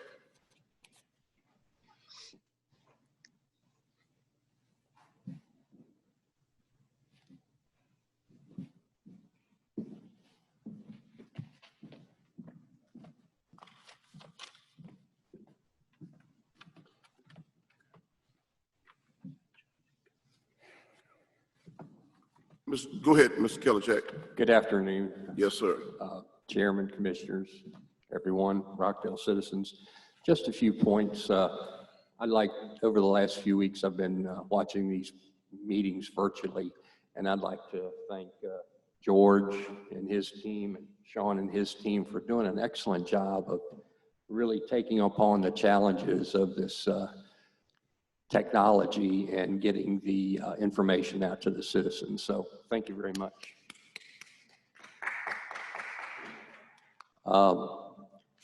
Some challenges right now. We're going through a lot of amazing things here in the United States, and just locally right now, as of today, we have 119 foreclosures. That's not counting forbearances, which are double that. We're going to have some tough economic times coming ahead of us. Mr. Chairman, for the last 2 months, I've compiled a lot of articles from the Wall Street Journal and Atlanta Journal-Constitution, and I'll provide those to you tomorrow so you can have a purview of what's not only going on in Rockdale County, but throughout the state of Georgia and these United States that we live in. Because I know you've got some tough challenges and decisions to make as we move forward. Right now we have 30% of our citizens here in Rockdale County are retired, and that's going to continue to go. So as we continue to look at the challenges of funding items for the county, for taxes and payroll and items, I know that you have some tough decisions there too, and just wanted to let you know that there's many of us that are retired on fixed incomes here in Rockdale County. So as John Lewis put it, we do have good trouble ahead of us, but I think collectively the citizens of Rockdale County, the taxpayers, and this administration can make wise decisions for ourselves, our children, and our grandchildren as we move forward. Finally, I did last week after the planning and zoning meeting, I've emailed you information and pictures of the Highgate subdivision that is looks like the 177 unit proposal of the townhomes. So I'm please sorry, take a look Mr. at it. Chairman, those comments are reserved during the public hearing process. Okay, well, I've sent that to you and you can Okay. see all of those pictures that I took. So thank you very much. Have a great day. Thank you, Mr. Kilichak, and thank you for all that you do on behalf of the citizens of Rockdale County. Miss Josie Giles, come on up, Miss Josie.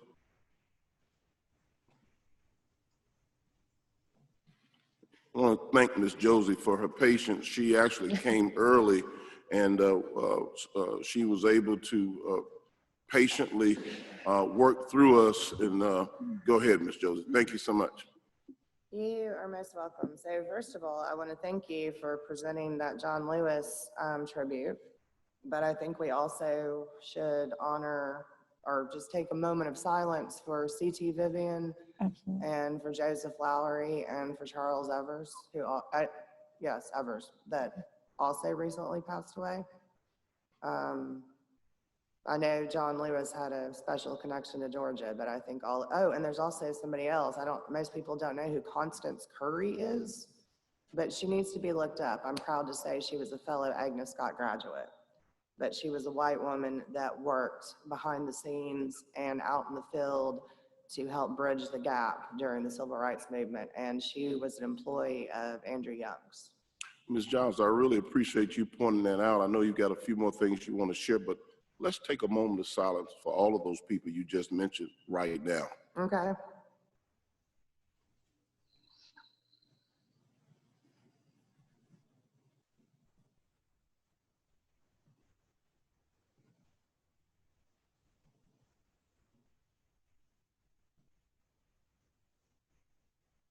Thank you so much.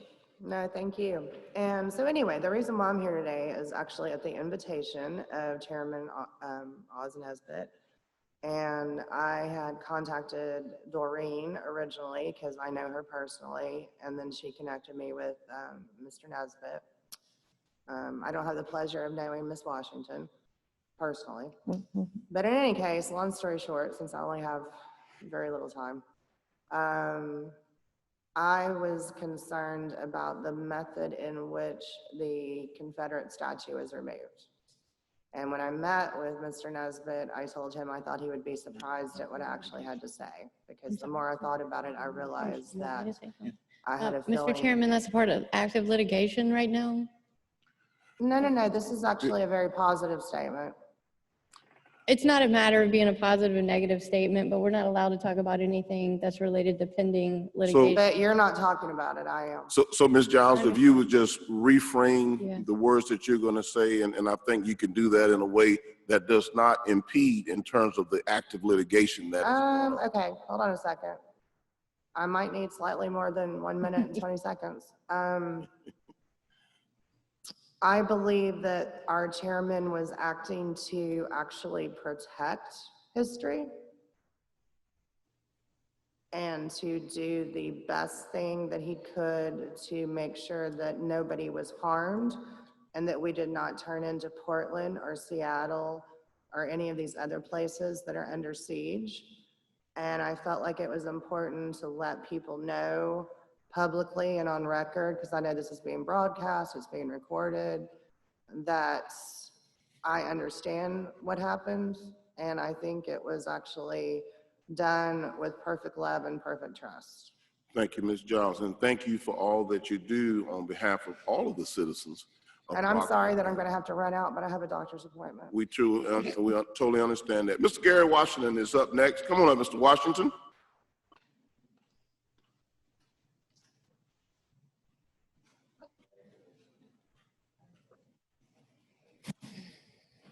Good afternoon, Commissioners. I'm going to try not to touch upon any subject related to the litigation. If I do, just let me know and I'll try to redirect my comments. I had an opportunity to meet with the chairman following the removal of the statute, and during that meeting, we thought it might be a good idea if I gave a sort of overview of what has happened leading up to that and since.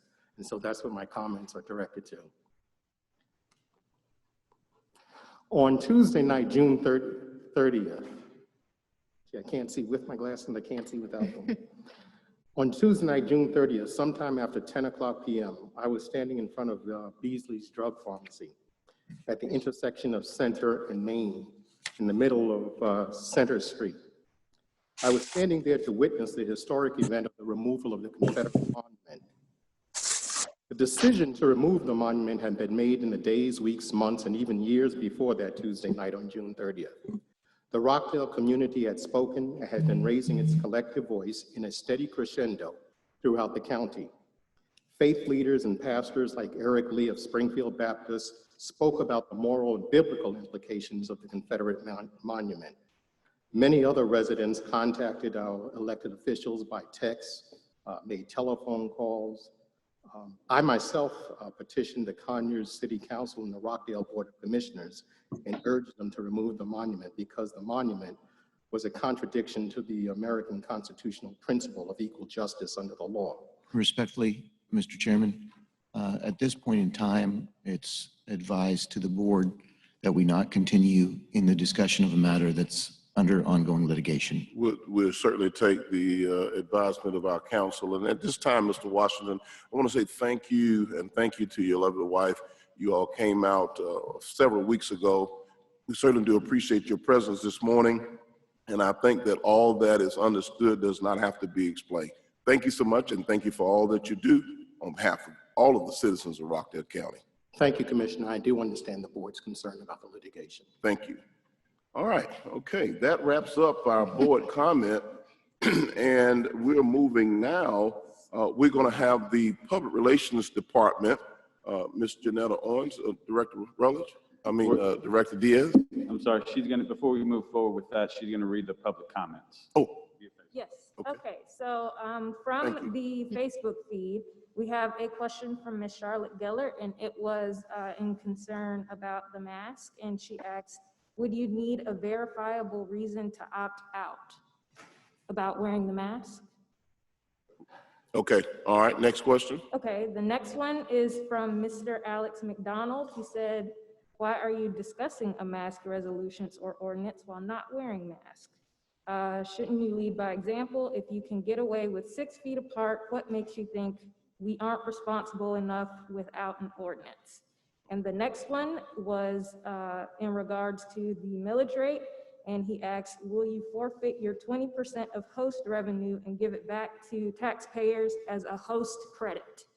Well, thank you, Ms. Owens, and thank you for all of those viewers on our Facebook Live page. We certainly do appreciate you, and we do take all of your comments and concerns into deep consideration.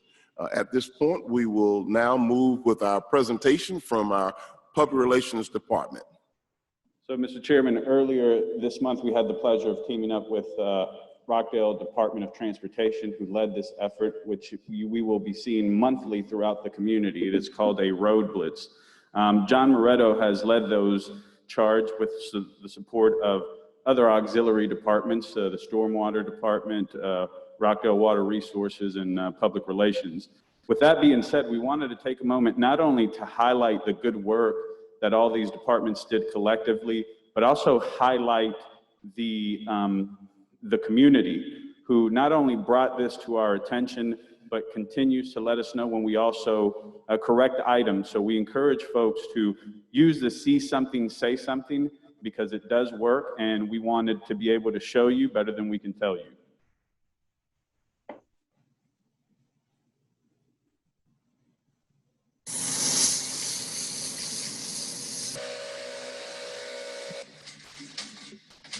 Hi, this is Cheryl Beasley.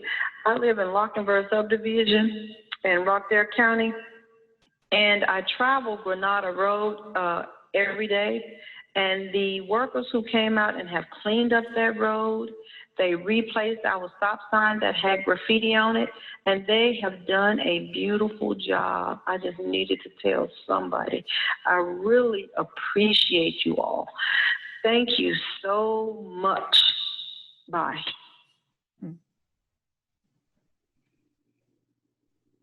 So we do listen to those voicemails and those emails. We encourage you to please keep sending them, but also please send us when we do a good job, because we want to be able to not only recognize the departments, but more importantly, also recognize the staff that is out there sweating and putting their hard work into the results that we're getting. With that being said, if there's any other questions, we'll be glad to entertain them. But at that point, we just wanted to share the latest road blitz. Thank you, Director Diaz. Commissioner Washington, anything for the director? No. And thank you to Director Moretto as well as Director Kimbrough. It was a combined effort of all of them and the support of the Rockdale Sheriff's Office doing that road blitz. Commissioner Williams, any comments there? I had gotten a number of emails about that section of the road, and I appreciate their getting out there and cleaning it up. All right, very good. That takes us, I think that concludes our presentation. We have one more. And Mr. Chairman, in recognizing the sacrifice a lot of folks have done, we will be prepared to take a moment of silence and recognition for Deputy Minor after you deem necessary, or before or after executive session. I think let's go ahead and do it right now. I think that would be most fitting, and then we'll come back to our commissioners for closing comments. Commissioner Washington. Can we add Judge Horace Johnson in memory of when we do our moment of silence, please? Thank you so much. Thank you, Commissioner. All right, go right ahead.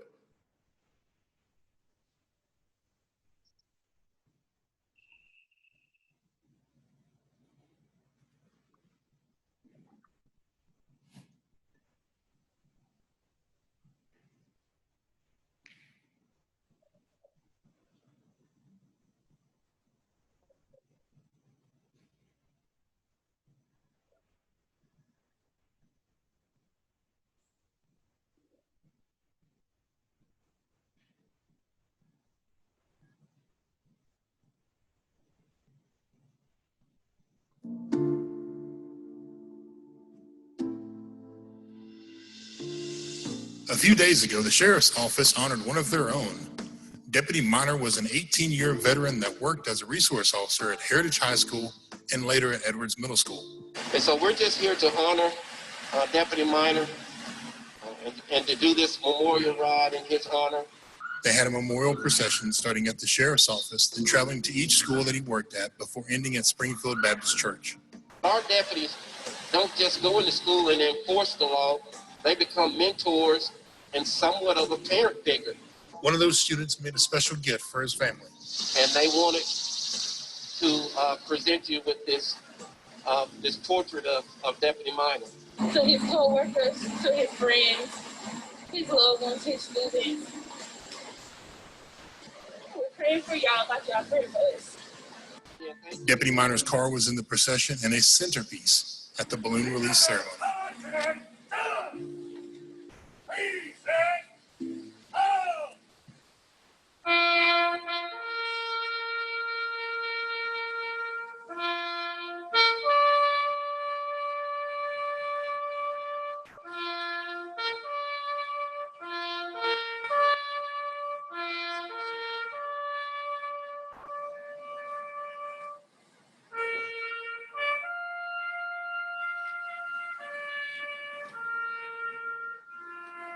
My heart broke.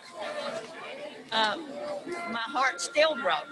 He was just one of those people that touched your lives, and when he did, you were his friend forever.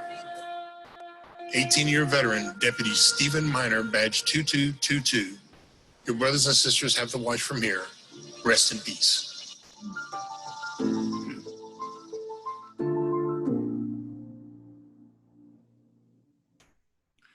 Calling for a moment of silence for Deputy Minor and the Honorable Horace Johnson.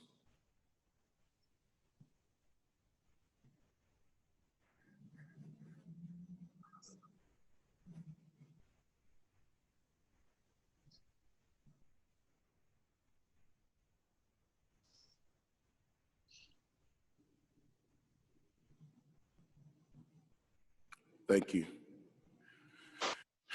And thank you to Judge Johnson and his family for the sacrifice.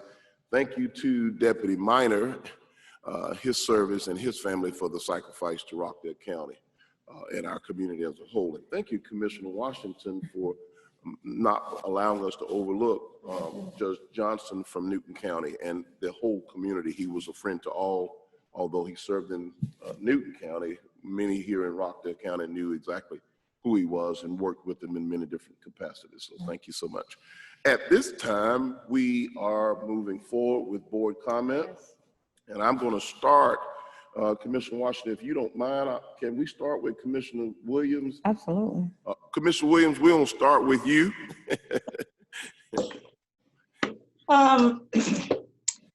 You know, I don't really have any comments today. So much has happened, though, over the last month that there are a lot of things going through my head, a lot of concerns, a lot of,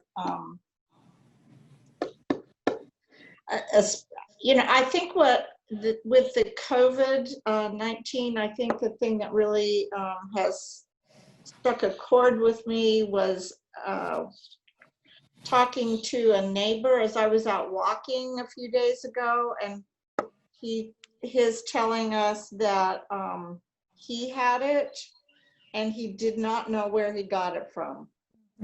And that has just gone through my head over and over again. None of his friends had it, none of his family had it. He didn't know.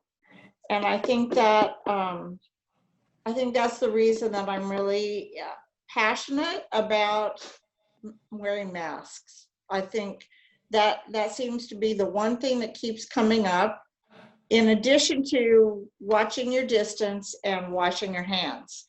But the mask thing, I think, is really, really important, not only for others, but for yourself as well.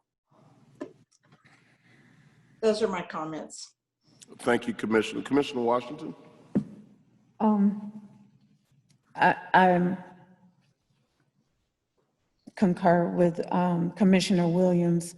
Watching the video for Deputy Minor, it's heartbreaking. It's heartbreaking to watch a family have to go through something which may have been prevented if someone else were wearing their mask. And we don't know. I have a colleague that tested positive for COVID, and she said that the thing that struck her the most is that she may have given it to somebody else, and they, even though she survived it, they may have died from it. And so that's the reason for the mask. This is it. This is all we have between us and a deadly virus. And I want to go down in history as being on the side that advocated for protecting the citizens of at least Rockdale County. Because like I said, this is it. This is all we have. This little piece of cloth and washing your hands and social distancing. But this is what keeps the spittle from going out. And so I'm an advocate of mask, of enforcing a mask ordinance. Once again, like Dr. Williams said, I feel like I sat down in this seat and the world has changed again from even where we were last time. We've lost C.T. Vivian, we've lost John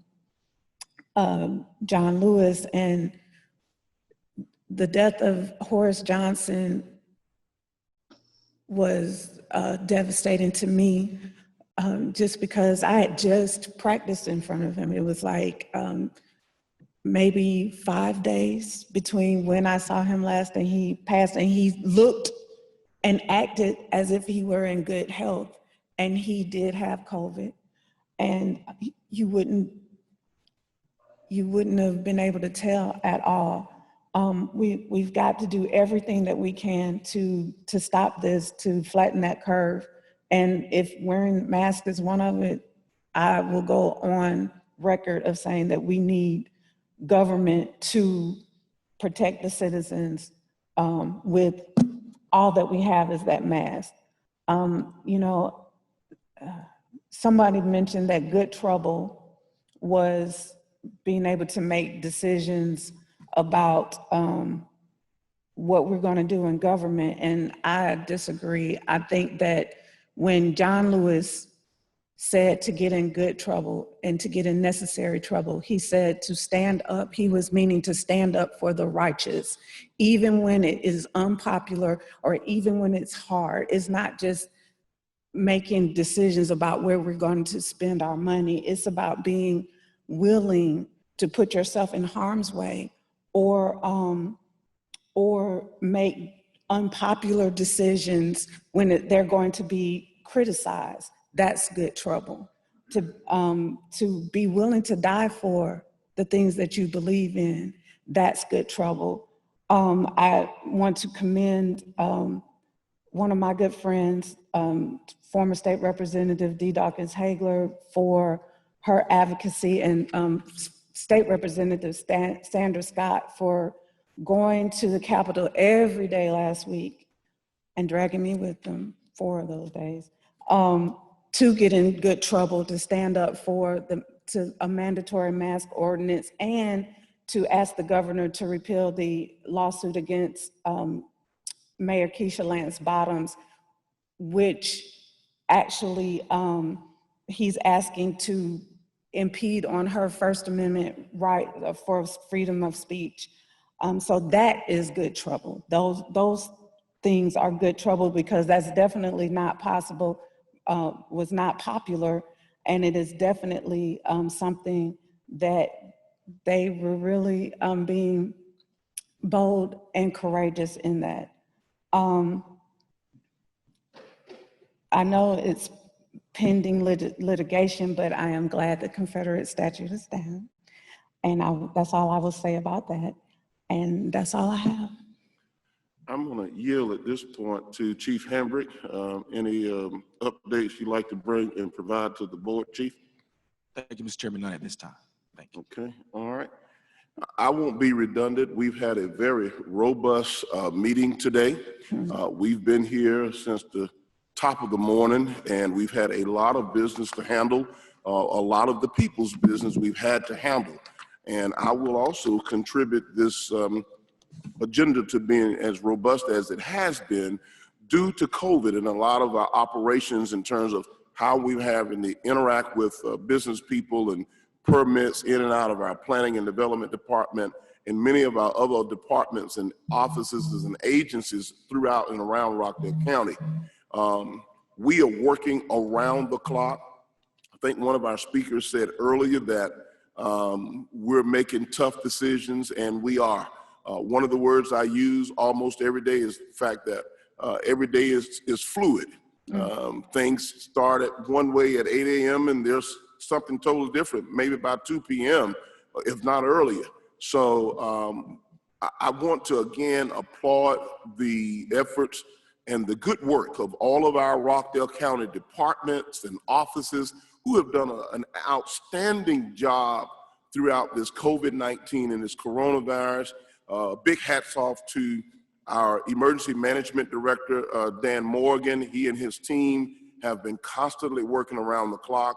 They've been tied to the hip with our public relations department to make sure that all of the residents throughout Rockdale County have been kept abreast in terms of the numbers, the increase in these numbers. I join my colleagues in saying that this is very serious, Rockdale County. This is a very serious pandemic.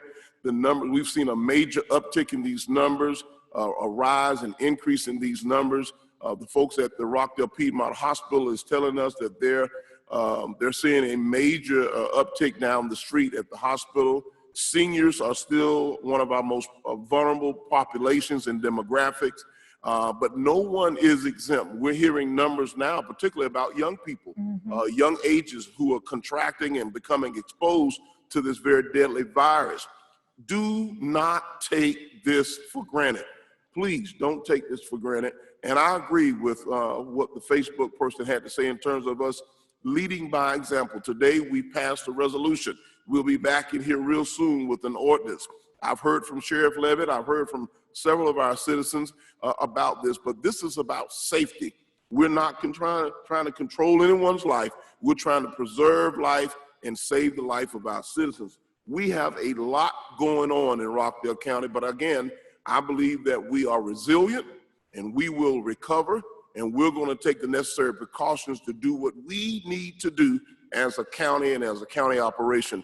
Thank you for your patience to all of our citizens out there as we have had to modify our operations and make some shifts in terms of how we interact with the general public, how you engage in our offices.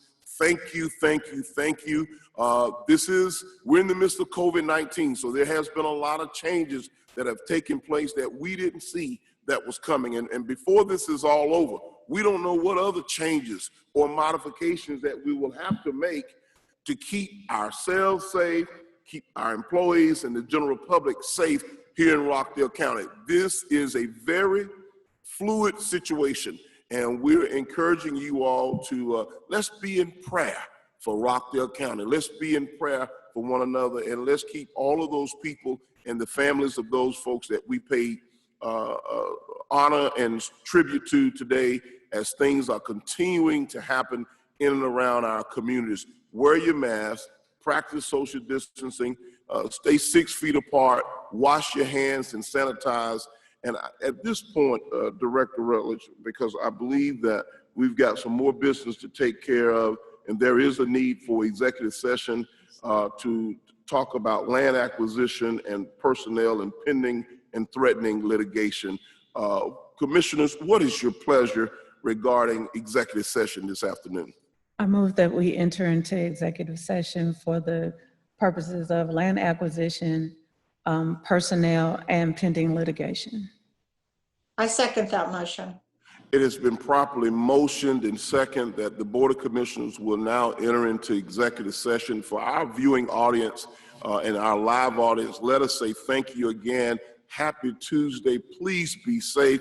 This portion of our meeting is adjourned as we move into executive session. Thank you and happy Tuesday.